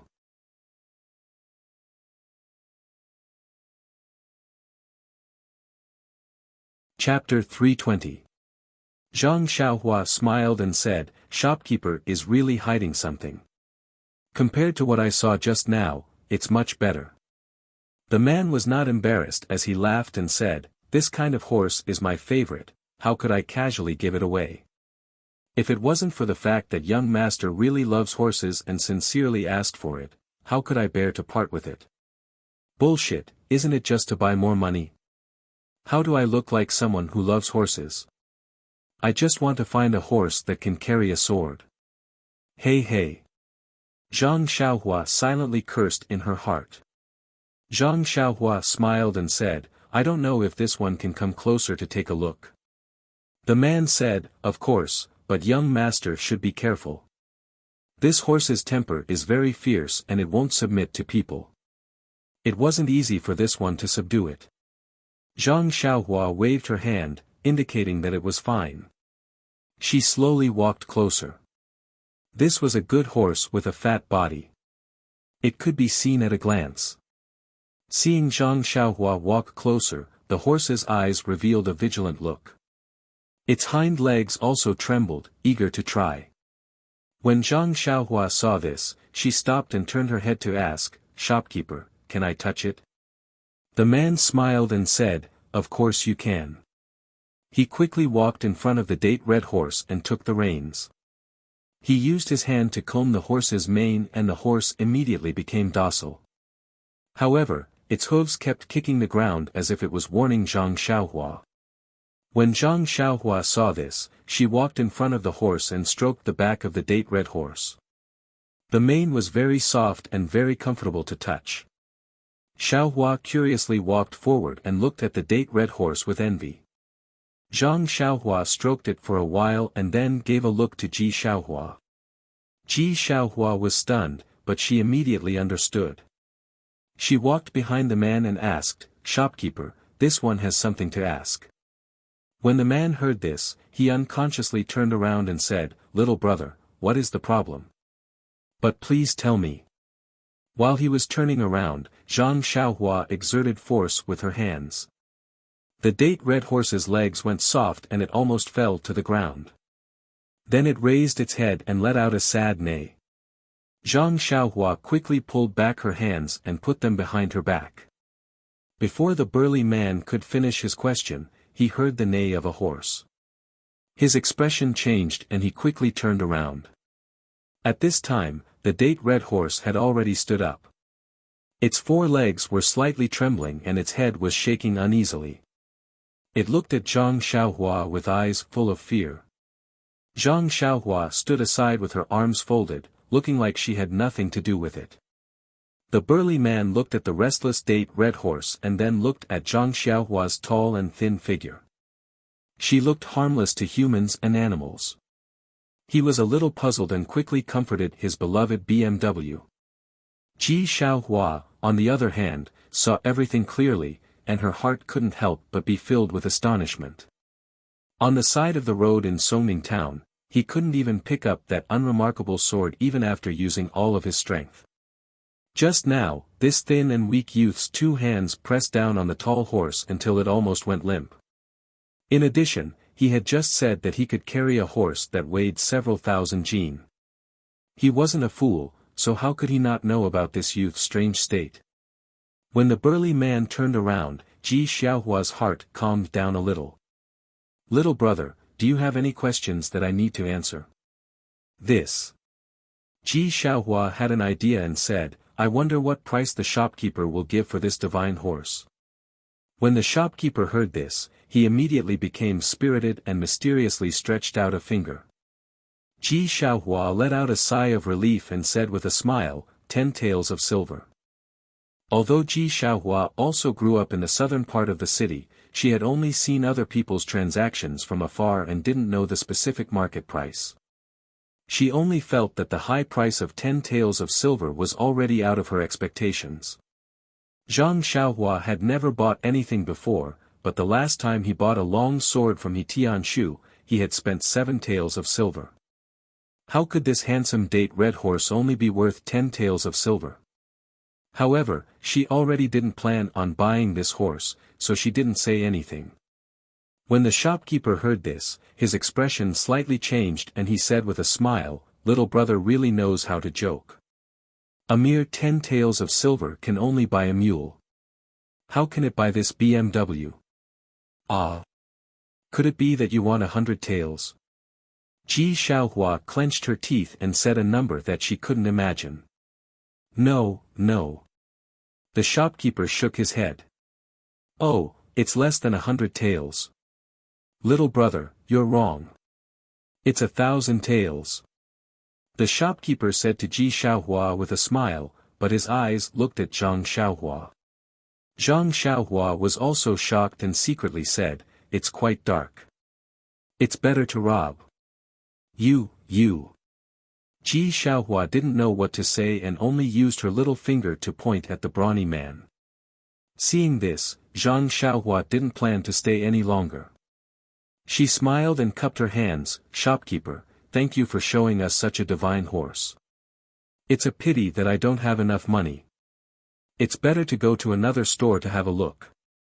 After saying that, he smiled and led Ji Xiaohua back the way they came. Seeing this, the shopkeeper hurriedly followed and said, "Young master, if you don't have enough cash, you can let the waiter follow you back to get it." Seeing that Zhang Xiaohua ignored him, he said, "Well, seeing that young master really wants to buy it, I have to reluctantly give it up. 800 taels, I can't go any lower. Young master, what do you think?" After that, he actually followed Zhang Xiaohua and lowered the price again and again until it was 200 taels. Zhang Xiaohua actually didn't know how much the horse was worth. She just made up her mind not to buy it. She let the shopkeeper keep lowering the price, but she didn't say anything. Finally, when they reached the door, the shopkeeper was anxious and said, "Young master, how much are you willing to pay?" Zhang Xiaohua stopped and wanted to haggle with him for 10 taels. But after thinking about it, why bother? It wasn't easy for others to buy it. She didn't plan to buy it. Why did she have to tease him? Thinking of this, she shook her head with a smile and went straight out. Seeing Zhang Xiaohua like this, the shopkeeper didn't chase after her. He shrugged, changed his expression, and continued to do his business. Zhang Xiaohua walked for a while with Ji Xiaohua. Suddenly, she stopped and asked, "Ji Xiaohua, aren't you leading me? Why did you let me walk in front?" When Ji Xiaohua heard this, she hurriedly smiled apologetically and said, "Young master walked very fast. This little one couldn't catch up." After saying this, she hurriedly walked in front and led Zhang Xiaohua to another place. At this moment, in Ji Xiaohua's eyes, Zhang Xiaohua was no longer a kind-hearted and good-natured hedonistic son of rich parents. Instead, he was a person covered in a mysterious halo. After walking for a while, as expected, there was the sound of a horse neighing again. However, Ji Xiaohua turned around and said, "Young master, the Jade Gate Horse Company we just went to is the largest in Songming Town and has the best reputation. If there isn't anything to your liking, I reckon that the other two places don't have it either." Zhang Xiaohua nodded and said, "I was careless. I didn't think that the horse couldn't bear the weight." Ji Xiaohua was speechless. This sentence sounded a bit like a young master's. Indeed, the other two places didn't have as many horses as the previous one. The horses didn't look as good as the previous one and the starting price was even higher. Zhang Xiaohua couldn't be bothered to try it out. After a few words, he left. When Ji Xiaohua saw that she didn't help Zhang Xiaohua, she was unhappy and walked with her head lowered. Looking at the sun in the sky, Ji Xiaohua forced a smile and said, "Young master, what do you think is next?" Seeing that Ji Xiaohua wasn't happy, Zhang Xiaohua smiled and said, "The next thing is simple. I want to know how to get to Pingyang City or Lu Town. Where do you think I should go?" When Ji Xiaohua heard this, she thought for a while and said with a smile, "This little one knows. Young master, please follow me." After saying this, she brought Zhang Xiaohua to the front of a tea house. Zhang Xiaohua didn't understand and said, "Can this kind of information be found in this tea house?" Ji Xiaohua smiled and said, "Young master, don't be anxious. In this Jing city, there are only tea houses and wine shops that are well informed. But if you have to follow along, it's better for you to go by yourself. Why would you need me? Please take a seat in this tea house, brew a pot of good tea and enjoy it carefully. Wait for me to go and find out for you. What do you think?" "Ah, is that so?" Zhang Xiaohua really didn't enjoy such treatment. He touched his chin and said with a smile, "Okay, Ji Xiaohua, if you can find out more details, I'll reward you with more copper coins." Ji Xiaohua smiled and said, "That's good. Young man, come with me." Afterwards, Ji Xiaohua led Zhang Xiaohua to the tea house and ordered some tea for him. She asked around in the tea house and then quickly ran out again. Zhang Xiaohua sat under the sun, basking in the warm sun as he tasted the fragrant tea and waited quietly. It seemed that at this moment, he finally understood the true meaning of silver. In his mind, he removed the equating sign between silver and food. Sigh. He sighed and looked away from the steam rising from the teacup to the bustling crowd on the street outside the tea house. He couldn't help but feel a sense of realization. Humans, in the blink of an eye, Zhang Xiaohua seemed to be in a trance. His consciousness rose up high and watched the people on the street. Gradually, there were more and more people on several streets. Later, he saw the entire Songning town and the entire town. He also seemed to see Xiaohua running around busily. However, these people slowly became as small as ants in Zhang Xiaohua's eyes. Their actions were extremely laughable. Zhang Xiaohua's consciousness rose higher and higher.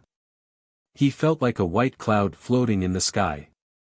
Everything on the ground had nothing to do with him. His heart only yearned for that freedom. In the tea house, Zhang Xiaohua's body held the teacup in his left hand under the sunlight. He didn't move at all and didn't even blink. He actually had an otherworldly appearance. There was a faint flicker of brilliance and sometimes, there was even a hint of transparency. Zhang Xiaohua's consciousness rose higher and higher. He actually saw the sea, the ships on the sea, and the islands that were like black dots. In Zhang Xiaohua's heart, there was no trace of emotion. He just rose up like that. Suddenly, a thunderous voice resounded through the world. "Young master, what are you doing?" In the blink of an eye, Zhang Xiaohua's consciousness, which had floated high, suddenly fell down. The situation just now seemed to be rewinding. He fell to the ground. In an instant, he fell from the ninth heaven to the tea house. Zhang Xiaohua's body didn't move. His eyes immediately lit up. He blinked and saw Xiaohua beside him looking at him with a face full of fear. The boiling hot teacup in his hand was already cold. The noon sun had already passed the top of his head.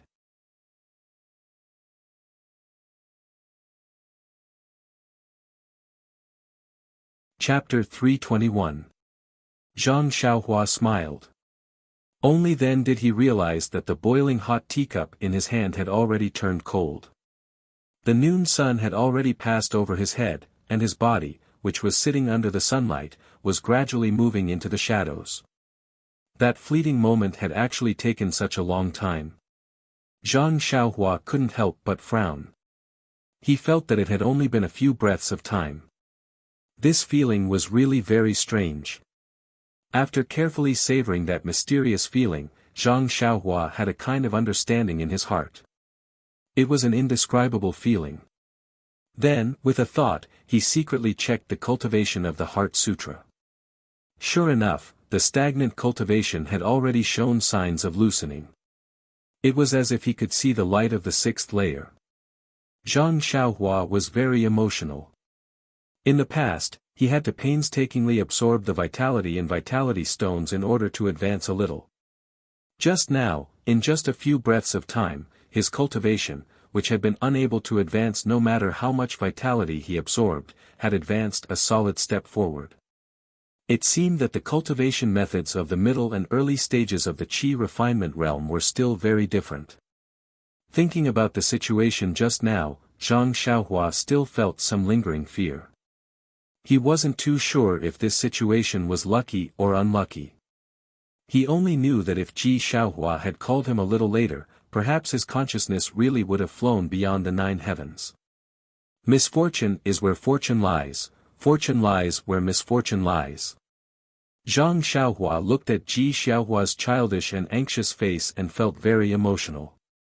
He had only come to Songning town to inquire about the way home, but he had met this child who had the same name as him and so many things had happened. The improvement of his mental state and the increase of his cultivation were real matters. All of this was inextricably linked to Ji Xiaohua. However, what could he do for him?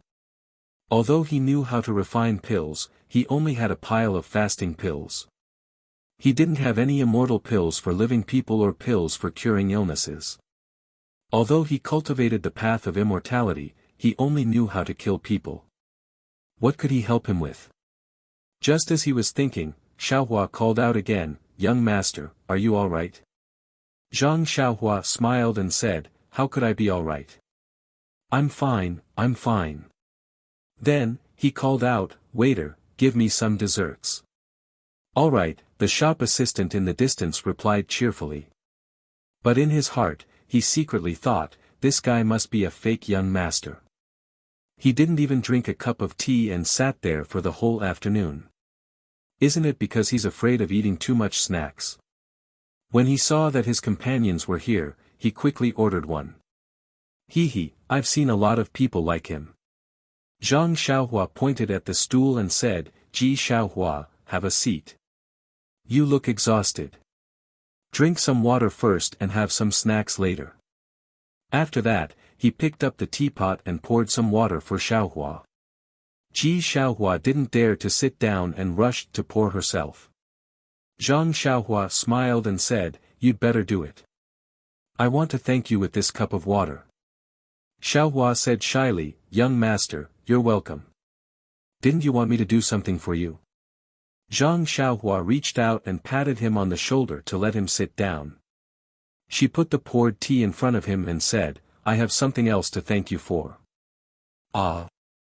Xiaohua said in surprise, "Young master is amazing. You already know." Zhang Xiaohua asked curiously, "What do I know? Is this not what young master is talking about?" Xiaohua said as she carefully took out a piece of white cloth. "What is this?" Zhang Xiaohua asked. "So young master doesn't know." "Know what? How would I know? If you don't tell me, of course I don't know. Only if you tell me will I know." Zhang Xiaohua was in a good mood and chatted with Ji Xiaohua. At this moment, the waiter served the fragrant pastries. Zhang Xiaohua pointed at the pastries and said, "This is also to thank you. Eat to your heart's content." Xiaohua stuck out her tongue and swallowed her saliva. She said, "Young master Xie, you should take a look at this first." Zhang Xiaohua took the white cloth and unfolded it. On the upper right corner were the words Songning Town and on the lower left corner were Pingyang City and Lu Town. In the middle were a few other names. In between these names, there were many lines drawn. Could this be the route from Songning Town to Lu Town and Pingyang City? Looking at Zhang Xiaohua's surprised expression, Ji Xiaohua was very pleased. As he ate the desserts, he said, "Young master, the Pingyang city that you mentioned is really far away. I've asked a few people and they all told me different things. However, this route is what most of them said. Moreover, it's really a coincidence that someone in Lu Town had gone there to sell silk before and found out about it. Silk? Why didn't I know that Lu Town produces silk? Hee, young master, it's just fake silk. Oh, I see. Subsequently, Xiaohua continued, I could have come back earlier, but I thought that if I told you, you might forget in a while. I wanted to draw one myself, but it was like a cat scratching. I had no choice but to find a street artist to help me draw it. Following that, she took a big bite of the crispy pastry and said angrily, that guy actually took advantage of the situation to increase the price and asked me for 3 copper coins. It's more expensive than a New Year's painting. Oh, young master, I'll pay for these 3 copper coins. You don't have to worry about it. I didn't even manage to buy a horse just now. I feel sorry for making you come here for nothing. Zhang Xiaohua listened with interest. Hee, if you paid for it yourself, why did you tell me the price of this white cloth? This guy is really clever. He's much better than me when I was young. However, looking at the very detailed lines drawn on the white cloth, why would Zhang Xiaohua care about this little trick? It was smart of him to only do this little trick. There were many lines on the white cloth, but Zhang Xiaohua already understood them with just a glance. They were deeply imprinted in his mind. However, he still carefully folded the white cloth and kept it in his arms. Seeing this, Xiaohua smiled even more brightly, as if she had received the biggest reward for her hard work. After eating half of the pastry, Xiaohua stopped eating. Zhang Xiaohua asked curiously, it's already noon. Is this enough for you? It's enough, it's enough. I'm small and my stomach is small. I'm already full. Okay. Now that you're full, come with me to do something else. After Zhang Xiaohua finished speaking, he got up and was about to leave. At this moment, Xiaohua asked softly, young master, can I take the rest of the pastry away? Zhang Xiaohua stared blankly and said repeatedly, yes, of course you can. Xiaohua hurriedly took out a very clean handkerchief from his arms and carefully wrapped up the remaining pastry, keeping it in his arms. Zhang Xiaohua smiled and didn't say anything, letting the waiter settle the bill. After leaving, Xiaohua asked, young master, where are we going next? A bank. Songning Town was different from Lu Town. It was close to the harbor and had a very developed business. There were several banks alone. Zhang Xiaohua didn't care about it, so Ji Xiaohua went to the nearest one. This bank wasn't big and had few customers, which suited Zhang Xiaohua very well. Unlike other places, the bank didn't have any waiter to serve customers, only a tall counter. It was Zhang Xiaohua's first time coming to this kind of place. Looking at Ji Xiaohua, who was also looking around, it must be her first time as well. Zhang Xiaohua looked at the solemn old man behind the counter, took out a banknote, and handed it over. The old man with a grizzled beard was expressionless. He reached out to take it, but when he opened it, he frowned. That's right. Most of the customers who came to the bank would exchange large amounts of silver for banknotes for convenience of carrying around, or exchange banknotes for silver. The bank would take a cut from each transaction. Only when the amount was large would it be worth it. Although this small bank was small in scale, the banknotes that the old man saw were mostly in the hundreds and thousands of denominations. None of them were like the banknotes in front of him, which were only 5 taels. 5 taels was fine, but this banknote wasn't issued by his own bank. If it wasn't a banknote from his family, the old man could refuse to exchange it. However, the bank that issued the banknotes was a rather large one. Although the head office of this bank was far away, it had an alliance with his family. Thus, he had to exchange it for the old man. Furthermore, he couldn't ask for more. The old man thought for a while, then went through the necessary procedures with Zhang Xiaohua, and put the 5 taels of silver on the counter. Zhang Xiaohua was about to say something, but the old man said first, I'll have to trouble this customer to pay a fee of 1 tael of silver first. 1 tael of silver? Fee? Zhang Xiaohua was stunned and said, I give you banknotes, and you give me silver. Why should I pay you a fee? The old man was helpless. Seeing that there weren't many customers in the bank, he patiently explained the details. After listening to the old man's general financial knowledge, Zhang Xiaohua was enlightened. This banknote was convenient to carry, but the price was not small. Zhang Xiaohua sighed. She had a pile of gold in her purse, but it wasn't suitable to take it out now. She could only bite the bullet and let the bank rip her off. Zhang Xiaohua smiled and said to the old man, This old man, I want to exchange this 5 taels of silver for 1 tael of silver. What do you think? Oh right, this exchange doesn't have a fee, right? The old man looked at Zhang Xiaohua and said, This isn't necessary. Then, will your fee be paid from these scattered silver taels? Zhang Xiaohua gave a thumbs up and said, Old man is wise. That's exactly what this one meant. The old man was a little happy from this straightforward flattery.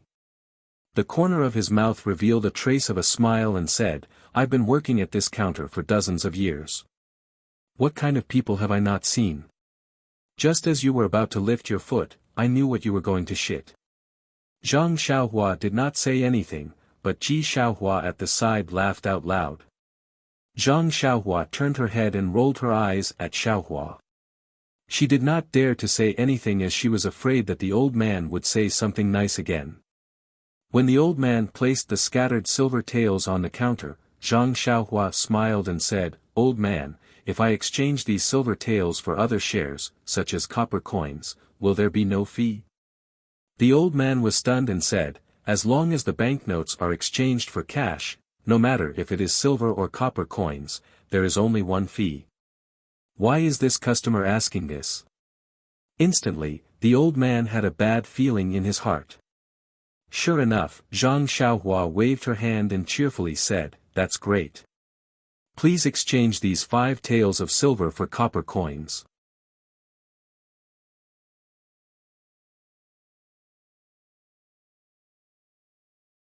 Chapter 322. This? The old man from the bank was a little dumbfounded.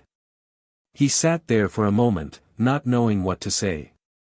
After a long while, he muttered, Could it be that this guest came to our bank to find trouble? Zhang Xiaohua was surprised, I'm just taking my money. Who wouldn't have the patience to find trouble with you? Then take the money and go. Why do you need so many copper coins? Zhang Xiaohua was even more surprised, What's wrong with copper coins? I just like to spend copper coins. What's wrong? Your bank is so big, but you don't even have 5 strings of copper coins. This. The old man was also choked by her words. Zhang Xiaohua was right. The bank was famous for money. How could they not have some copper coins in reserve? However, the transactions in this bank were usually gold and silver. If you took a large amount of silver or gold notes, it was very normal. But the person in front of them took 5 taels of silver notes and wanted to exchange them for 5 strings of copper coins, which was a big sum of 5,000 copper coins. This was unprecedented. Are you a bank or not? Do you have copper coins? Zhang Xiaohua was a little impatient. The old man came to his senses and confirmed, Guest, do you really want to exchange them for copper coins? Yes, I want to exchange them for copper coins. The old man still persuaded, Guest, when you go to the market to spend, you can just use the scattered silver. Why do you have to go through so much trouble? Zhang Xiaohua insisted, Isn't the wall of your bank written, above Guest? Can't you satisfy this small request of mine? The old man looked at the 4 big words on the wall and had no choice but to stand up and say, Xiao San, Xiao Si, go and give this guest 5 strings of copper coins. Wait. Zhang Xiaohua thought of something and took out 2 banknotes from his bosom. By the way, old mister, can I trouble you to exchange one of these banknotes for a copper coin and the other for a copper coin? Ah! The old man was stunned. Why do you want to exchange them? Yes. Don't tell me your bank doesn't have any copper coins. Sigh. The old man sighed helplessly. He waved his hand and said, Xiaoxi, you two go to the back and see if there are enough copper coins in our treasury. Fortunately, it didn't take long for them to hear groaning and groaning behind them. The two of them carried out a bunch of copper coins and walked to the back of the counter with great effort. They then used a lot of strength to place the coins on the tall counter. At this moment, the two of them had never complained more about who designed such a tall counter.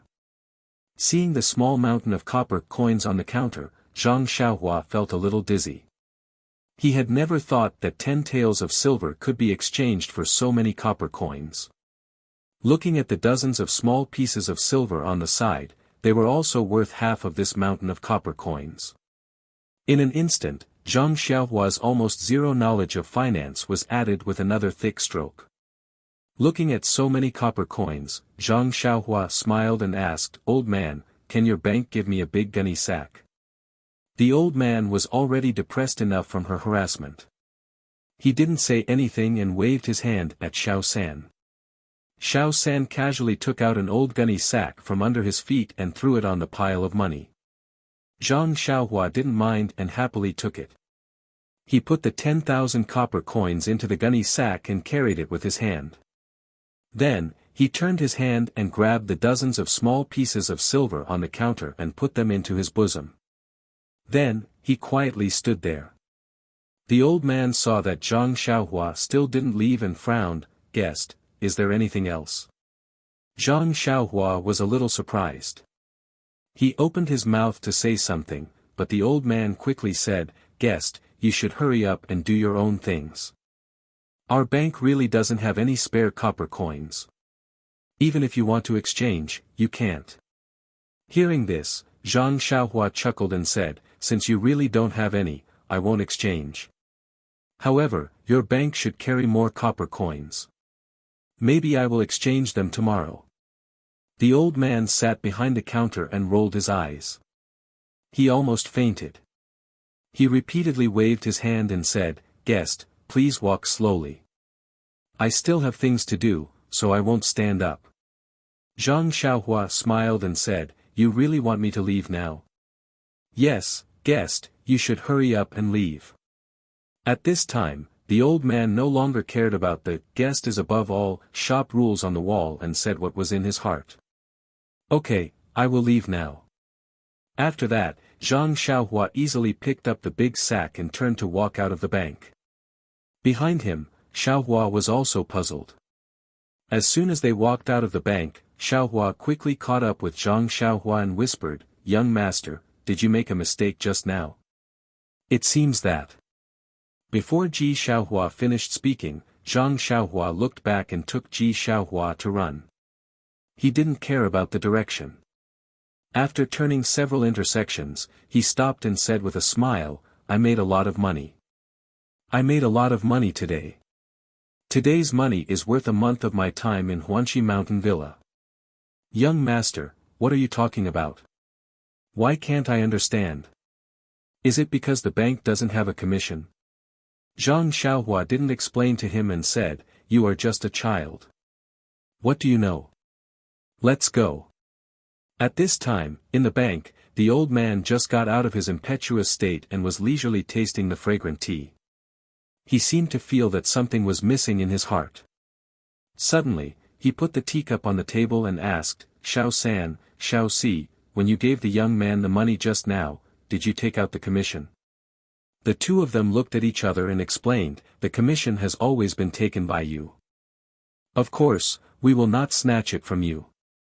Oh, I was confused by this little rascal just now and forgot to deduct the commission. After saying that, they hurriedly ran out of the bank and couldn't see him. The old man looked left and right but didn't see him. He stomped his feet and walked back. The two of them comforted him, Don't be anxious, old man. Didn't that rascal say that he will come back tomorrow? We will ask him to return it tomorrow. Return my ass. Didn't you see that the banknote says Pingyang City? This rascal is from another city. Who knows, he might leave the city in a while. Why would he come back tomorrow? The two of them pursed their lips and said, so, old man knew that he was from another city. That's why you said that the commission was 1 copper coin. It's not like you don't have a share in it. What's there to be indignant about? Forget it, forget it. You have been hunting geese every day. Today, you have been pecked in the eye by the geese. Go. Where do you want to go now, young master? Xiaohua Ji asked very responsibly. Zhang Xiaohua held the long sword in one hand and the sack in the other. She didn't have a third hand to rub her chin. She thought for a while and said, let's go to your house first. Go to my house? Xiaohua Ji didn't understand. However, she still listened to Zhang Xiaohua Ji's words and turned to lead the way. At this moment, an old man wearing a felt hat and ragged clothes slowly walked over from the side. Behind him was a sluggish animal that looked neither like a mule nor a horse. The animal carried a pile of dry firewood on its back. Its fur was messy and dirty. There was even a large bald patch. An unpleasant smell could be smelled from afar. When Xiaohua Ji saw the old man, she smiled and shouted from afar, "Old man, how, did you go out to collect firewood again?" When the old man heard the voice, he raised his wrinkled old face and opened his turbid eyes. He looked around and said with dissatisfaction, "Xiaohua, why didn't you go to the tea shed to help today?" Xiaohua Ji blushed and argued, "Old man, how, it's not that I didn't put in effort. It's just that the shopkeeper, Old man Hao, raised his hand and rubbed Xiaohua Ji's little head. He sighed and said, "I know, Xiaohua. The shopkeeper is a little stingy. However, where can we, poor people, not be bullied? Tomorrow, I'll go and talk to you again. With my face, the tea house owner might be able to recognize me. You can earn as much as you can. The tea house has never been exposed to wind or rain, so it's very suitable for you." Seeing that old man Hao was educating Xiaohua Ji, Zhang Xiaohua could only stand aside and listen.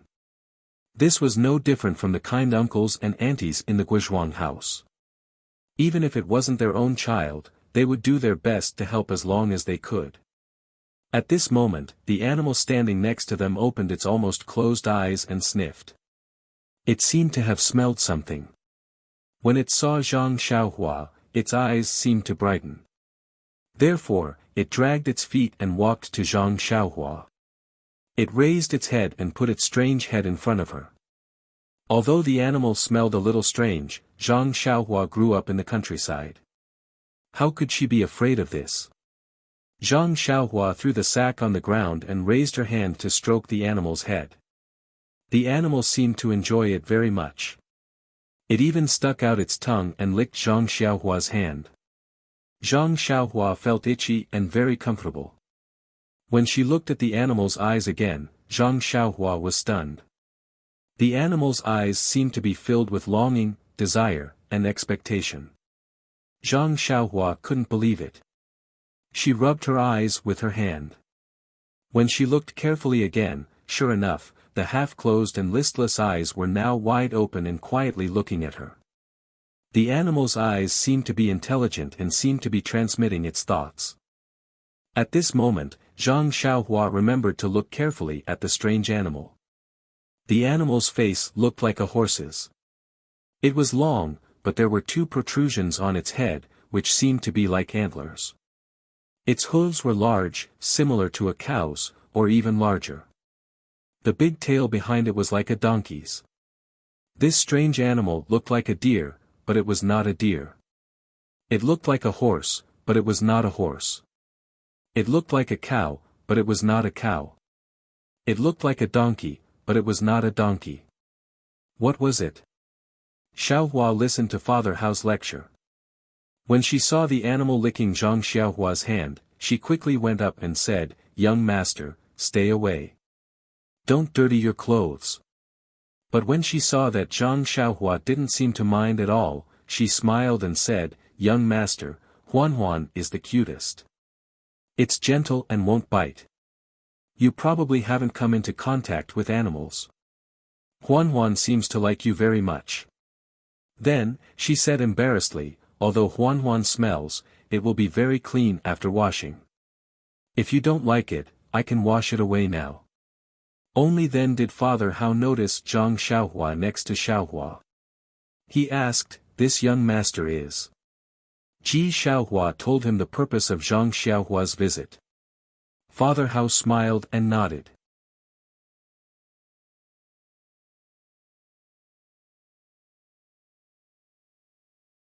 Chapter 323.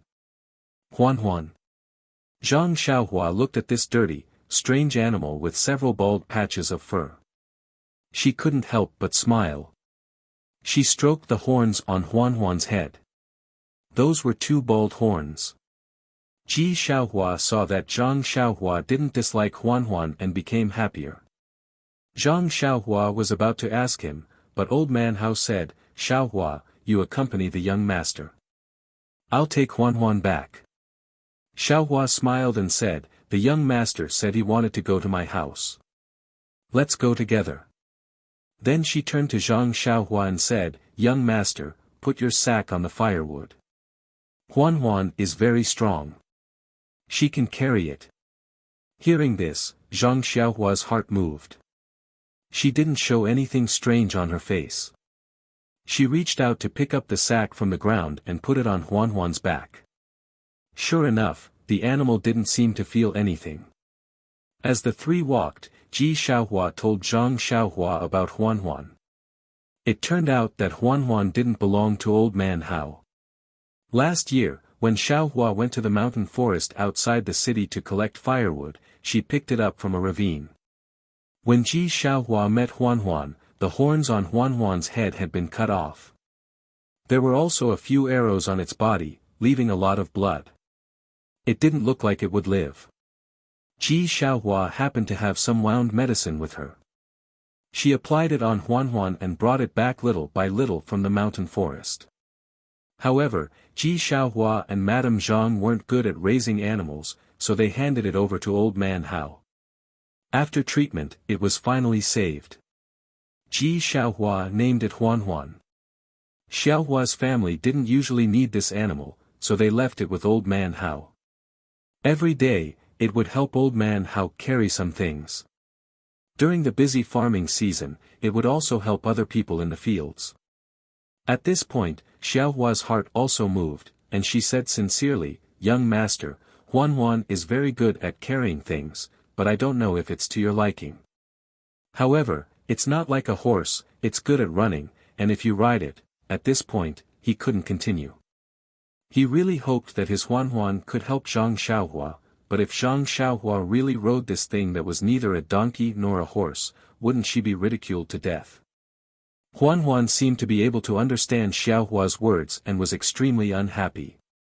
She struggled against the reins in his hands and let out a long cry to express her objection. Xiaohua Ji quickly patted Huan's back to express her sympathy. Zhang Xiaohua was also depressed. Yes, who didn't like to wear bright clothes, ride a tall horse, and swagger through the streets?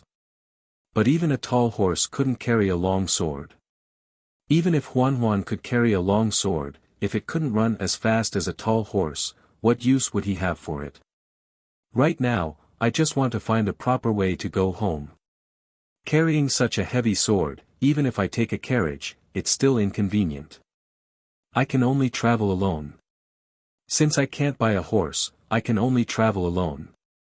Alas, it's easy to use lightness skills in the forest where there's no one, but it's extremely inappropriate to use lightness skills along the main road. I've never heard of people in the martial arts world using lightness skills to travel along the official road in broad daylight. Yes, they don't use lightness skills to travel because they're afraid of exhausting their internal strength, but I'm not afraid. I have primordial stones to replenish the energy of heaven and earth. Why would I be afraid of running out of vital qi? Thinking of this, Zhang Xiaohua's eyes unconsciously lit up. But then he thought, if I used the levitation skill to travel from Soning Town to Luzhen Town, my name would have spread throughout the martial arts world. Forget it, I'll keep a low profile. If I'm looking for trouble for no reason, it's better to use the usual method to go back. There must be a reason why people in the martial arts world don't use lightness skills to travel. There must be a reason. Then, Zhang Xiaohua touched his chin and looked at Huan Huan. He didn't know if this monster could carry a long sword. Well, the most important thing was, could it run fast enough? As for whether riding this monster was ugly or not, he threw that thought to the back of his mind. He had ridden a donkey in the Guizhuang house before, so it didn't seem to be a bad thing. Thinking of this, Zhang Xiaohua asked tentatively, Xiaohua Ji, how heavy can Huan Huan carry? Young master, you have to ask old man how about this. I've never used Huan Huan like this. Old man Hao, who was walking slowly in front, turned around and said, Young master, I'm not boasting, but Huan Huan is really the best animal I've ever seen. The mule squeaked when it carried a little bit of firewood, but Huan Huan didn't respond at all. It's even good at plowing the fields. Not only can it walk steadily, but it also plows deeply. It often does the work of other cows for 2 days. Several farmers near the city want to buy it, but Xiaohua is unwilling to part with it. That's why I've been keeping it. After saying that, he sighed and said, Actually, young master, to tell you the truth, how can this old man not know Xiaohua's thoughts? My house is so bare. If I have Huan Huan as my companion, it won't seem lonely. Moreover, I can use Huan Huan to carry firewood every day. When the farm is busy, Huan Huan can help me get some pocket money. If I sell Huan Huan, this old man's life will be more difficult. Xiaohua Ji blushed and said, Old man Hao, I'm not so noble. When I saw Huan Huan plowing the fields, I wasn't in a good mood. I knew it didn't like plowing, so I didn't sell it. If it entered someone else's house, wouldn't it have to plow the fields every day? Zhang Xiaohua smiled at the side and didn't say anything. The ugly Huan Huan seemed to like Zhang Xiaohua very much. As it walked, it rubbed against Zhang Xiaohua. It sniffed his body and snorted from time to time. After walking for a while, Zhang Xiaohua asked tentatively, Xiaohua Ji, you like Huan Huan so much. If I want it, are you willing to sell it to me? Xiaohua Ji stopped and slowed down. Looking at Zhang Xiaohua's seemingly serious expression, he panicked first. He lowered his head, looked at the ground, and then at the reins in his hand, and said, Young master, you really want it, but Huan Huan can't run fast, but, he was a little incoherent, but then he raised his head, and his eyes became firmer. He said, Young master, if you really want to buy it, give me more money. Old man Hao relies on Huan Huan to live. It seemed that Xiaohua Ji really didn't want to part with this ugly animal. His words were a little incoherent, but his heart couldn't stand Zhang Xiaohua. At the last moment, he was a little ruthless and made a decision. However, ordinary people would think that the previous refusal was just for the sake of the final increase in the price. After all, this animal was his, and old man Hao was just raising it for him. However, from the short contact just half a day ago, Zhang Xiaohua knew that although the scabby child in front of him loved money, he wasn't greedy. The last sentence was indeed the main point of his words, but it was indeed his heartfelt words. He would indeed give most of the money he used to buy the animal to old man Hao. Therefore, Zhang Xiaohua asked again, Xiaohua Ji, but Huan Huan is yours. Why did you give the money to old man Hao? Xiaohua Ji also asked strangely, Young master, although Huan Huan is mine, I can't raise it. Old man Hao is helping me raise it. I have to give the money to old man Hao. What's so strange about this? Zhang Xiaohua blinked, touched her nose, and thought, what a good child. Old man Hao, who was next to them, became vigilant and asked, Young master, what do you want this animal for? Your family doesn't lack animals to farm, and you don't have to worry about the family's land. Why make the child unhappy? Zhang Xiaohua quickly said, "Old man Hao, don't blame me. I was just joking with Xiaohua Ji. What I need is a fast horse. This ugly animal isn't a horse. What do I want it for? Don't you think so, Xiaohua Ji?" Hearing this, Xiaohua Ji said embarrassedly, "Young master, are you really joking with me?" Seeing Zhang Xiaohua Ji nodding affirmatively, she was relieved and said with a smile, "I really thought that young master liked Huan. Look at its rotten body. How can it be worthy of young master?" While speaking, her eyes were a little absent-minded and flashed with guilt. She quickened her steps and led Huan forward. Not long after, the three of them arrived at the south of the city. Old Man Hao's house was close to the street, but it was also shabby. The inside was even dirtier and smelled very bad. It was even worse than Ji Xiaohua's house. Zhang Xiaohua didn't care. She stood at the door and took down the sack on Huan's back. When she wanted to help with the firewood, Xiaohua Ji wouldn't let her. She could only watch them, one old and one young, move the big bundle of firewood from Huan's back with difficulty. I don't know how Old Man Hao got the firewood on Huan's back outside the city. Zhang Xiaohua Ji sighed.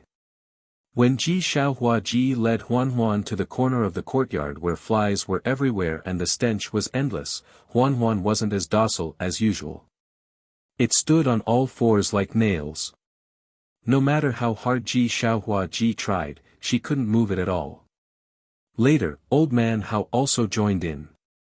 The two of them tried together, but the odd beast only shook its head left and right. Its eyes stared at Zhang Xiaohua at the door and didn't move. Zhang Xiaohua also looked at it in surprise. Just now on the street, he read Huan's emotions. Perhaps it was just a momentary illusion. At this moment, the desire and unwillingness in Huan's eyes were reflected in Zhang Xiaohua's eyes. When Ji Xiaohua Ji saw this, she was so anxious that tears almost fell. Her small face flushed red. She mustered all her strength and pulled on Huan's reins, looking at Zhang Xiaohua Ji Hao uneasily from time to time. Sigh. Zhang Xiaohua Ji Hao sighed. He turned around, picked up the sack, and left the courtyard. After a while, the light in Huan's eyes disappeared. Her eyes dimmed again, and she closed them again, revealing a slight gap. She moved her feet slowly. Under Ji Xiaohua Ji Hao's command, she walked to the dark corner and stopped moving. She let the flies crawl all over her body. The donkey-like tail behind her was too lazy to move, let alone the swill in front of her that was already rotten. No matter what, she couldn't open her mouth. Ji Xiaohua Ji Hao clearly saw that in the corner of Huan's eyes, there was a sparkling and translucent teardrop.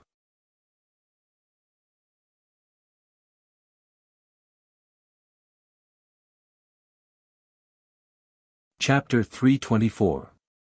Zhang Xiaohua waited outside Father Hao's door for a long time before Ji Xiaohua arrived. Ji Xiaohua looked very listless. However, when she saw Zhang Xiaohua, she still forced a smile and said, "Young master, sorry to keep you waiting for a long time." Zhang Xiaohua waved her hand and said, "It's okay, it's okay." So Ji Xiaohua led Zhang Xiaohua back to Ji Xiaohua's shabby house. When they arrived at the door, Ji Xiaohua turned around and asked, "Young master, we're at my house. Do you want to go in?" Zhang Xiaohua nodded and said with a smile, "Yes, let's go in and talk." Ji Xiaohua was a little absent-minded. She pushed the door and went in without saying hello. Madame Zhang heard the movement inside and forced herself to be alert. She asked in a weak voice, "Xiaohua is back?" Ji Xiaohua was a little flustered and hurriedly responded, "Mother, it's me. I'm back."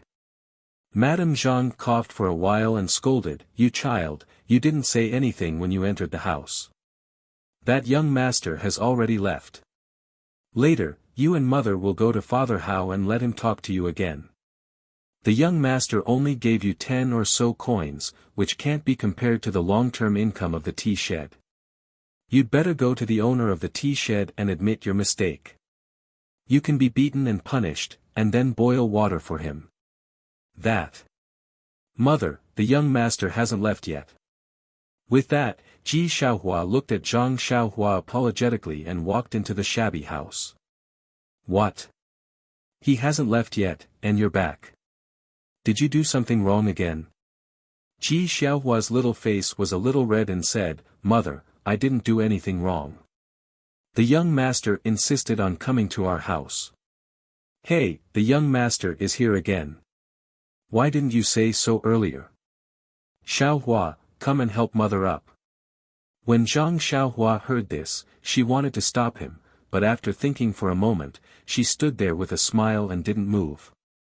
At this time, she heard Ji Xiaohua's voice inside the room, Mother, why haven't you eaten the buns from this morning? It's already noon, you must be starving. I'll heat it up for you now. Then there was a burst of coughing, and then a gentle voice said, Xiaohua, you must be hungry. Go and heat up the buns. You can eat them. Nyangqin just drank last night's corn. I'm not hungry at all. Mother, that rice stubble has been there for several days. It has a rancid smell. Didn't you say that you would throw it away today? That's why you didn't let me eat it. It's okay.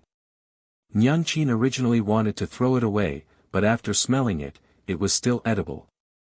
That's why I casually ate it. It can resist hunger and thirst. Xiaohua hasn't eaten buns for a long time, so eat a little more. Nyangqin's body is the same, but you're different. You're growing. The mother and son's voices weren't loud, but Zhang Xiaohua heard everything clearly. She was moved, and carefully tasted the affection of licking her child. In this world, the mother's love for her son was really the same. She couldn't help but think of her distant mother. Inside the room, Xiaohua said again, Nyangqin, try it. This is a snack from Tasting Tea Pavilion. The young master ate it at noon. I brought back the rest. Nyangqin doesn't want to eat. You eat it. Nyangqin ate it when she was young. It's a pity that you haven't eaten it yet. I ate at noon. Nyangqin, the young master didn't eat a bite at noon. I ate it all. Nyangqin, quickly eat a bite. After saying that, Xiaohua took out a piece from the neatly wrapped handkerchief and put it in front of her mother's mouth. Mrs. Zhang shook her head and said, Xiaohua, you eat it. Otherwise, you can eat it at night. Nyangqin doesn't feel well and doesn't want to eat it. Xiaohua was a little angry, so she said, Nyangqin, I know you can eat, but you want me to eat more. However, I'm already 9 years old. I'm no longer a child. Don't lie to me. If you don't eat, I won't eat. Seeing Xiaohua like this, Mrs. Zhang's tears almost fell. She forced a smile and said, Okay, Xiaohua, good girl. Nyangqin will eat a bite, okay? Xiaohua, good girl. Inside the room, Ji Xiaohua didn't feel much, but outside the room, Zhang Xiaohua's heart was touched. When she was young, didn't her grandmother call her like this? For a moment, Zhang Xiaohua's eyes were blurred. Her homesickness became stronger. She wished she had wings on her back. With just one flap, she could return to the Guozhuang house and plant new soil for her grandmother's lonely small grave. Therefore, Zhang Xiaohua coughed a little in the courtyard and said, Auntie, can you come out for a moment and talk in the courtyard? When Mrs. Zhang heard this, she hurriedly said, Young master, please wait a moment. This lowly concubine will go out immediately. Young master has been waiting in the courtyard for a long time. Xiaohua also whispered, Nyangqin, I forgot that young master was in the courtyard. Mrs. Zhang sighed and said, Xiaohua, you are still young. Did you offend young master in the morning? Quickly, help Nyangqin out. How could that be? Nyangqin, there is no such thing. Xiaohua felt very wronged. You are just a child. If you didn't offend him, would young master come here? Mrs. Zhang didn't believe Xiaohua. As soon as they went out, Mrs. Zhang apologized, "Young master, did Xiaohua offend young master in the morning? Or did she do something wrong? This lowly concubine will apologize on her behalf." Zhang Xiaohua hurriedly returned the courtesy and said, "Auntie is too polite. I really didn't. Xiaohua is a good child. I am very satisfied with her. I came here to say goodbye to you. I also have something to tell you." Mrs. Zhang felt strange, but she still politely asked, "Young master, you don't have to be polite. If this lowly concubine or Xiaohua can help, we will definitely help." Zhang Xiaohua thought for a while, organized her words, and then said, "It's like this, Auntie. Xiaohua helped me a lot in the morning. He was very considerate. It was far beyond my imagination. Originally, I told him that I will give him 11 copper coins, but I suddenly changed my mind." When Mrs. Zhang heard this, she was somewhat puzzled. She thought, "It's fine if you don't want to give money. But why did you say that my son did a good job? But if you want to give more, you should give him some tips. I really don't understand." She saluted again and said, "Young master is too polite. If Xiaohua didn't take care of him well, you shouldn't give him any copper coins. Besides, you gave him steamed buns and snacks at noon. It's more than enough to pay for his salary." Zhang Xiaohua wrinkled her nose and said, "Auntie, you misunderstood. I just want to give Xiaohua more money." Mrs. Zhang smiled and said, "Young master, you don't have to. Didn't I just say that you already treat my family's Xiaohua well, so you don't need to spend too much money?" Zhang Xiaohua said, "Those are just casual things. I have to thank Xiaohua for what he did for me. You don't have to refuse." Mrs. Zhang smiled and said, "In that case, this lowly concubine won't refuse. Xiaohua, come and thank the young master." Xiaohua stepped forward and saluted Zhang Xiaohua, "Thank you, young master." Zhang Xiaohua nodded and said, "You don't have to be too polite. Xiaohua, I'm very satisfied with what you did this morning. You wrote the route in detail. How can I let you pay for those copper coins?" When Xiaohua heard this, her face became a little hot. Zhang Xiaohua continued to say, "Your mother's health isn't good, so you have to take care of her at home. That's right, it's best to let the doctor in the medical hall diagnose your mother. If she's always like this, how can her body withstand it?" When Mrs. Zhang and Xiaohua heard this, they both smiled bitterly. Then, Zhang Xiaohua threw the huge sack in her hand in the courtyard with a pang sound. She took out the small bag of silver coins that she just exchanged and handed it over. She said, "Auntie, this is what I want to give to Xiaohua. You can take it." Ah! Mrs. Zhang and Xiaohua were dumbfounded. Zhang Xiaohua looked at them and explained, "I originally wanted to give Xiaohua banknotes, but I thought that it would be suspicious for a child to take out banknotes. Moreover, if you have ingots of silver at home, wouldn't it be easy to attract trouble? That's why I went to the bank with Xiaohua and exchanged them for copper coins. There are 10 strings of coins in this sack and 5 taels of silver coins in this small cloth bag." Oh, when we were exchanging, Xiaohua was also present. He knows that these small taels of silver won't bring you any trouble. That's right. Based on Zhang Xiaohua's experience in Lu Town and Pingyang City, there were bound to be sinister people in this world. If Ji Xiaohua and Madame Zhang went out with 5 taels of silver, they would probably be targeted by some bullies or scoundrels before they could spend it.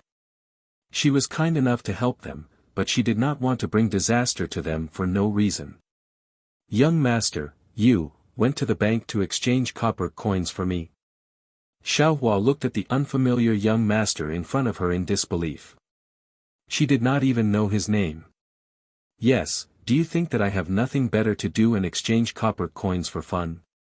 This thing is very heavy. It's 10,000 copper coins and you didn't even help me carry it." Zhang Xiaohua said jokingly. Young master, Xiaohua did not know what to say. "No. Young master, we can't accept this money. When Mrs. Zhang saw this, she did not hesitate and said resolutely, I still want to bring Xiaohua with me. Please don't be like this. Zhang Xiaohua knew that Mrs. Zhang had misunderstood and smiled. Auntie, you misunderstand. I have no intention of bringing Xiaohua with me. He also knows that my home is not here and I still have a long way to go. Moreover, to be honest, I'm not some rich young master and don't need anyone to serve me. So don't worry, Xiaohua will still be by your side. But, young master, you are so kind to us. Why, are you doing this for us? Mrs. Zhang really did not understand. If it was an older person, she could understand that it was because he coveted her beauty. Not to mention that her appearance was not outstanding, this young master was still too young. If he wanted to buy her child was not worth so much money. She didn't want to take the money, but the poor had no ambition. She deeply understood the difficulties of a poor family. It was one thing for her to suffer, but she had to watch her child go out before dawn every day and come back late at night. Her child was bullied in other people's tea shed.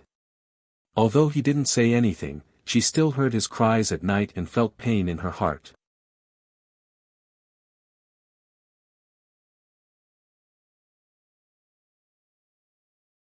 Chapter 325. But now, right in front of her, someone suddenly threw out so much money for no reason. He only said that he would give it to them without asking for anything in return. How could she refuse? In fact, even if this person had some ulterior motives, she would still consider it carefully. But the young man in front of her actually said that this was a free lunch. Madame Zhang felt like she was hit in the head by a pie in the sky. And she felt dizzy. She tried her best to stop coughing and stared straight at the young man who was taller than her by a head. She stared at his pure eyes. After a long while, she felt a little disappointed. Those pure eyes were like the white blue sky. And, even clearer than the blue sky. In that purity, she could see the hot blood in the young man's heart. This time, Madame Zhang really believed that this young man didn't ask for anything in return. She just somewhat believed. Xiaohua, who was next to him, excitedly confirmed again, Young master, you really want to give all this money to this little one? Really? Zhang Xiaohua turned his head to look at the young man with a scabby head and said with a smile, of course, it's true. When you came to the tea house to eat snacks, I had already decided. When Xiaohua heard this, he jumped up in an instant and cried, Young master, I'm sorry, I was wrong, I misunderstood you. Wait, really, wait. After that, he shook off his mother's hand and rushed out of the yard. Xiaohua, Madame Zhang shouted loudly. She didn't know what her son did wrong and what he was going to do. Zhang Xiaohua was also surprised at first, but after all, he had his divine sense. After a slight sweep, the corner of his mouth showed a trace of a smile. Seeing her son run out, Madame Zhang coughed for a while and asked, Young master, there is no free lunch in this world. Do you really want to give us so much money for no reason? Zhang Xiaohua sighed and said, I know that you won't believe me no matter what I say. Even if it's me, if someone suddenly gives me so much money for no reason, I will also hesitate. Perhaps only a few years ago, when I still haven't walked out of the farmland, I will foolishly believe in such a good thing. Young master, why don't you tell me, maybe I will believe you. After thinking for a while, Zhang Xiaohua said, Actually, it's very simple. I'm not the young master of a rich family like you think. I'm the same as you. Oh, I'm a bit worse than you. You live in the city, my home is in the countryside. As for me, I haven't seen my mother for several years. Seeing Xiaohua Ji has such a good relationship with you, it reminds me of my mother. If I were Xiaohua, of course, I would be happy. Madame Zhang listened thoughtfully. Zhang Xiaohua continued, in addition, Xiaohua Ji really helped me a lot. He may not know it himself, but he really helped me a lot. I really don't know how to express my gratitude. If I have any panacea, I will not hesitate to let you take it, but I don't. I only have some money, but I really don't dare to give you more money, so I can only give you this little. Ah. Just in one morning, my Xiaohua Ji helped you so much. Madame Zhang didn't believe it. It was just a route, how could it be worth such a big fuss? Zhang Xiaohua smiled and said, yes, it's really like this. If you don't accept my gratitude, it will have a great impact on me. So, aunt, for me, you have to accept my kindness. How could Madame Zhang believe these words? She only thought that Zhang Xiaohua was making excuses. But she didn't know that these words were really true and there was no exaggeration. Of course, there is another reason. Zhang Xiaohua was about to say, but a smile appeared on the corner of his mouth. It seems that Xiaohua Ji is really a good child. While Madame Zhang was puzzled, Xiaohua Ji held Huan and walked to the door. Xiaohua Ji put Huan outside the door and walked in with tears on his face. When he saw Zhang Xiaohua, he was even more sad. He cried and said, young master, this little one didn't know that young master was so good to this little one. You treated this little one like this, but this little one still hid it from you. I really can't stand it. Zhang Xiaohua patted his shoulder and said gently, Ji Xiaohua Ji, don't be like this. I want a horse, not a cow that can carry things. Although Huan can carry things, it may not be able to carry the things I want to carry. Moreover, it can't run fast. Besides, a gentleman doesn't take what others like. You should keep Huan for yourself. No, young master, Huan can run. Really, it runs very fast. Eh? Really? Zhang Xiaohua looked at Huan who had just been washed outside the courtyard and didn't dare to believe it. Yes, last year, Huan and I met a wild dog outside the city. It wanted to bite me, so Huan carried me back. It ran so fast that even the wild dog couldn't catch up with it. It runs really fast. Seeing that Zhang Xiaohua didn't believe it, Xiaohua Ji pulled Zhang Xiaohua and said, young master, if you don't believe me, you can ride it and see. Hearing this, Zhang Xiaohua immediately became interested. In fact, he really hoped to have something to ride on. If this David's deer could be made, it would really solve a big problem for him. Walking in front of Huan seemed to know Xiaohua's intention. Her eyes were wide open and she sniffed Zhang Xiaohua's scent affectionately. Zhang Xiaohua looked at Huan's broad back and pressed her hands on it. Huan didn't seem to feel anything. Overjoyed, Zhang Xiaohua looked at Huan and smiled. Huan, I'm going to press harder. Can you do it? Huan understood Zhang Xiaohua's voice and blinked her eyes. Zhang Xiaohua laughed and pressed down hard. With Zhang Xiaohua's strength, Huan's legs went soft, but she immediately stood up strong. There was a trace of unyielding and grievance in her bright eyes. Zhang Xiaohua was overjoyed again. He used a lot of strength this time. His arms had the strength of more than 10,000 pounds. This was beyond Zhang Xiaohua's expectation. Moreover, looking at Huan's eyes, the weakness in her legs was a kind of humiliation. Thinking about it, how could he be treated well in Father Hao's house? It was good enough to be able to eat the rancid swill.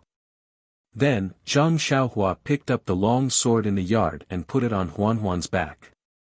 Huan's back only sank a little, but her 4 legs were still standing firmly.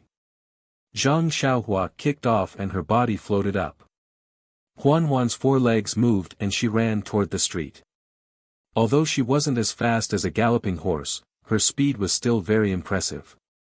I've really picked up a treasure. Zhang Xiaohua muttered in her heart as she rode Huan back. At the door of the small yard, Xiaohua Ji, with tears on her face, and Zhang Xiaohua, with a happy expression, were waiting for Zhang Xiaohua's return. Zhang Xiaohua jumped down from Huan's back and walked into the yard. He smiled and said, Xiaohua Ji, it seems that you and I are really fated. You, as an oddball, can be of great help to me.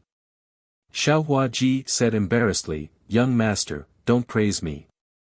In fact, when you went to buy the horse, I thought of Huan, but I didn't dare to believe you and couldn't bear to part with her. In the end, this little one still had selfish motives. However, young master still treats this little one so well. This little one is really sorry. Zhang Xiaohua waved his hand and said, don't have the heart to harm others, but don't have the heart to guard against others.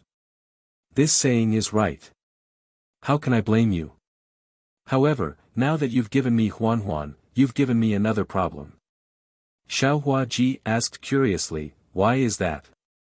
Zhang Xiaohua said, originally, I could repay your help by giving you some money. If you give me Huan, won't I owe you a lot?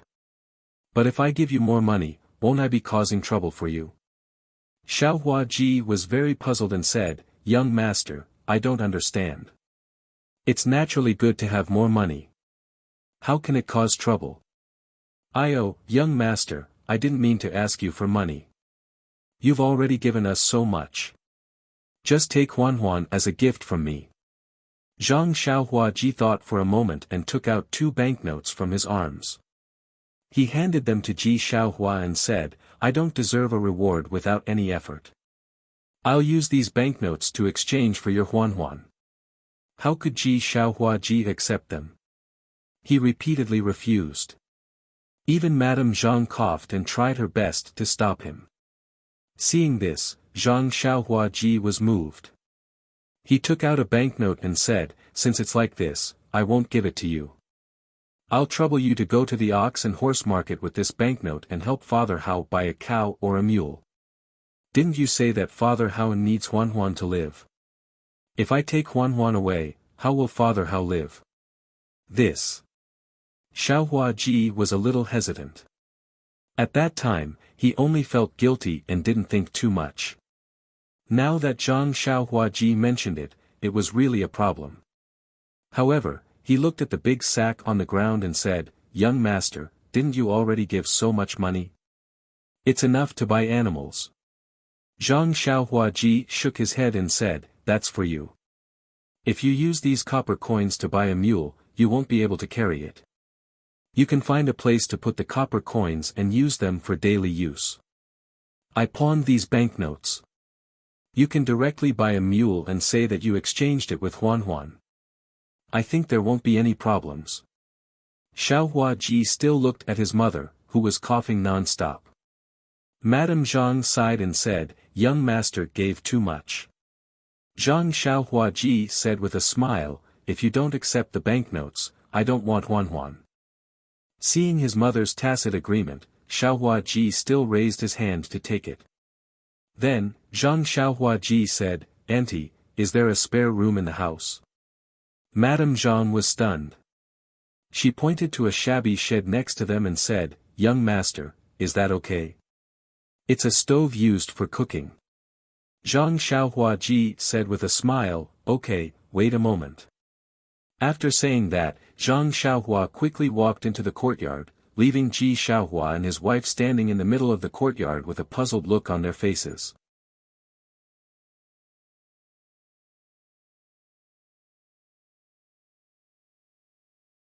Chapter 326. After a while, Zhang Xiaohua came out from inside. Her face was slightly pale. She held a small piece of white jade in her hand and handed it to Ji Xiaohua. She said, Ji Xiaohua, this is your reward for giving me Huan. Oh, don't refuse first. You must accept this.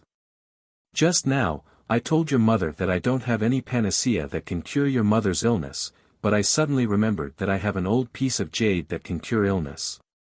Then, she said to Madame Zhang, this jade is not valuable, but it is very good for the human body. If you can wear it every day, and with the doctor's treatment, it will be better day by day. Hearing this, Ji Xiaohua's eyes could no longer leave the jade in Zhang Xiaohua's hand. Being able to cure his mother's illness was his biggest wish. Since the young master in front of her could take out this thing, there must be a reason. He wouldn't deceive her for no reason. As for Madame Zhang, she looked at the jade and then looked at her son.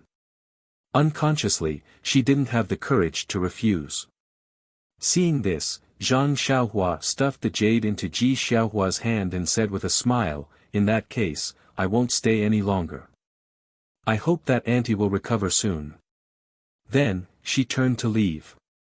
Madame Zhang shouted, "Young master, what is the reason that you didn't say just now?" Ji Xiaohua also shouted, "Yes, young master. People say that people don't wake up early if there is no benefit. This little one also doesn't have a beautiful older sister or younger sister. Why are you so good to me? Ha ha ha." Zhang Xiaohua laughed and floated up. Her figure flew over the low wall of Ji Xiaohua's house and landed on Huanhuan's back outside the door. Zhang Xiaohua sat cross-legged and urged the four odd beasts.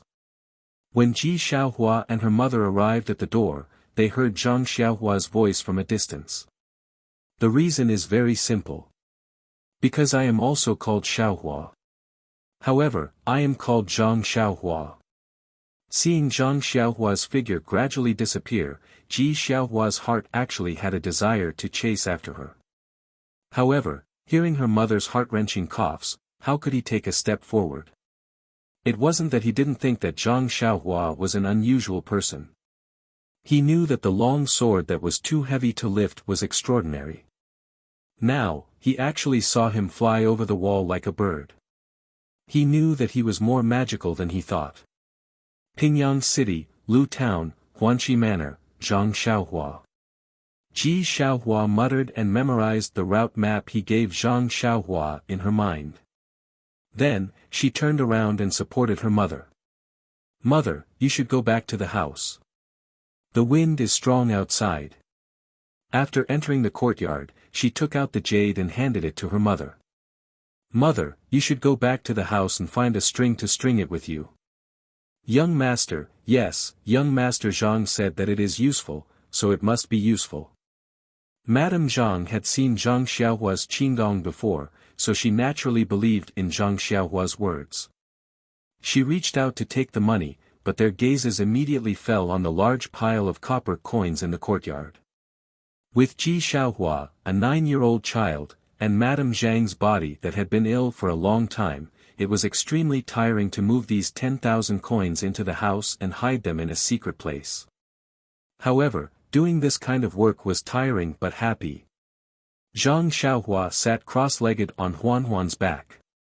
Huanhuan was so happy that it could jump up and walk quickly along the main street of Songning Town, heading out of the city. Huanhuan walked very steadily. Zhang Xiaohua didn't feel any bumps at all on its back. Huanhuan walked very quickly, not much slower than an ordinary horse. However, the people on the street were all pointing fingers at Zhang Xiaohua. That was because Huanhuan, which didn't look like anything, carried a large pile of firewood back from outside the city every day. Many people had seen it with their own eyes. Huanhuan's stinky body and strange appearance were obvious to all. Now, there was a young person sitting on it, and Huanhuan was running quite happily. How could people not be surprised? There were even people who covered their mouths and sneered. However, this is also good. So many people saw me ride Huanhuan out of the city. When old man Hao or Xiaohua go to buy a mule or a cow, it'll be a good excuse. At this time, Zhang Xiaohua was still thinking about the safety of Ji Xiaohua and the others. It had to be said that Zhang Xiaohua had indeed matured and grown up. She was worthy of his tall and thin stature. Zhang Xiaohua had already memorized the route on the white cloth that Ji Xiaohua gave him. When they arrived at the city gate, he got off the odd duck. After asking the passers-by carefully, he sat on the odd duck again and patted Huanhuan's head. The odd duck immediately galloped away, leaving behind many people at the city gate who were pointing and gesticulating. On the spacious road, there were few pedestrians, but Huanhuan ran very happily. Its eyes were full of excitement, and its 4 hoof-like feet kept exerting force. It seemed that this kind of galloping days was the life it wanted. However, After a long while, Huan's speed didn't slow down, but there were some slight beads of sweat on its neck. Zhang Xiaohua was very considerate and noticed it. He patted its head slowly with his hand. Huan really understood his meaning and slowed down its pace, moving forward leisurely. This Huan is really a strange creature. No, what kind of animal is this odd duck? Not only can it carry thousands of kilograms of things, but its speed is also not much slower than a horse. The most rare thing is that Huan seems to understand my intentions. I don't need to speak. As long as I pat its head, it immediately knows my thoughts. Can such an animal still be called an animal? Even if it's called a spiritual beast, it's still worthy. It's just that this spiritual beast has been spoiled by old man Hao. It only knows how to carry firewood all day long. What it eats is even worse than a pig's. God has pity on it. It's really a pearl covered in dust. If I didn't happen to meet it, wouldn't Huan die of old age in the pigsty? Thinking of this, Zhang Xiaohua couldn't help but stroke the back of Huan's neck. Huan seemed to understand Zhang Xiaohua's meaning. It let out a long howl that split the sky, full of joy. Zhang Xiaohua smiled and said, "Let's go, Huan. I'll call you Huan in the future. If you follow me, I won't treat you unfairly. Oh, I forgot to ask Xiaohua what to feed you. You haven't eaten properly for many years, so I have to take good care of you. Otherwise, you'll collapse from exhaustion before we reach the Guizhuang house. That would be very bad." Huan was also happy to hear this. It growled in a low voice, but it didn't know what it wanted to express. Its feet didn't stop and it worked even harder. Presumably, it was also looking forward to the delicious fodder in a while. Although Huan hadn't run for a long time and its physical strength was limited, they reached the western outskirts of Songning town by the time the sky turned dark. There were very few people. The forest by the roadside and the distant hills all revealed a kind of silence. The time for all living things to rest was coming. At this time, Zhang Xiaohua was somewhat regretful. It didn't matter to her. She had already abstained from eating, so it didn't matter whether she ate or not. However, she didn't know if Huan could persist. She wanted to be free and unrestrained, so she just patted her butt and left, leaving behind the admiring stars of others. But now, she was in the middle of nowhere, so it wouldn't be too late to stay in town and leave tomorrow morning. However, at the thought of her mother who was far away, Zhang Xiaohua's heart was burning. How could she be willing to stay in this unfamiliar place for a moment longer? Just as she was thinking, she heard the crisp sound of a bell from the turning mountain on the quiet main road. Then, there was the noisy sound of horse hooves and a few people talking loudly. "Old man Su, don't tell me you've made a mistake. We've been waiting at the intersection for a whole day. If that kid didn't leave earlier than us or stayed in town, it's also possible that he didn't fall for your trick and left by the side road." A voice that Zhang Xiaohua was familiar with sounded, "That's impossible. That kid walked when he was young. If he went to Pingyang City, he would definitely buy a horse. I came straight to you after coming out of the tea shed. I've been waiting here since early morning. How could I let him leave in advance? It's also impossible to leave by the side road. When I passed by the pub, I asked the bystanders and they said that this is the way to Pingyang City. It's almost the same as what I said. However, the road that I gave him in the end was to head north and the correct route was to head south. But this fork in the road is still the same. From what old man Su said, he must still be resting in one of the inns in town. Xiao Jing, when we reach the town, go and find out where this young master is hiding. We'll go and get him out tonight. First, we'll take the banknotes from him, then we'll chop him clean and throw him into the sea. Oh yes, old man Su, are your eyes playing tricks on you? Is this really a rich young master? Of course. Don't you trust my judgment?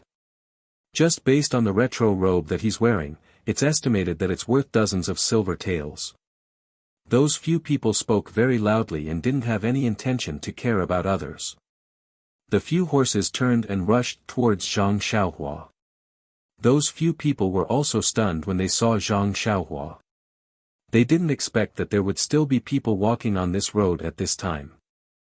Unknowingly, they stopped talking and only the clack clack clack of the horses' hooves could be heard. From their words, Zhang Xiaohua already knew their intentions. She even used her divine perception to clearly see that it was old man Su from the tea stall. But it was dusk at this time. With the alternating light and dark, ordinary people wouldn't be able to see clearly. Moreover, Zhang Xiaohua had already changed her clothes.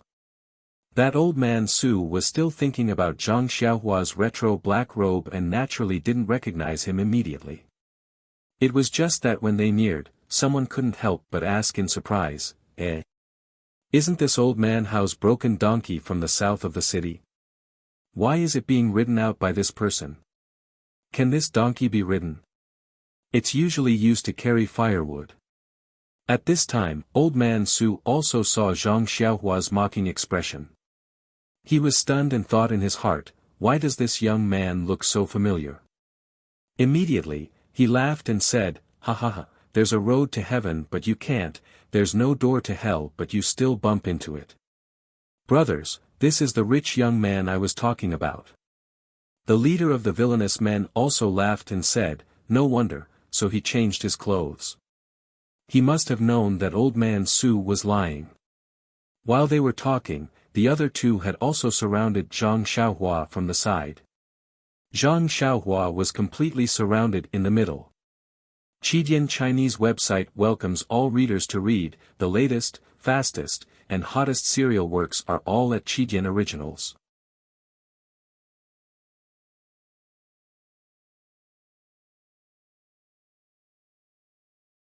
Chapter 327. Looking at the four people surrounding her, Zhang Xiaohua didn't seem to panic. She was still sitting cross-legged on the back of the David's deer. The four people looked at each other and pulled out their padao from their waist. Old Su grinned and said, this young master, seeing that your skin is so soft and tender, I won't torture you anymore. Quickly obediently hand over all the banknotes on your body, then I will give you a quick death. Otherwise, I will slice off all the flesh on your body. Zhang Xiaohua smiled and said, this hero, I heard that the heroes of the underworld rob money and don't kill people. If I give you all the money on my body, will you spare my life? Old Su didn't speak, but the evil man next to him laughed and said, could it be that this guy's brain is damaged from reading too much? We have been roaming around here for many years, and we don't leave anyone alive. If we only let you go, when the government comes to arrest us tomorrow, who will we find to reason with? The two people behind him also said, a few days ago, there was also a scholar who talked to us about benevolence, righteousness and morality. He also advised us to turn over a new leaf. But when we cut off his finger, he kept calling us grandpa and begged us to let him go. Boy, don't tell me you also don't want to be tactless. Hurry up, before the sky is completely dark, let me give you a quick death. I can also find a place to bury you and let you have a place to rest. Seeing that Zhang Xiaohua was still calm and collected, the evil man said, Xiao Jing, you go and help this young master on his way. We are in a hurry. Most likely, the banknotes are on his body. We will find them in a while. The people behind Zhang Xiaohua raised their padao and chopped over without hesitation. Seeing this, Zhang Xiaohua didn't move. He only took out an item from his bosom. It was hard to see clearly in the darkness.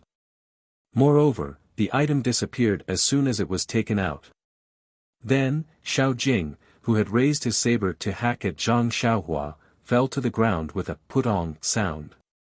The padao also fell to the ground with a clang sound. The evil man and old Su were on the other side, so they couldn't see clearly. However, the person next to Xiao Jing clearly saw a black light fly from Zhang Xiaohua's side and hit Xiao Jing's throat. Xiao Jing immediately fell off his horse, and the black light shot towards him like lightning. The evil man was shocked and said, "What kind of sorcery is this?" Before he finished speaking, the black light was already in front of his eyes. He didn't have time to dodge and immediately fell to the ground. Seeing the two people opposite them fall from their horses, how could the evil man and old Su not know that they met a tough opponent? They immediately turned their horses around and didn't care about each other. They patted their horses and left. Zhang Xiaohua laughed at the back and said, "Since you came, why leave?" She pointed her finger. The black light changed direction and stabbed at the evil man's throat. It was the small sword in his hand. Using an immortal's flying sword to kill a bandit was really using a sledgehammer to crack a nut. The evil man didn't resist at all and immediately fell from his horse. But this delay allowed old Su to run far away. The David's deer couldn't hear Zhang Xiaohua's signal. It had already swung its hooves and directly chased after them. Unexpectedly, it wasn't the slightest bit slower than the fierce horse. Zhang Xiaohua laughed and said, "You are really anxious. Dealing with this kind of person, are you afraid that he will run away?" "It's just that, since it's convenient, you can run away." Hearing this, Huan ran even faster. Not long after, it had already caught up. Zhang Xiaohua sat steadily on the back of the David's deer and said slowly, "Old Su, you have killed so many people. Don't tell me you are not afraid of retribution." How could old Su dare to slow down his horse? While running, he begged for mercy, "Young master, I have eyes but failed to recognize Mount Tai. Today, please spare my life. I will immediately put down my butcher's knife and become a Buddha. Tomorrow, I will accumulate virtue and do good deeds. I will be a good person. What do you think?" Zhang Xiaohua said, "When you killed people, did you think about today? When you wanted to kill me just now, did you think about today? Heaven is watching. It's not that you won't get retribution, it's just that the time has not come. When the time comes, you will definitely get retribution." After saying this, Zhang Xiaohua patted the head of the David's deer again. Huan ran even faster. It had already passed old Su and went forward. Old Su was overjoyed. He immediately pulled the reins of the horse and slowly moved away from Zhang Xiaohua. He cupped his fists and said, "Many thanks to the hero for letting me go. I will go back. Tomorrow, I will open the barn to provide food to the poor." In his heart, he thought, "This person is really strange. Do you think this is a horse race? Once I stop, you will overtake me."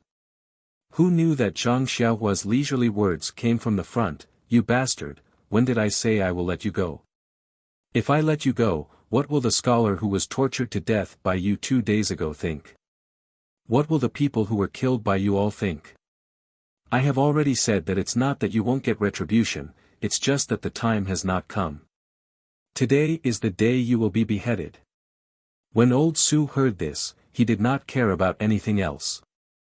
He turned his horse around and ran back. Seeing that he was about to reach the foot of the mountain, he was overjoyed. Suddenly, he saw a black light rushing towards his throat. Before he could react, he felt a chill in his throat. His vision turned black and he immediately lost consciousness. Just like the 3 people before him, he fell into the dust. However, he was even more miserable. When his body fell, his feet were still in the stirrups. The horse was still running until it reached the city gate. Who knew how many sins old Su had committed? How could he still have a human form? At that time, Zhang Xiaohua naturally did not know about this. He just sat on the back of the David's deer and muttered in a low voice, "This group of people is really hateful. They don't have any manners. I just said a few words and they want to fight. This young master still wants to make them take out the banknotes in their arms first." And, Zhang Xiaohua, this guy, actually became addicted to being a young master. He even changed the way he addressed himself as, "this young master." The corpses of the 4 people were all discovered the next day. Seeing that the 4 people were killed with a single sword strike, the officials knew that it was a vendetta in the Jianghu. After a little investigation, they discovered that these 4 ordinary people who usually did not show themselves in Songning town were actually the murderers of many murders. This set off a huge wave in Songning town and strengthened the government's determination to clean up. In one fell swoop, several underground forces in Songning town were swept clean. This was not to say that this was not Zhang Xiaohua's good karma. And Ji Xiaohua, who knew the truth of this matter, worshipped this young man who had the same name as him as a god. Zhang Xiaohua walked along the road. They had just left Songning town and there was no inn by the side of the road.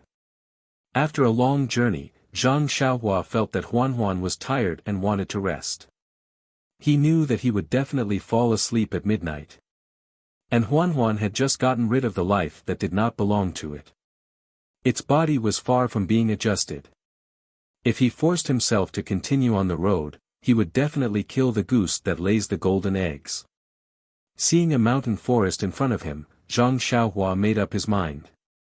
The mountain was not high, but the trees were abnormally lush. With a sweep of his spiritual sense, he had already chosen a tree with an extremely strong crown. Patting Huan's head, he leaped up and flew to an extremely high place.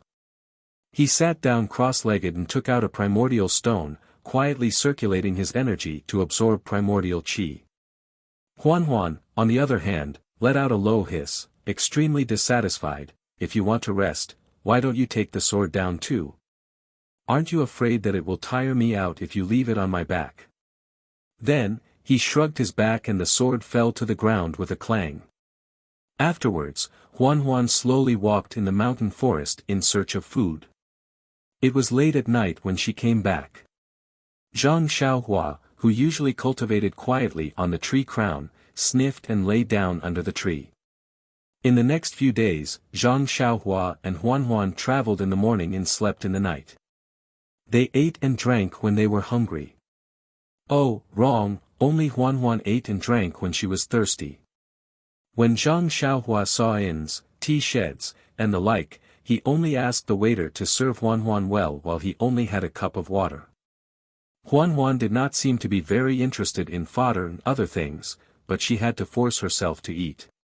Zhang Xiaohua saw this and remembered it in his heart. He only needed to wait for the right fodder for Huan in the future. Huan's back was very stable and not bumpy at all. It was really different from before.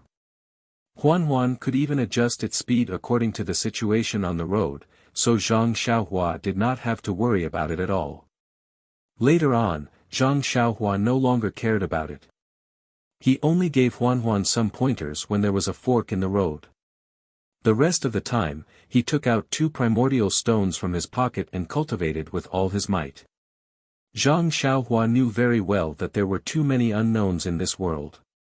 The unknown things in the magma under the deserted island and the Zhuji realm in the direction of his cultivation were all great challenges for him. If he only focused on Jianhu, it would be very difficult for him to make any progress in his cultivation. Therefore, he had already set his sights very high and seized every moment to cultivate his cultivation method. Ever since the situation in the tea house, Zhang Xiaohua's bottleneck to the 6th layer of qi refining showed signs of loosening. Although he did not make any obvious progress in the past few days of painstaking cultivation, Zhang Xiaohua knew very well that his cultivation was slowly accumulating. Once he reached a certain level, he would definitely be able to reach the peak of the early stage of qi refining in one fell swoop. As for formations and restrictions, Zhang Xiaohua had made even more obvious progress. To be honest, when he was on the Shinrong Sect's ship, Zhang Xiaohua had been able to set up a defensive restriction. He believed that he had already reached a certain limit. If he wanted to make any further progress, he would have to rely on a deeper comprehension. However, in Xiaohua's house in Songning town, a thought came to him. He recalled the records in the jade slip and, on a whim, he embedded a miniature formation into a jade pendant. This was not something that an early-stage qi refining cultivator like him could accomplish. However, with the help of the slowly revolving core in his dantian, he was actually able to create a jade pendant that could calm the mind. His spiritual sense and core seemed to have made some progress as well, so he seemed to have found another direction for his breakthrough. Although the jade blood refining core could refine the core and strengthen the spiritual sense, there was still a certain amount of danger involved. He could only cultivate in an extremely safe place. He spent his days on the road trying to comprehend the miniature formation and using some worn-out jade to practice. Although he had only been on the road for a few days, he had made great progress. On this day, it was already late and they were in the middle of nowhere. Zhang Xiaohua had already gotten used to it and was preparing to find a suitable place to rest. Suddenly, he heard a voice from a concave slope ahead of him. "Thief from the Misty School, where do you think you're going?"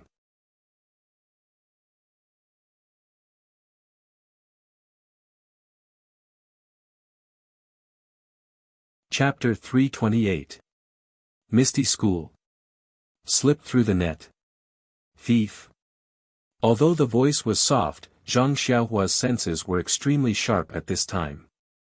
Although he did not release his divine sense, almost all the movements around him were under his control. When these few words were put together, they sounded like thunder in Zhang Xiaohua's ears. Although Zhang Xiaohua did not join the Misty School, ever since he left the Guizhuang house and entered Pingyang City, everything about him was closely related to the Misty School. Even the immortal skills he had were obtained from the library of the Misty School. It was impossible for him not to have deep feelings for the Misty School. At this moment, someone actually dared to call a disciple of the Misty School a thief in front of him. How could he tolerate this? Moreover, the word "slipped through the net" piqued his curiosity even more. He didn't make any movements. Instead, his figure drifted down from the back of the David's deer. Then, he straightened his body and went straight to the top of the slope. There wasn't the slightest trace of worldly affairs during the whole process. Zhang Xiaohua landed on the top of the hill and blended in perfectly with the surroundings. If not for the people beside him who saw it with their own eyes, they would not have noticed or felt that someone had just appeared on the hill. Zhang Xiaohua crouched on the hill and quietly poked his head out. On the other side of the hill, there was a large open space. There were 3 people dressed in martial arts attire, holding swords and padao. They surrounded a young man of about 24 or 25 years old. The young man was holding a long sword and the tip of the sword was trembling slightly. His brocade robe was already in tatters and flesh could be seen in many places, revealing blood-red wounds. The clothes around the wounds were also stained with blood. The young man was already at his limit under the siege of the 3 people, but he still did not give in. At this moment, the 3 people seemed to be interrogating him for something before they could take a break. One of them laughed and said, "Misty Schoolboy, we've been following you for so long. We didn't expect you to see through us. Hee, you're not going to run anymore?" That person didn't answer. He only took the time to adjust his breathing and recover the internal energy he had expended. Another person sneered, "Don't waste your time. Do you think we can't tell what you're doing? Even if you have full inner strength, how can you be a match for us brothers?" The last person continued, "It's better to let him rest. In a while, he can use ethereal steps to escape from our hands and back to their nest." Hee, that's perfect. We're following behind him. Isn't it because we want to know where his lair is? Hearing their words, Zhang Xiaohua's frown deepened. What's going on? At this time, the young man from the Misty School seemed to have seen the situation clearly. He stopped adjusting his breath and lowered the tip of his sword. He smiled and said, "The rumors in Jianghu say that the Alliance of the Righteous Path is named after the Righteous Path. Presumably, they all say that they do things righteously and reasonably. Unlike today, they are outnumbered and have no sense of shame." Rumors in Jianghu. When the 3 heard this, they laughed and said, "Are you blind? How can you believe the rumors in Jianghu? Moreover, Jianghu has always respected strength. If your Misty School's strength was strong enough, the rumors in Jianghu would naturally revolve around your Misty School. How can you let others have something on you and let us destroy your entire school?" Buzz. Zhang Xiaohua's head was about to explode when he heard the sound. Destroy the school. Don't tell me the entire Misty School was destroyed by others. Then what happened to second brother? In an instant, Zhang Xiaohua thought of his second brother, Zhang Xiaohu. He was about to straighten his body and go down to ask about it. But his mind changed. The Misty School's destruction wasn't something that happened today. What's the use of being anxious now? It's better to wait and see. Sure enough, the disciple of the Misty School sorrowfully said, if you want to condemn someone, you can always find a pretext. You've been drooling over my Misty School for a long time. You're just looking for an excuse to annex it. What martial arts secret manual? It's all a lie you made up. Hee, whether or not there are martial arts secret manuals is not something small people like us can know. In any case, your Misty School's destruction is an indisputable fact. Sigh, as expected of a school with an inheritance. Even when surrounded by us, you still managed to escape from Misty Mountain Villa. Brother, how have you been these 3 years of hiding your name and changing your surname? Why don't you obediently come with us to the Righteous Alliance? From then on, you can walk openly in Jianghu. We brothers will use our lives to guarantee that you'll definitely have a considerable position in the Righteous Alliance. Hearing this, Zhang Xiaohua was even more shocked. The Misty School has already been destroyed for 3 years. Isn't that the same time I was on the deserted island? I don't know if second brother also escaped like this person. In a moment, I'll save him and ask him. Thinking this, he gently took out the small sword from his bosom and used his divine sense to control it in the air, waiting for an opportunity. That Misty School disciple smiled and said, I don't know what position you 3 brothers have in the Righteous Alliance. This? One of them hesitated and said, we're all disciples of the Golden Hall under the Righteous Alliance's 6th Alliance Master. If you're willing to come with us, we'll definitely report it to the Hall Master and record it as a great merit. That Misty School disciple thought for a moment and said, it's not that I don't believe you 3 brothers, but your positions seem to be low. How can you guarantee that your little brother's life won't be in danger? You. One of them was somewhat angry, while the other smiled and said, little brother, you don't know.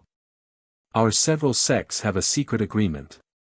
As long as you're a disciple of the sect, as long as you're a survivor of the Misty School, oh, of course, if little brother has the intention to abandon the dark and join the light, then naturally I'm not talking about you. As long as you're willing to join any sect, then you can keep your life. If you can provide the whereabouts of others, then according to how many survivors you capture, you'll be rewarded. That's why my brother is so generous as to agree with you. Oh, so that's how it is. See, you guys really put in a lot of effort. Little brother, since we've already spoken to this point, you can see that it's already late.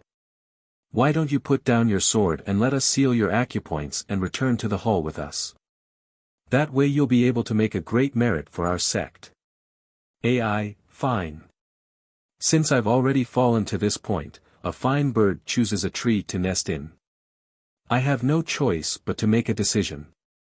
Finished speaking, that person turned the sword hilt and handed it over. That person in front of him smiled and said, little brother is really smart. If you've already done this, then why did you let us chase you for so many days? Finished speaking, he stretched out his hand to take the sword hilt. Seeing this scene, Zhang Xiaohua was a bit surprised. This Misty School disciple was able to escape for so many days, he must be a person with a strong will. How could he give up so easily? Sure enough, before Zhang Xiaohua finished thinking, she saw a change in the situation. That disciple's hand that was holding the sword tip suddenly gripped it. His entire hand was covered in blood. That disciple did not seem to know pain as he held the sword and chopped down at that person's arm. At such a close distance, that person could not react. His face changed greatly. Seeing that his arm was about to be cut off, at that moment, a sword suddenly appeared from the side and blocked that person's arm. A dang sound was heard as that Misty School disciple's sword was blocked. That disciple felt pain in his hand and lost his grip on the sword, causing the sword hilt to turn around.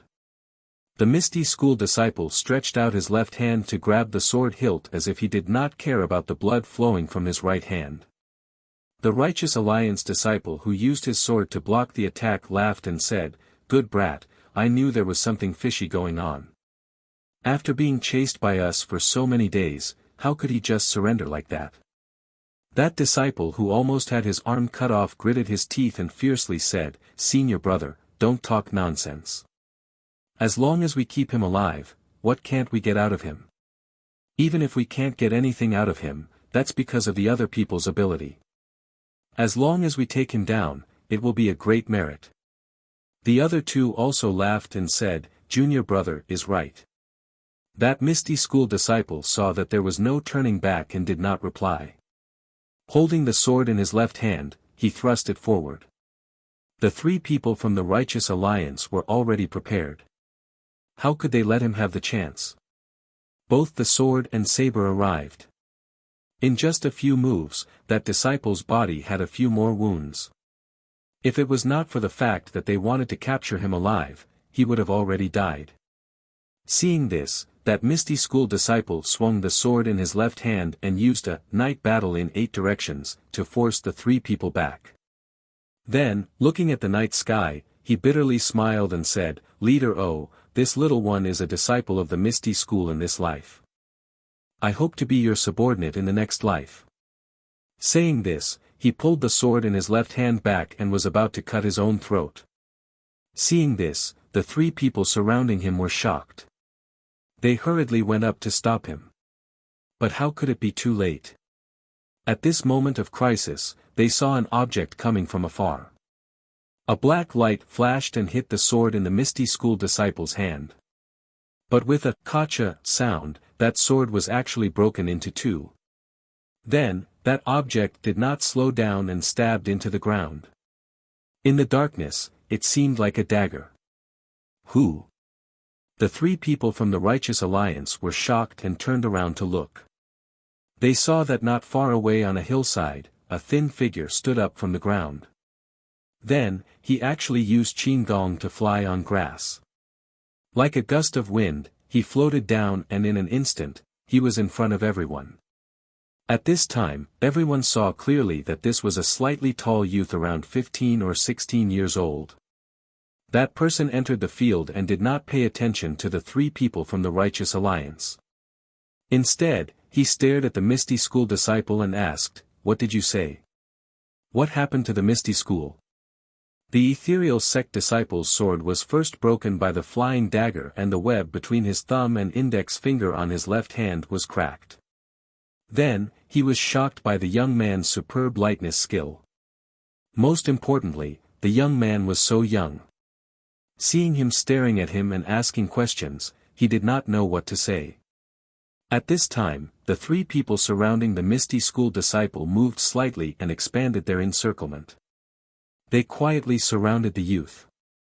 Then, one of them clasped his fist and asked, "May I know which sect this Xiaoxia is from? I am a disciple of the Righteous Alliance's Jin Yuhol. I am here to handle some matters." Xiaoxia.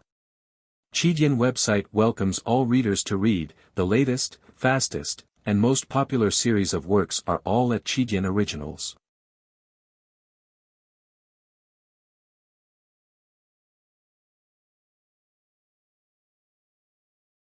Chapter 329. Shut up.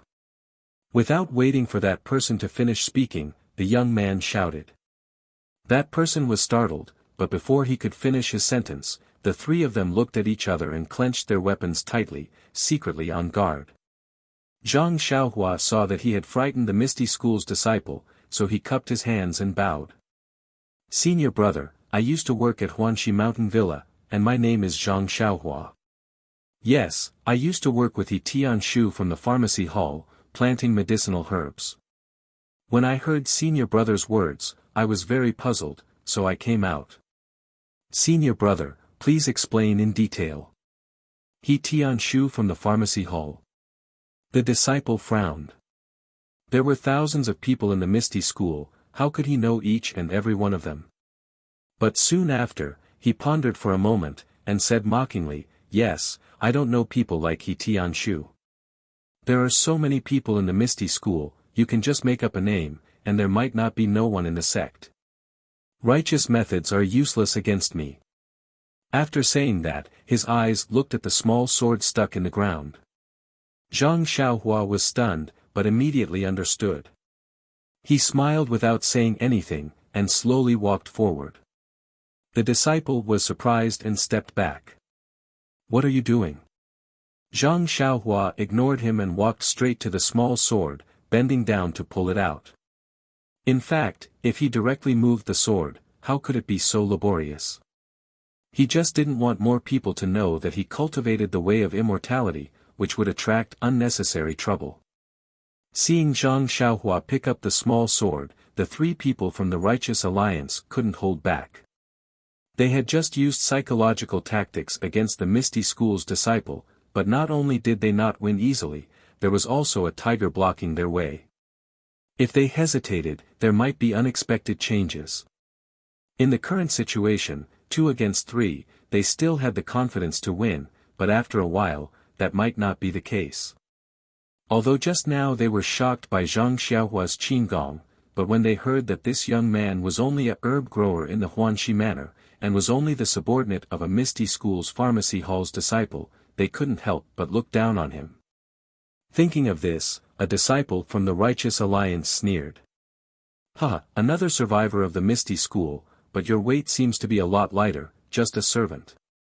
Huanxi Manor seems to be a branch of the Misty School, so your weight is also a bit lighter. But this merit is delivered to our door, how can we brothers reject it?" After saying that, the other 2 people guarded the space behind Zhang Xiaohua and the Misty School disciple, preventing them from escaping. The other person held a long sword and stabbed towards Zhang Xiaohua's face. Zhang Xiaohua's long sword was placed on the back of the David's deer and did not bring it along. Seeing the opponent's long sword stabbing towards her, her body swayed, using the ethereal steps to dodge the sword.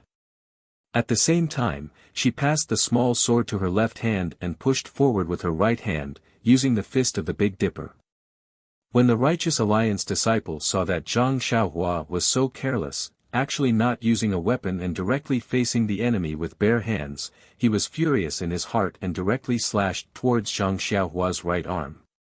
Zhang Xiaohua did not panic, still using the ethereal steps to fight with him. After a few rounds, the long sword actually stained the corner of Zhang Xiaohua's clothes. Not to mention the Righteous Alliance disciple who was facing the enemy, the other 3 people were half happy and half worried. The 2 Righteous Alliance disciples were worried that the martial arts of this young man who appeared out of nowhere was actually so high. How was he a servant? He was even more powerful than the Misty School disciple just now. They were afraid that this mission would be ruined. And the Misty School disciple was happy that this young man who called himself Zhang Xiaohua was using the Misty School's ethereal steps. He had deliberately used it, wasn't it to tell him his identity? Seeing that he could keep his life, how could he not be happy? But thinking about it carefully, this youth claimed to be a servant of Huanxi Manor, how could he have learned the ethereal steps? This was the sect's divine skill, even he had only seen it recently.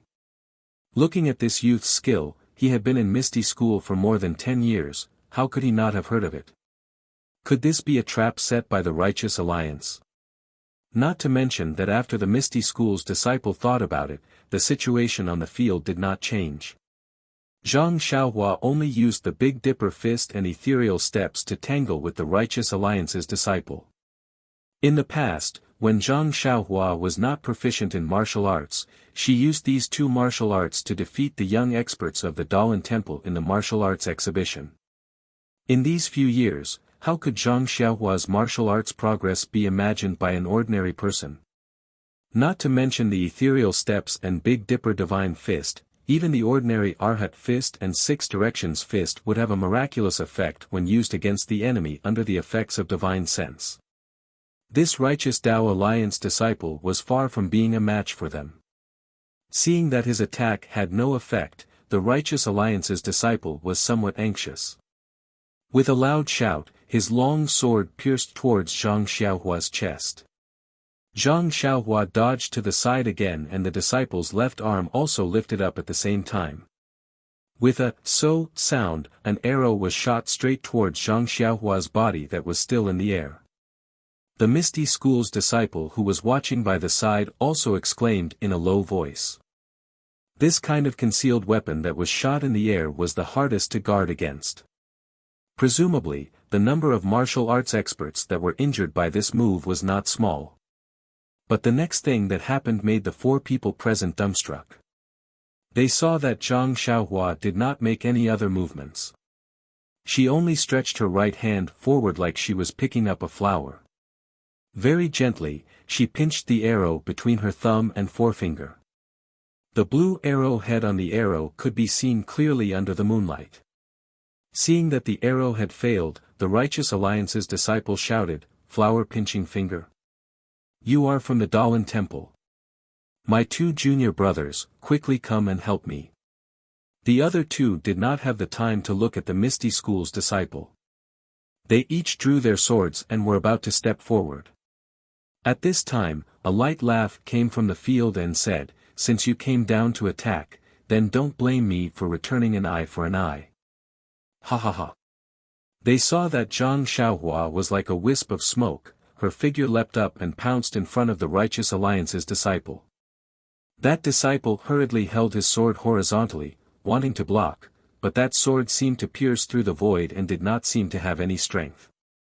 Zhang Xiaohua's figure was like a ghost, she leapt up, the small sword in her left hand very naturally extended forward, then immediately retracted, her figure somersaulting backwards to meet one of the Righteous Alliance's disciple who was brandishing his blade. Similarly, her figure also leapt up, the small sword piercing out from a strange angle, the target was the disciple's throat. That disciple was unable to stop in time, he moved upwards, sending his throat to the tip of the small sword. That small sword touched his throat and immediately retracted, her figure did not stop, immediately turning around and floating towards the last disciple. The last disciple was a smart one, seeing that the situation was not good, he did not move forward at all, instead, he leaned and leapt out of the field. By the time Zhang Xiaohua turned around, she was already quite a distance away. Zhang Xiaohua had already announced her name, naturally she did not have any mercy, she used the levitation technique, her body seemed to float in the air, floating on the ground, in a few blinks of an eye, she had already caught up to that disciple. She lifted her leg and lightly kicked that disciple's back. That disciple had started early, so his qigong was passable, he was rejoicing, who would have thought that there was no sound of wind behind him, but his back seemed to have been hit by a 1,000-gene heavy object, he saw stars, spat out a mouthful of blood and immediately lost consciousness, his body flew diagonally far away before collapsing to the ground. Zhang Xiaohua kicked out, no longer paying attention to him, she kept the small sword, clapped her hands, and walked back with a smile. That Misty School's disciple seemed to have seen a monster, he looked at the ordinary, thin-looking youth walking towards him in disbelief, he said, you, in the end, he did not finish his sentence. Zhang Xiaohua looked at him, sat cross-legged on the ground, and said with a smile, "Senior, the annoying flies are gone, this world is quiet, you can tell me about the Misty School." Then, looking at his bloody right hand, he said, "Senior brother, you'd better clean up the wound on your hand or the wound on your body. I don't have any experience in this area, and I don't have any medicine or anything like that on me." At this time, that Misty School's disciple came to his senses and said, it's fine, it's just a small matter, brother, wait a moment, I can handle it myself." After that, this disciple methodically took out something from his chest, applied medicine on the wound on his body, hand, and other places, he was very skilled. After waiting for him to finish, he came forward and saluted again, saying, "Brother, I was really rude just now, but in the past few years, my Misty School's disciples have been in danger, so I had to be careful. By the way, brother, what did you say you were called?" Zhang Xiaohua laughed involuntarily and said, "I'm the servant of the Huanxi Manor's herbs, my name is Zhang Xiaohua. I've been working with He Tianshu in the Huanxi Manor's pharmacy." Oh, brother, you're called Zhang Xiaohua, I'm Chu Yunfei of the Divine Machine Hall. Divine Machine Hall. Hee, I have some impression of it, but I've only been to the Misty Mountain Villa a few times, so I don't know many disciples. Alas, in the current Jianghu, if there is no conspiracy, no one will admit that they are from the Misty School. My Divine Machine Hall is basically just a name now. Oh, by the way, brother, are you really the servant of the Huanxi Manor's herbs? But how can your martial arts be so high? Moreover, you can even use the ethereal steps of our Misty School. This? Zhang Xiaohua was a little hesitant. Seeing that Zhang Xiaohua was a little hesitant, Chu Yunfei quickly said, Brother Zhang, if you have any difficulties, you don't have to say it. Zhang Xiaohua smiled and said, there's nothing difficult about it. It's just that I had an agreement with sect leader O earlier, so I couldn't tell you about it. However, I'm indeed from Huanxi Manor, and I've seen Chiu Tong and Manor Lord O Yen. Is that so? Then I won't ask further. By the way, I just heard that the disciples of the Righteous Alliance said that the Misty School was destroyed. Where is Master O now? How is the Huanxi Manor now? What's going on? I only heard a few words just now, and I'm confused. Senior brother, please clear my doubts. Chu Yunfei smiled bitterly and said, Brother Zhang, have you not been in Jianghu for a long time? Zhang Xiaohua nodded and said, yes, I've been trapped in a place. After leaving the Huanxi Manor, I haven't been in Jianghu for 4 or 5 years. Alas, I see. Brother Zhang, the Misty School was destroyed 3 years ago. Master O.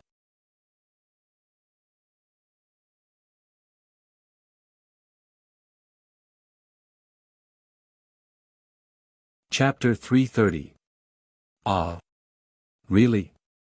But I don't know what happened. No matter what, the Misty School is still a big sect in Jianghu. How can it be destroyed just like that?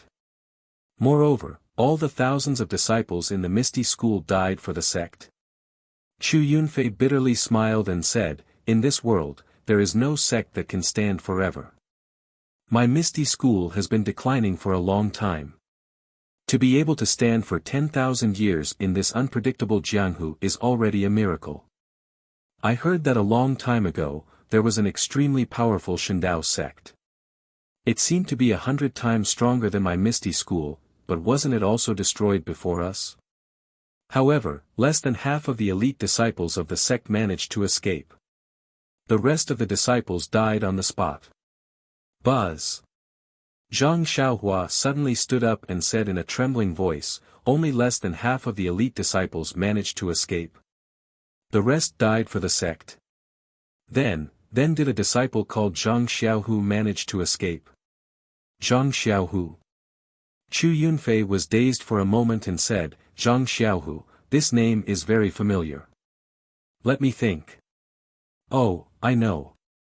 He used his connections to enter my Misty School. Later, he got lucky and was accepted by Martial Uncle One. Yes, it's that lucky guy. Did he also manage to escape? At this time, Zhang Xiaohua didn't care what other people said about her second brother. She hurriedly asked. No. Chu Yunfei decisively replied. Ah! Zhang Xiaohua exclaimed. She clenched her teeth and clenched her fists. Just as she was about to ask which sect attacked the Misty Mountain Villa, Chu Yunfei said another sentence. Zhang Xiaohua almost fainted. However, Zhang Xiaohu doesn't seem to have died. Ah! Zhang Xiaohua nearly fell to the ground with a thud.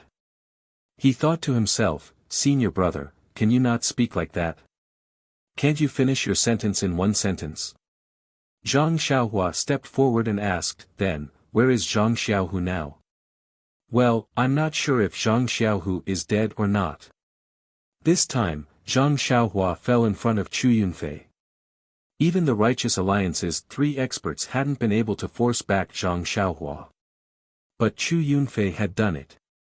Zhang Xiaohua forced herself to get up and thought to herself, my senior brother from Misty School, can we be more specific?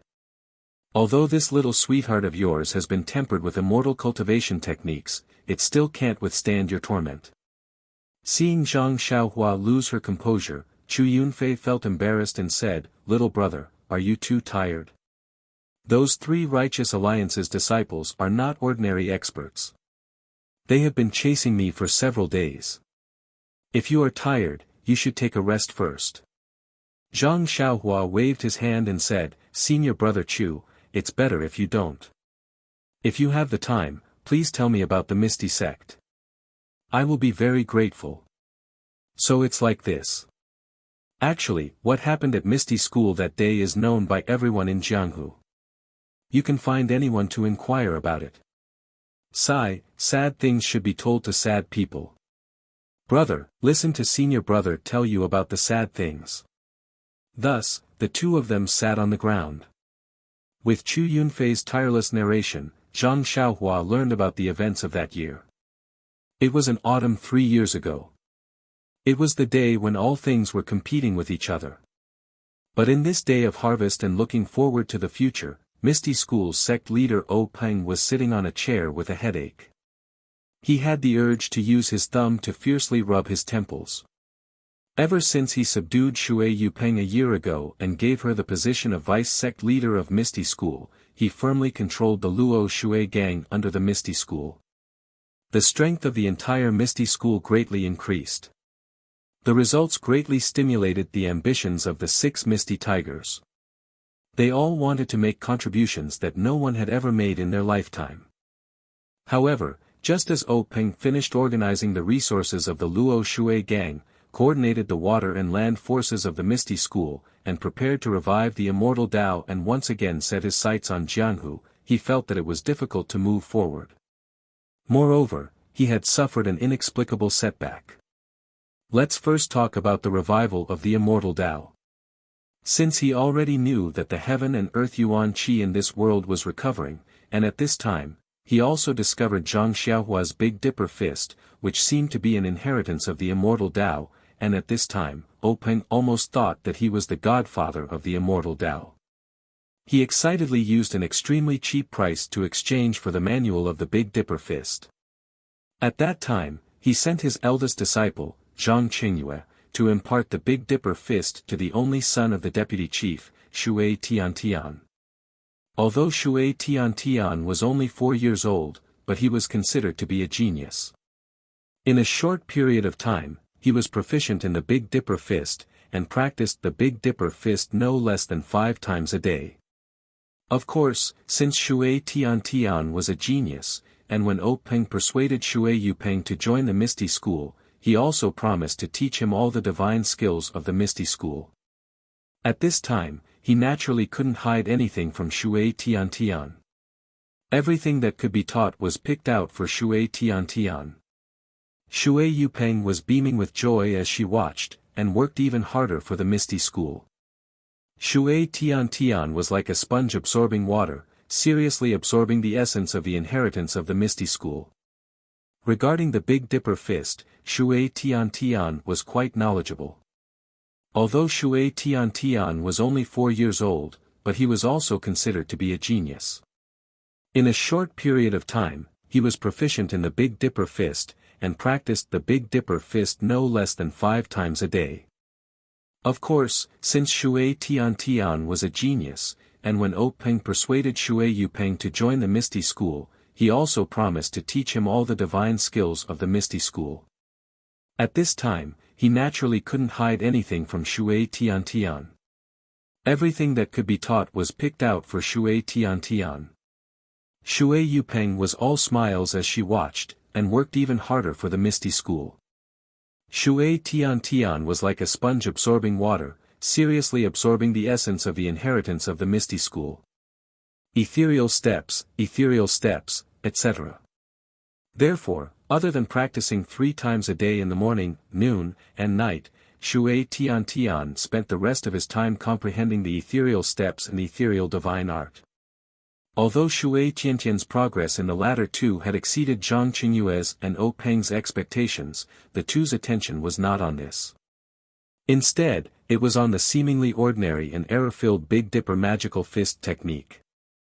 Shui Tian had been practicing the Big Dipper magical fist technique for more than half a year, but there was nothing abnormal about it. Other than his arm strength being slightly stronger than an ordinary child's, there was nothing else that could be seen. And you want to say that Shui Tian did not try his best to practice the Big Dipper magical fist technique? That was not right.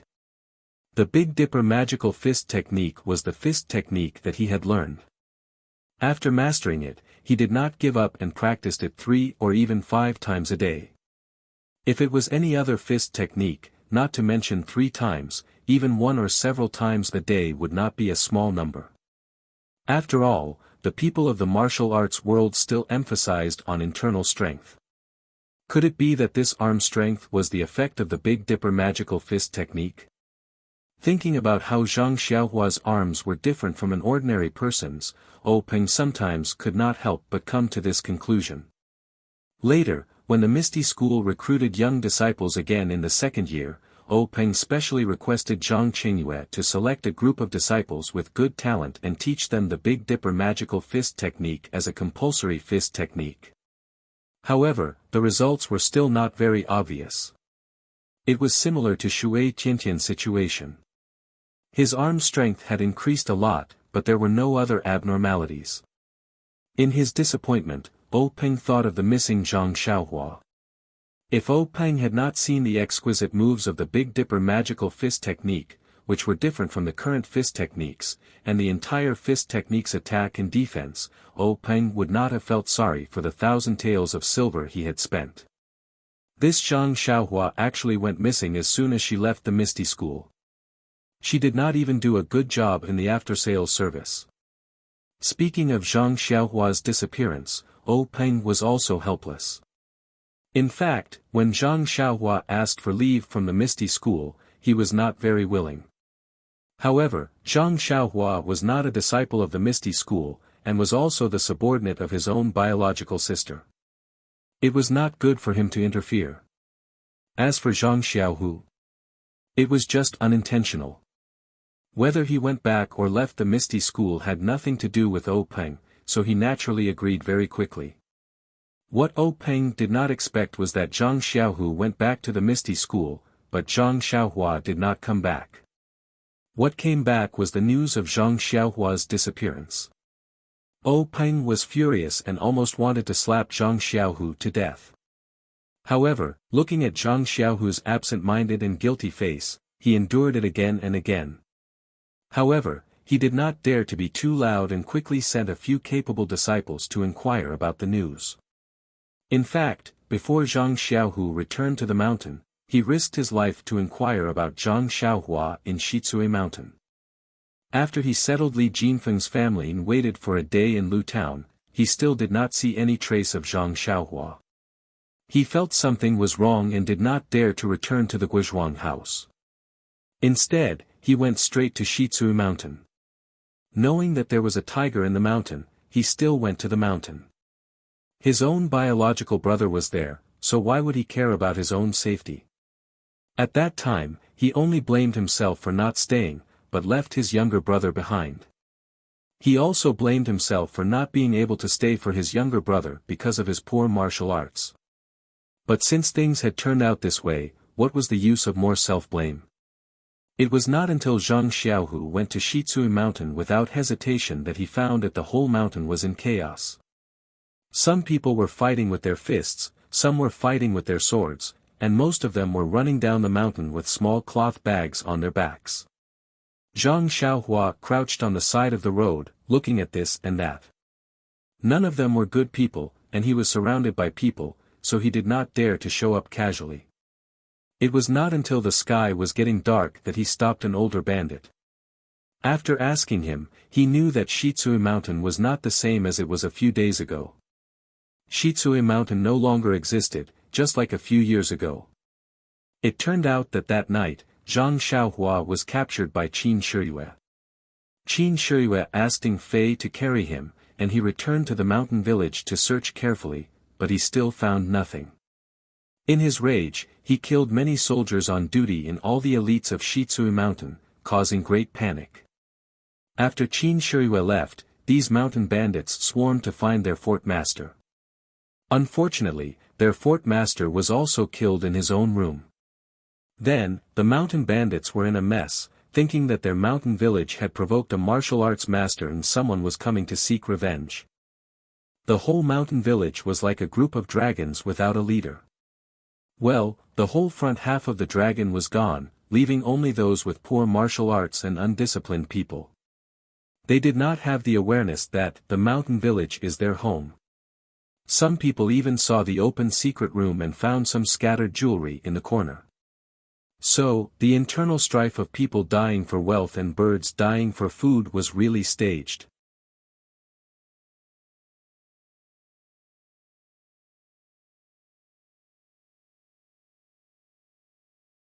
Chapter 331. After fighting and killing, the result was really seen. The property of Li Jinfeng's family was found, and the private goods hidden by other people were also found. It was like pouring cold water into a hot pot of oil, and the pot exploded in an instant. The scene became more difficult to control. More people were killed and injured, and the property was also robbed in a mess. It was not until Zhang Xiaohu came to Shitsui Mountain again that the dog-eat-dog farce came to an end. The surviving people took their own gains, got off the pirate ship, abandoned the darkness for the light, and found a way out. Zhang Xiaohu was confused by the words of the bandit. When did his brother become so powerful? Was there such a divine power? But no matter how carefully he asked, he couldn't get anything. After all, those who could survive now were extremely cunning old bandits. Moreover, the bandit himself didn't see Qin Shirue kill people. As he said, the martial arts master killed people like slaughtering chickens. The people on the wall of the stockade were killed before they had time to react. The rest of the people woke up and shouted loudly. When they fled, many more were killed. When the others woke up, it was already dawn. The martial arts master had already gone far away. Who could see the true face of Mount Lu? With a mind full of doubts, Zhang Xiaohu let the bandit go first. He couldn't block the bandit's way of turning over a new leaf, could he? But Zhang Xiaohu heard the lethality of the martial arts master. He was definitely not his brother, Zhang Xiaohua. But since this person was not his younger brother, then where did his younger brother go? Was he killed by the martial arts master who came to seek revenge as a bandit?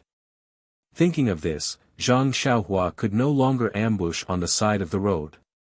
He jumped up and went up Shitsui Mountain along the mountain road. When Zhang Xiaohu stepped into the gate of Shitsui Mountain, there was a mess in front of him. Fortunately, the bandits in the stockade were used to disbanding. They robbed in an orderly manner and didn't set fire to the stockade. It seemed that they planned to go up the mountain again. There were only worthless corpses scattered all over the ground. Many bandits in the stockade had already run away. The rest were the old, weak, sick, and disabled, puppies and kittens. No one cared that a stranger would come to the stockade. Moreover, this person only looked at each corpse carefully. They thought that this guy just came to take the wealth of the dead. They all sneered in their hearts. Why did this guy only think of it now? The corpses underground have been swept away by us countless times. How can there be any surplus wealth? Then they were busy with their own things and went crazy for the last time. There were hundreds of corpses on the ground. Zhang Xiaohu looked through them one by one, regardless of their body shape or dress, for fear of missing something. Every time he turned over a corpse, he was afraid to see a familiar face. But after examining all the corpses, Zhang Xiaohu was overjoyed. Since there were no corpses, there must be hope of survival. So he worked hard again to look through all the places in the stockade, but still found nothing. At this time, he was completely relieved. Thinking of his brother's lightness skill, he must have run away.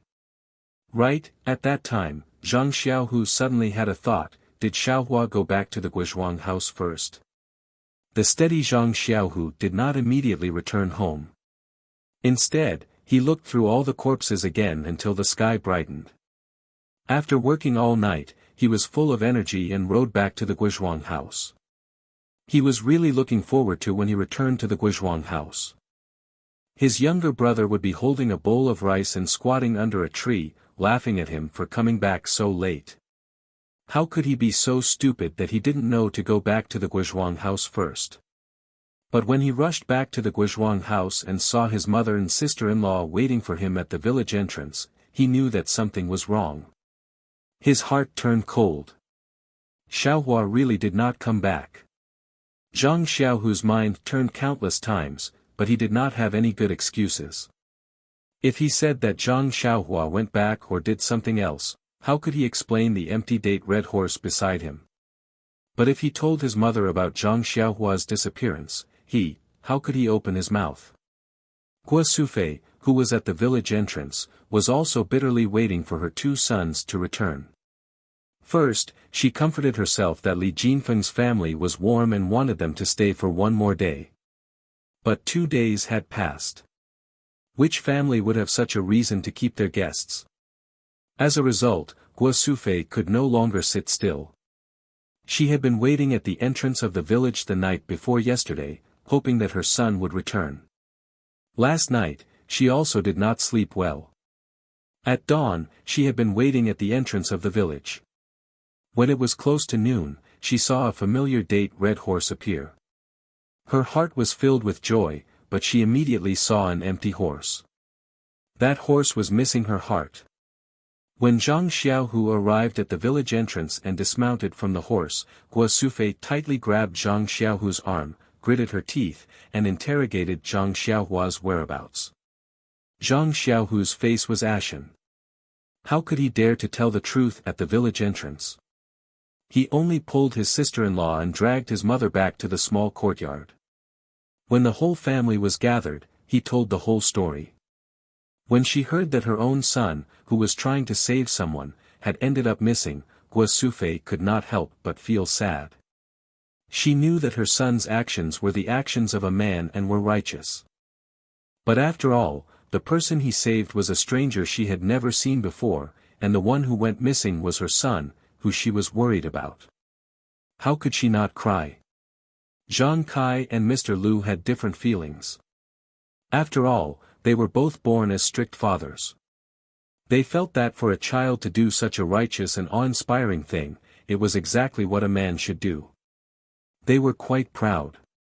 Even if they were on the side, they would still encourage and gladly go forward. Moreover, they still had not received the most serious grievous news. And Zhang Xiaohua had acted for righteousness, so she must be loved by heaven and earth. How could she die so easily? Alas, how could they know that heaven and earth were heartless and treated all living things like straw dogs? In this world, how much righteousness could be preached and how much good intentions could be rewarded? If Zhang Xiaohua had not been coincidentally lucky, she would have been captured and taken to the Dragon God sect long ago. Who knew what her ending would be? Everyone tried to persuade Guo Sufei, but they could not ease the knot in her heart. In the end, it was Mr. Liu, who was not involved in the matter, who probed, "Could we ask the Misty School to help Zhang Xiaohua?" This sentence was like an epiphany, waking Zhang Xiaohu up.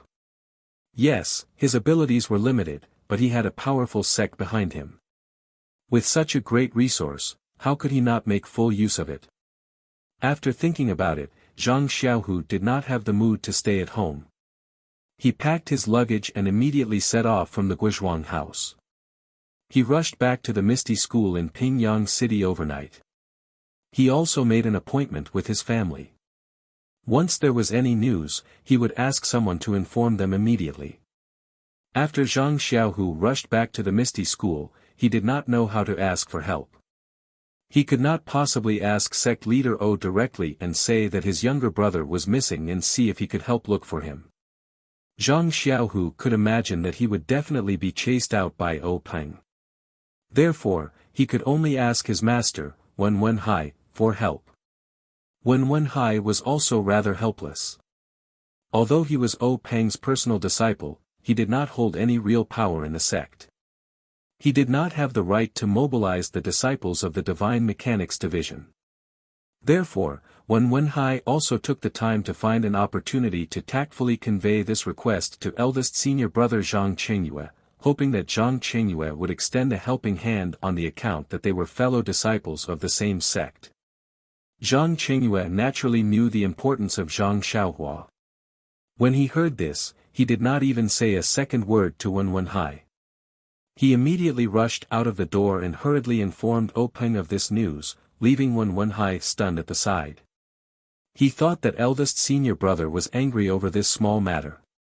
Just as Wen Wenhai apologetically told Zhang Xiaohu that he might not be able to help and that he could look for Yan, Zhang Xiaohu hurriedly rushed over to look for Zhang Xiaohu.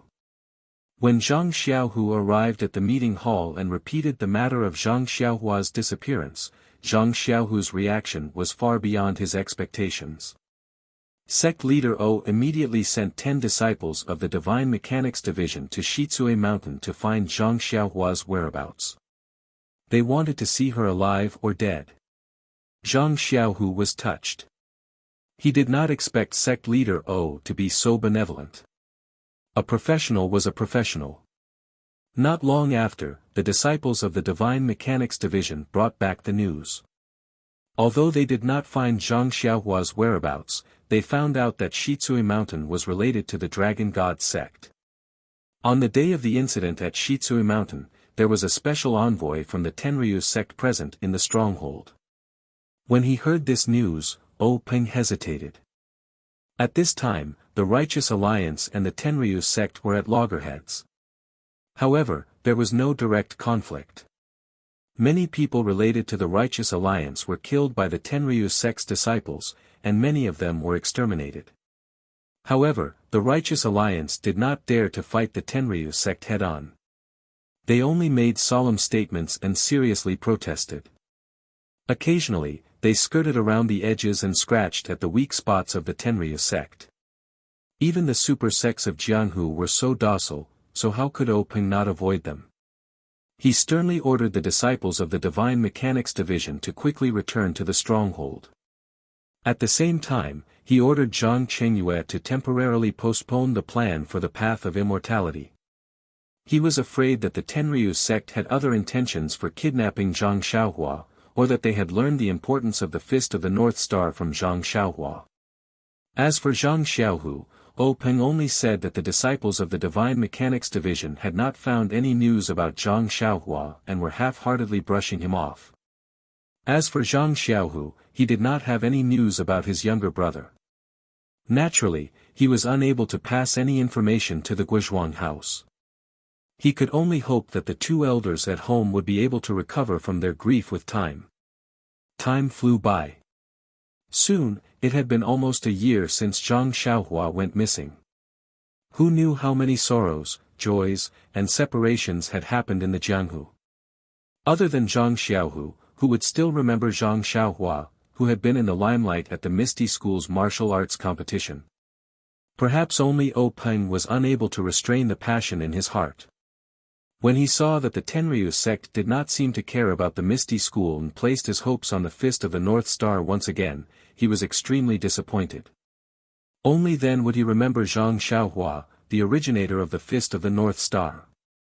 At this moment, Peng was not only vexed about the setback of the Path of Immortality's revival plan, but also about something else, that you're tuning in to the Han Li's Wuxia Chronicles YouTube channel.